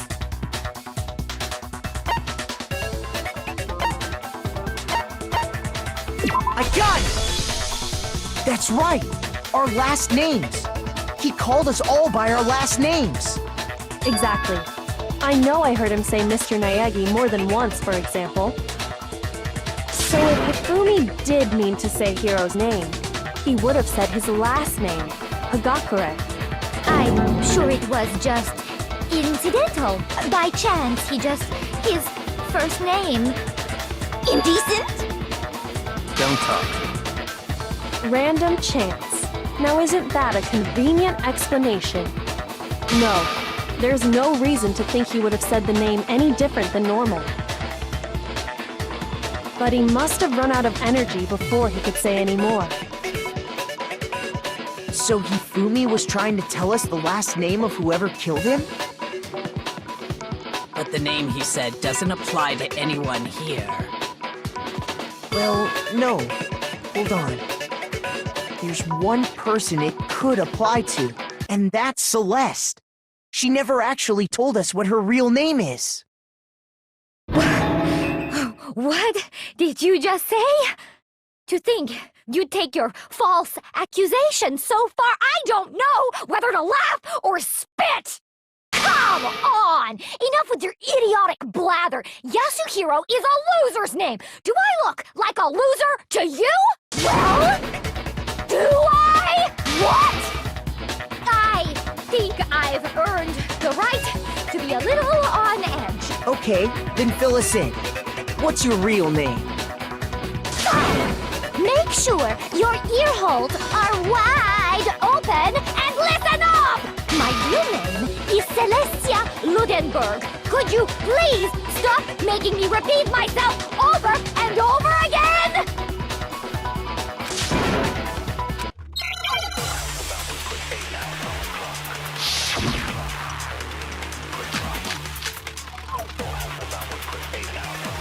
Hifumi was trying to tell us something. He wanted us to know the killer's last name, Yasuhiro. If there's one person here who might have that last name, It would have to be you, Celeste. You haven't told anyone what your real name is. How many times do I have to tell you? My name is... Celestia Ludenberg! God damn it! How long do you plan to go on pretending? I'm not pretending. It's the truth. And since you have no way to contradict me, that's the only truth there is! Moron!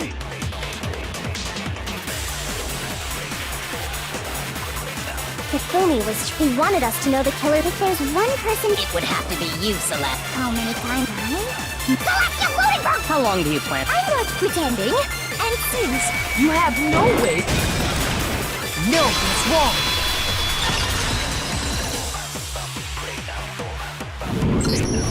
That's it! The handbook! what? Anytime you turn your handbook on, it shows the owner's name when it boots up, right? Monokuma told us all about it before.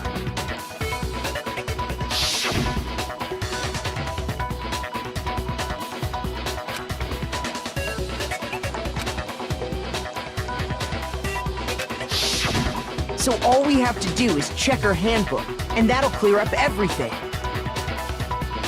That's how we can find out Celeste's real name. That's an invasion of privacy. I refuse to cooperate. Celeste, can you please just tell us what really happened? Please, just tell us. Even when I'm put in check, it's just my nature not to give up. Because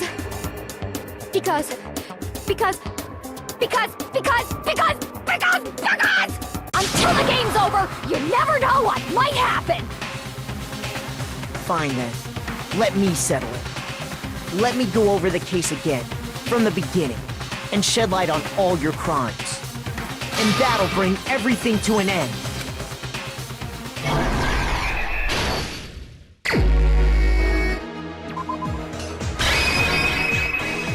Here's exactly what happened. Before anything, the killer persuaded someone to help carry out the murder. And that person was...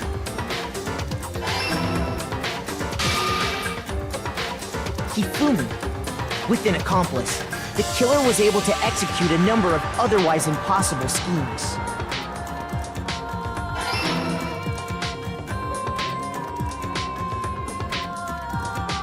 First, they convinced someone to meet them in the rec room last night at 1 in the morning. That someone they met with was Hiro. The murderous duo intended to pass Hiro off as the prime suspect. So when they met up with him,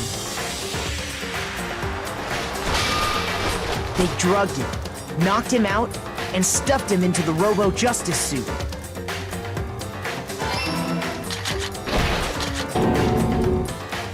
Next, Hifumi positioned himself to make it look like Robo-Justice was attacking him, while the killer used a digital camera to take pictures of the assault.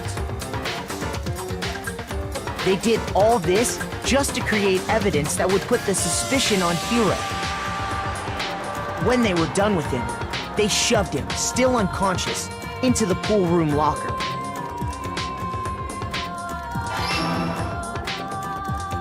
And then finally, at 6 a.m., they moved into the murder phase of their plan. They called Taka to the equipment room.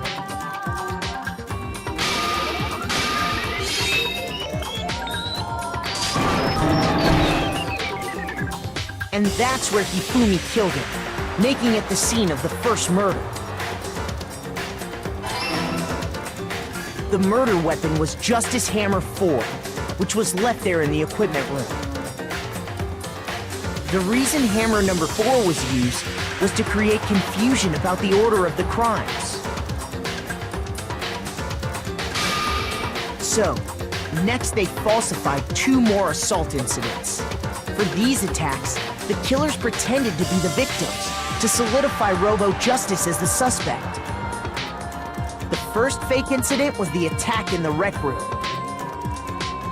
There, the killers wanted us to see Justice Hammer 1 and the Robo-Justice pictures they'd taken. They wanted to make sure we bought the surprise attack story. The second fake incident was the attack in the library.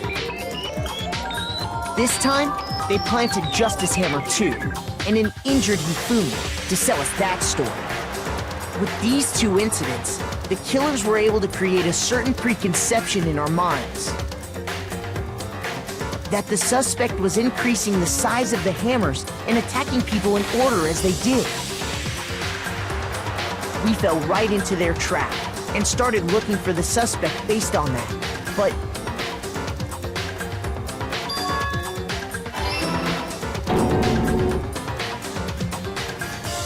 while we did that, we left Hifumi alone in the nurse's office. This was exactly what Hifumi was hoping for. He took a blood packet from the refrigerator and Justice Hammer 3 and turned the room into a crime scene in which he himself had apparently been brutally murdered.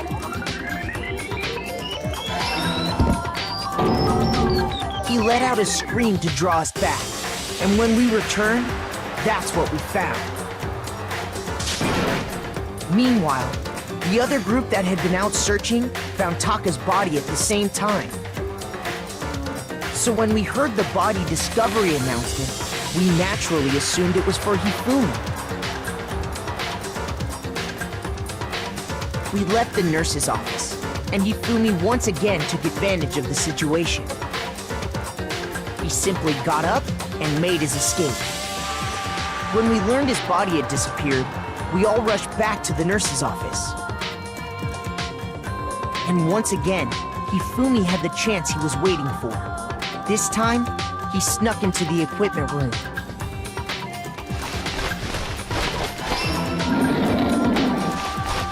He wrapped Taka's body in a tarp and used the dolly to move it all the way down to the repository. That explains how each of the bodies disappeared. But even Hifumi didn't know what the true killer had in mind for their final act.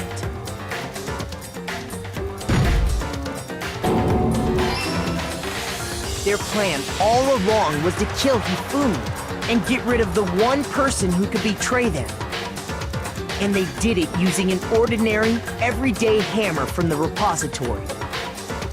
That should cover everything that happened in this case. And the villain behind it all is...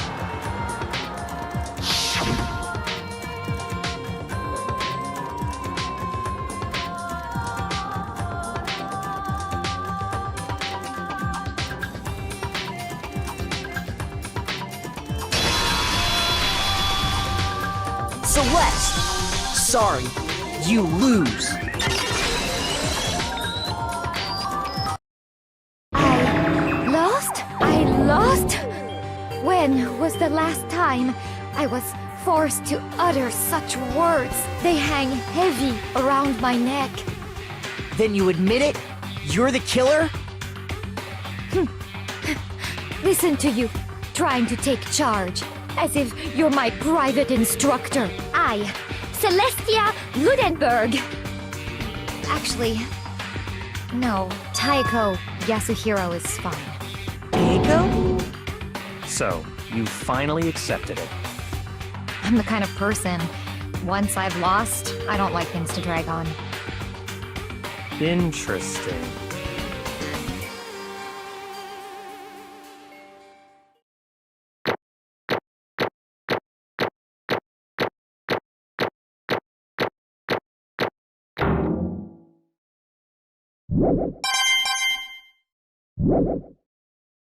Okay, Monokuma.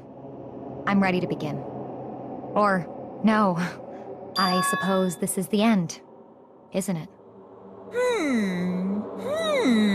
It is indeed the moment we've all been waiting for. Time to vote. Okay?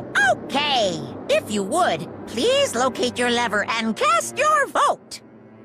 And when the votes are tallied, who will become the blackened? Will you make the right choice or the dreadfully wrong one? What's it gonna be? What's it gonna be?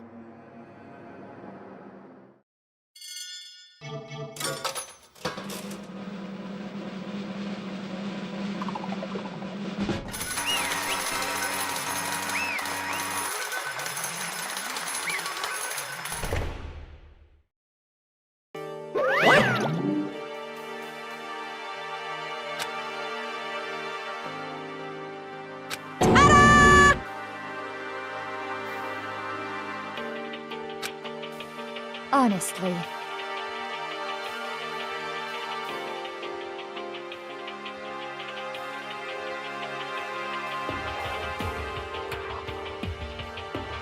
I knew it.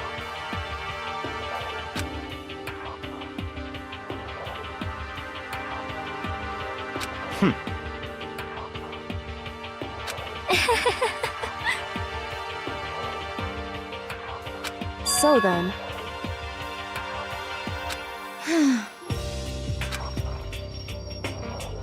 Indeed.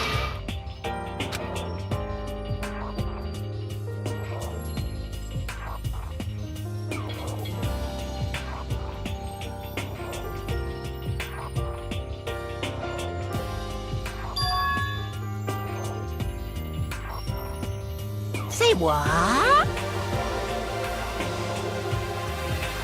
Just a second.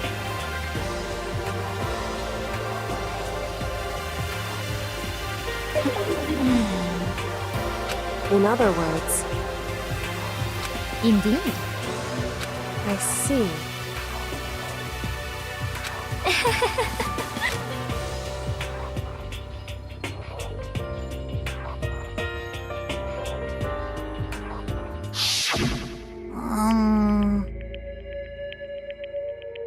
Actually...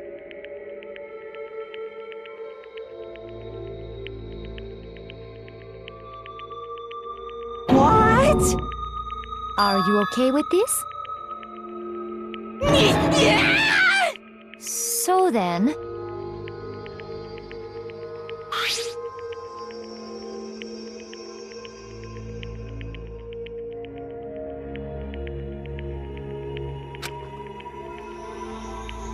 Damnation!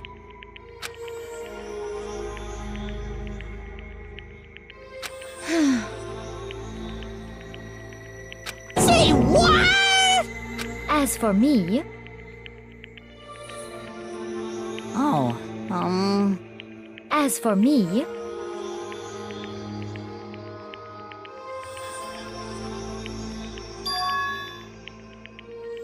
what?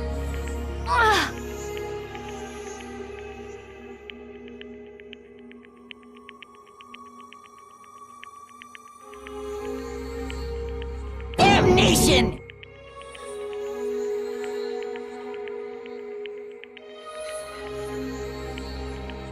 Say what?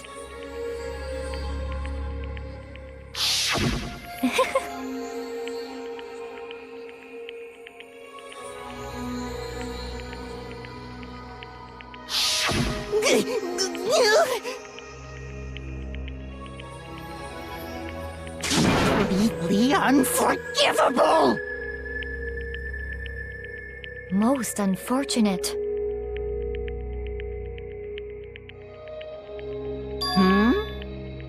Actually,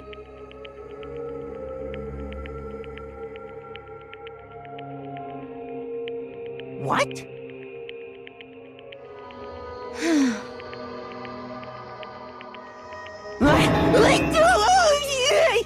indeed.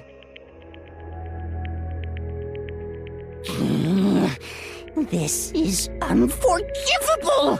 Completely unforgivable! Honestly,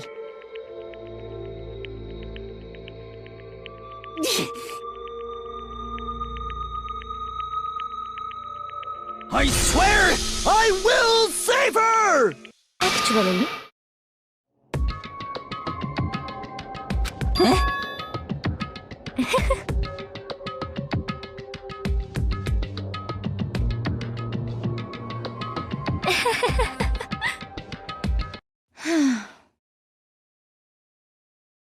Hmm?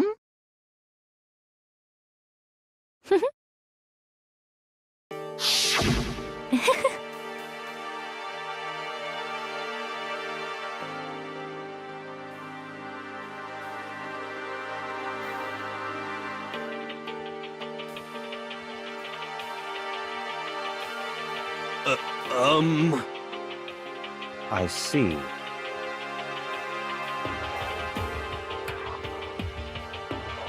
indeed.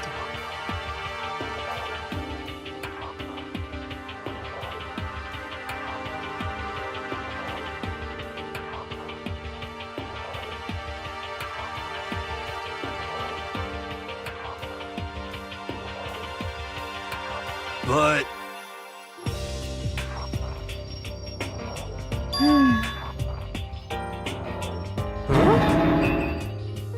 Let's see.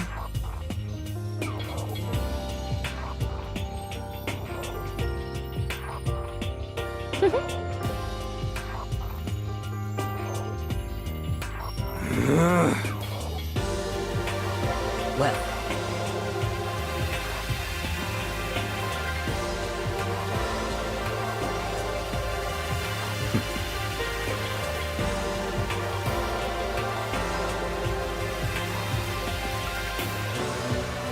Are you okay with this?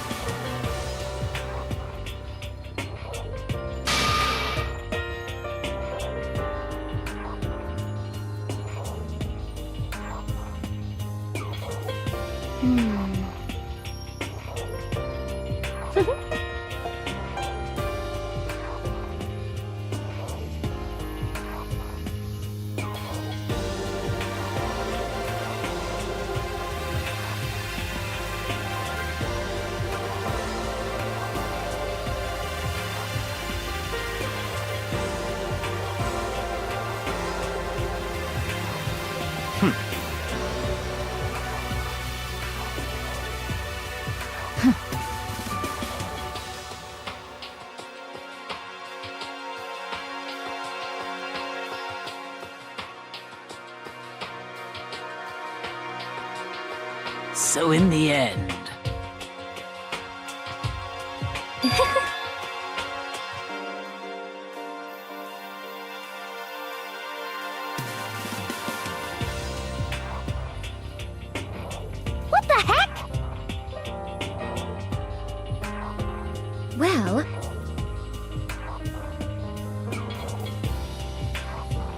Don't be mean!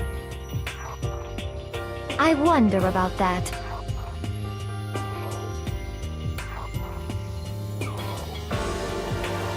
Why? What the heck?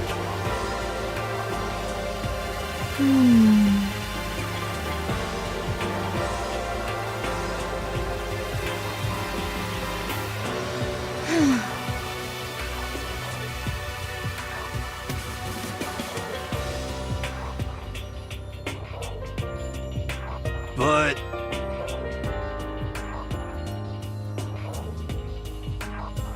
You little bitch! Hey!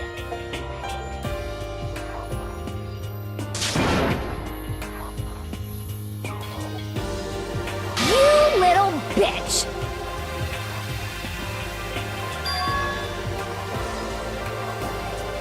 This is fine.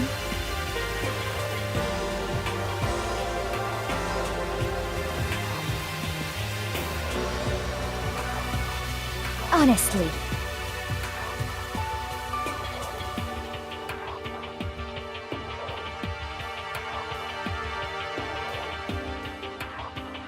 As for me,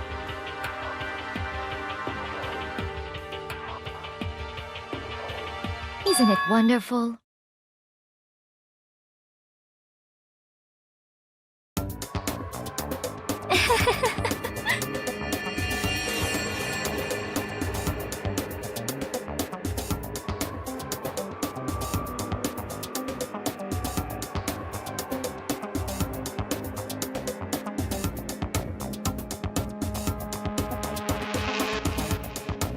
This is fine.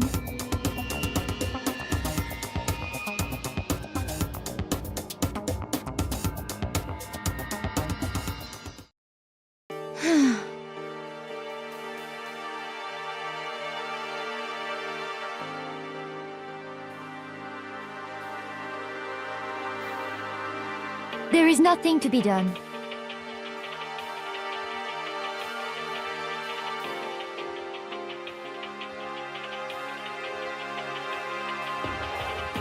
Just the worst.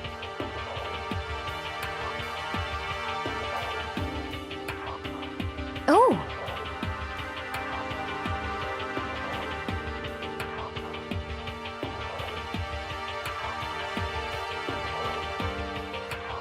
Do you understand?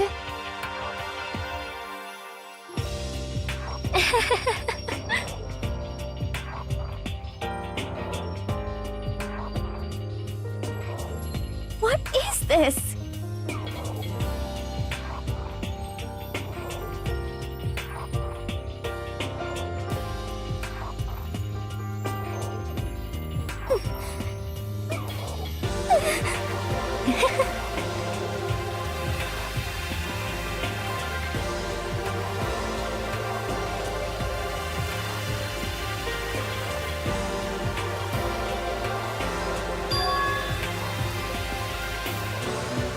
Yes, indeed.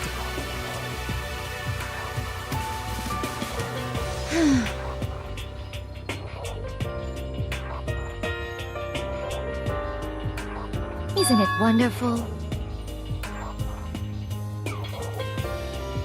Hey!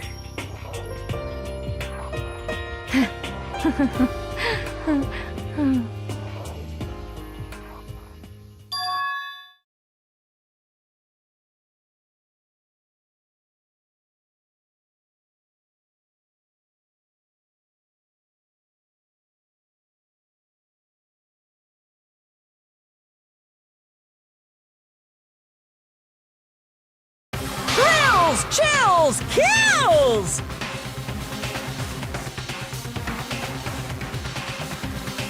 Now then, I've prepared a very special punishment! Let's give it everything we've got!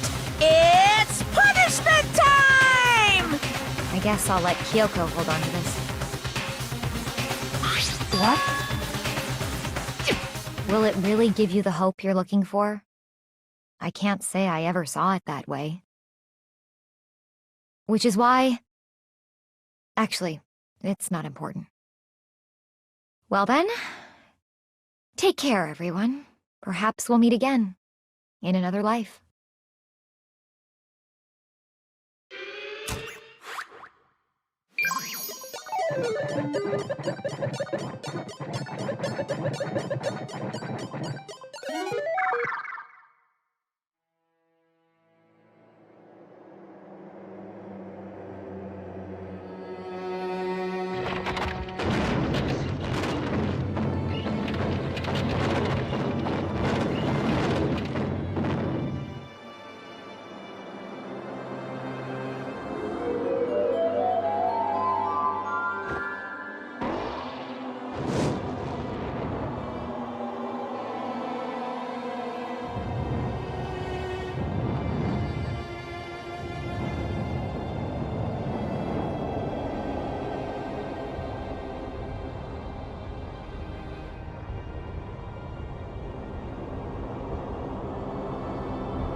Extreme!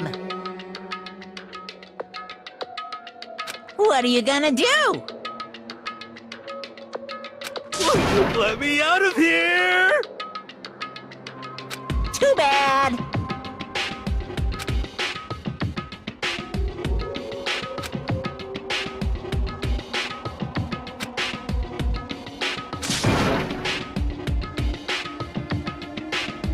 How strange.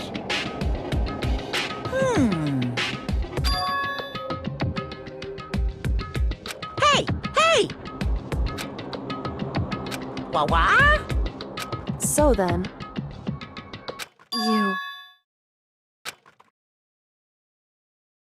Ooh! Hey, Ooh! How exciting!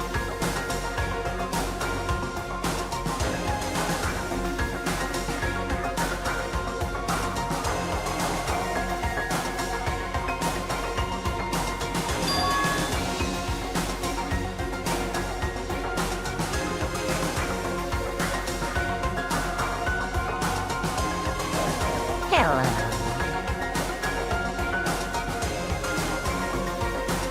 Well?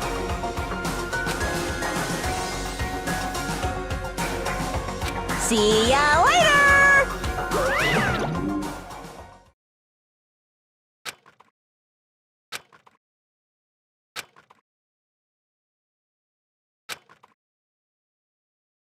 so...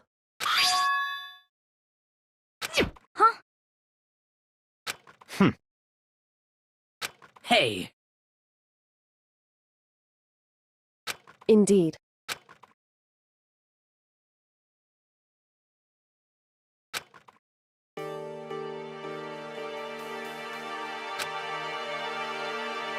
Hey, What? so... Come on.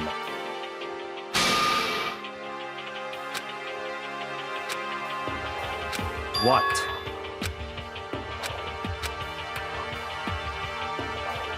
Goodbye. Well then. Yo!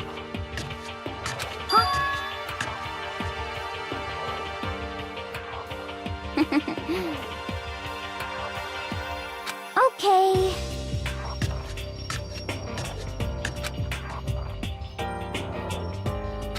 Shall we go?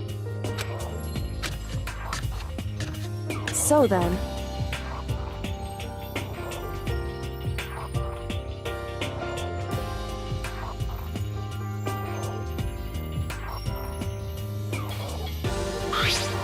You really can.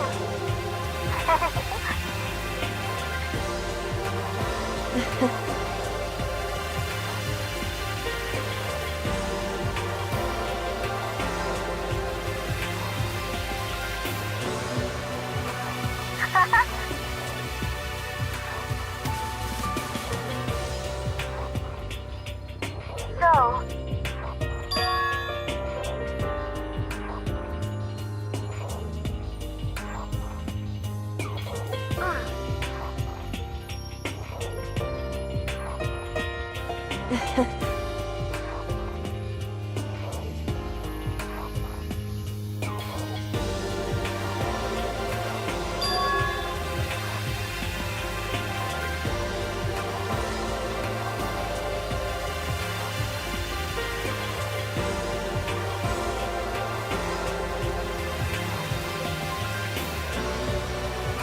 You. However,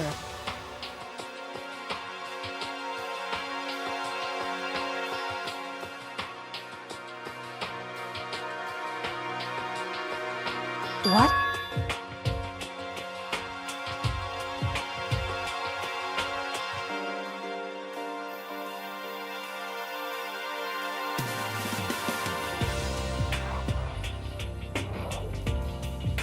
Indeed.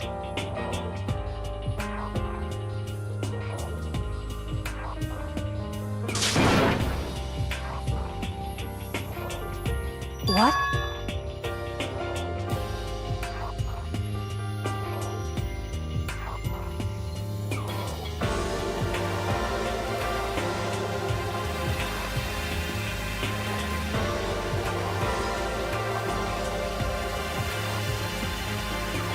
It's true.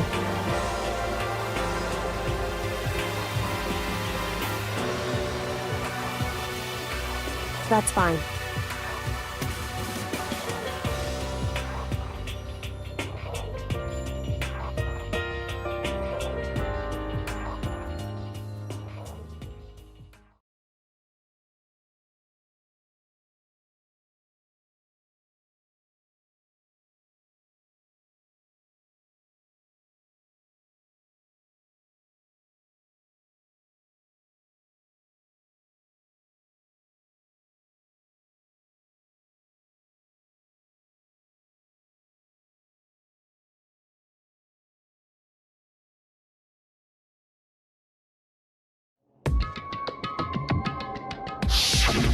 Correct.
Correct.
Why, you? What do you think you're doing? I asked you a question. What's the meaning of this? How dare you defy me? This wasn't part of the deal! I've made a decision. I will no longer retreat, no longer compromise, no longer regret. I've made my decision. I'm going to resist you. Okay, but you do realize what will happen if you go through with this, right? You haven't forgotten, have you? What I'm holding hostage?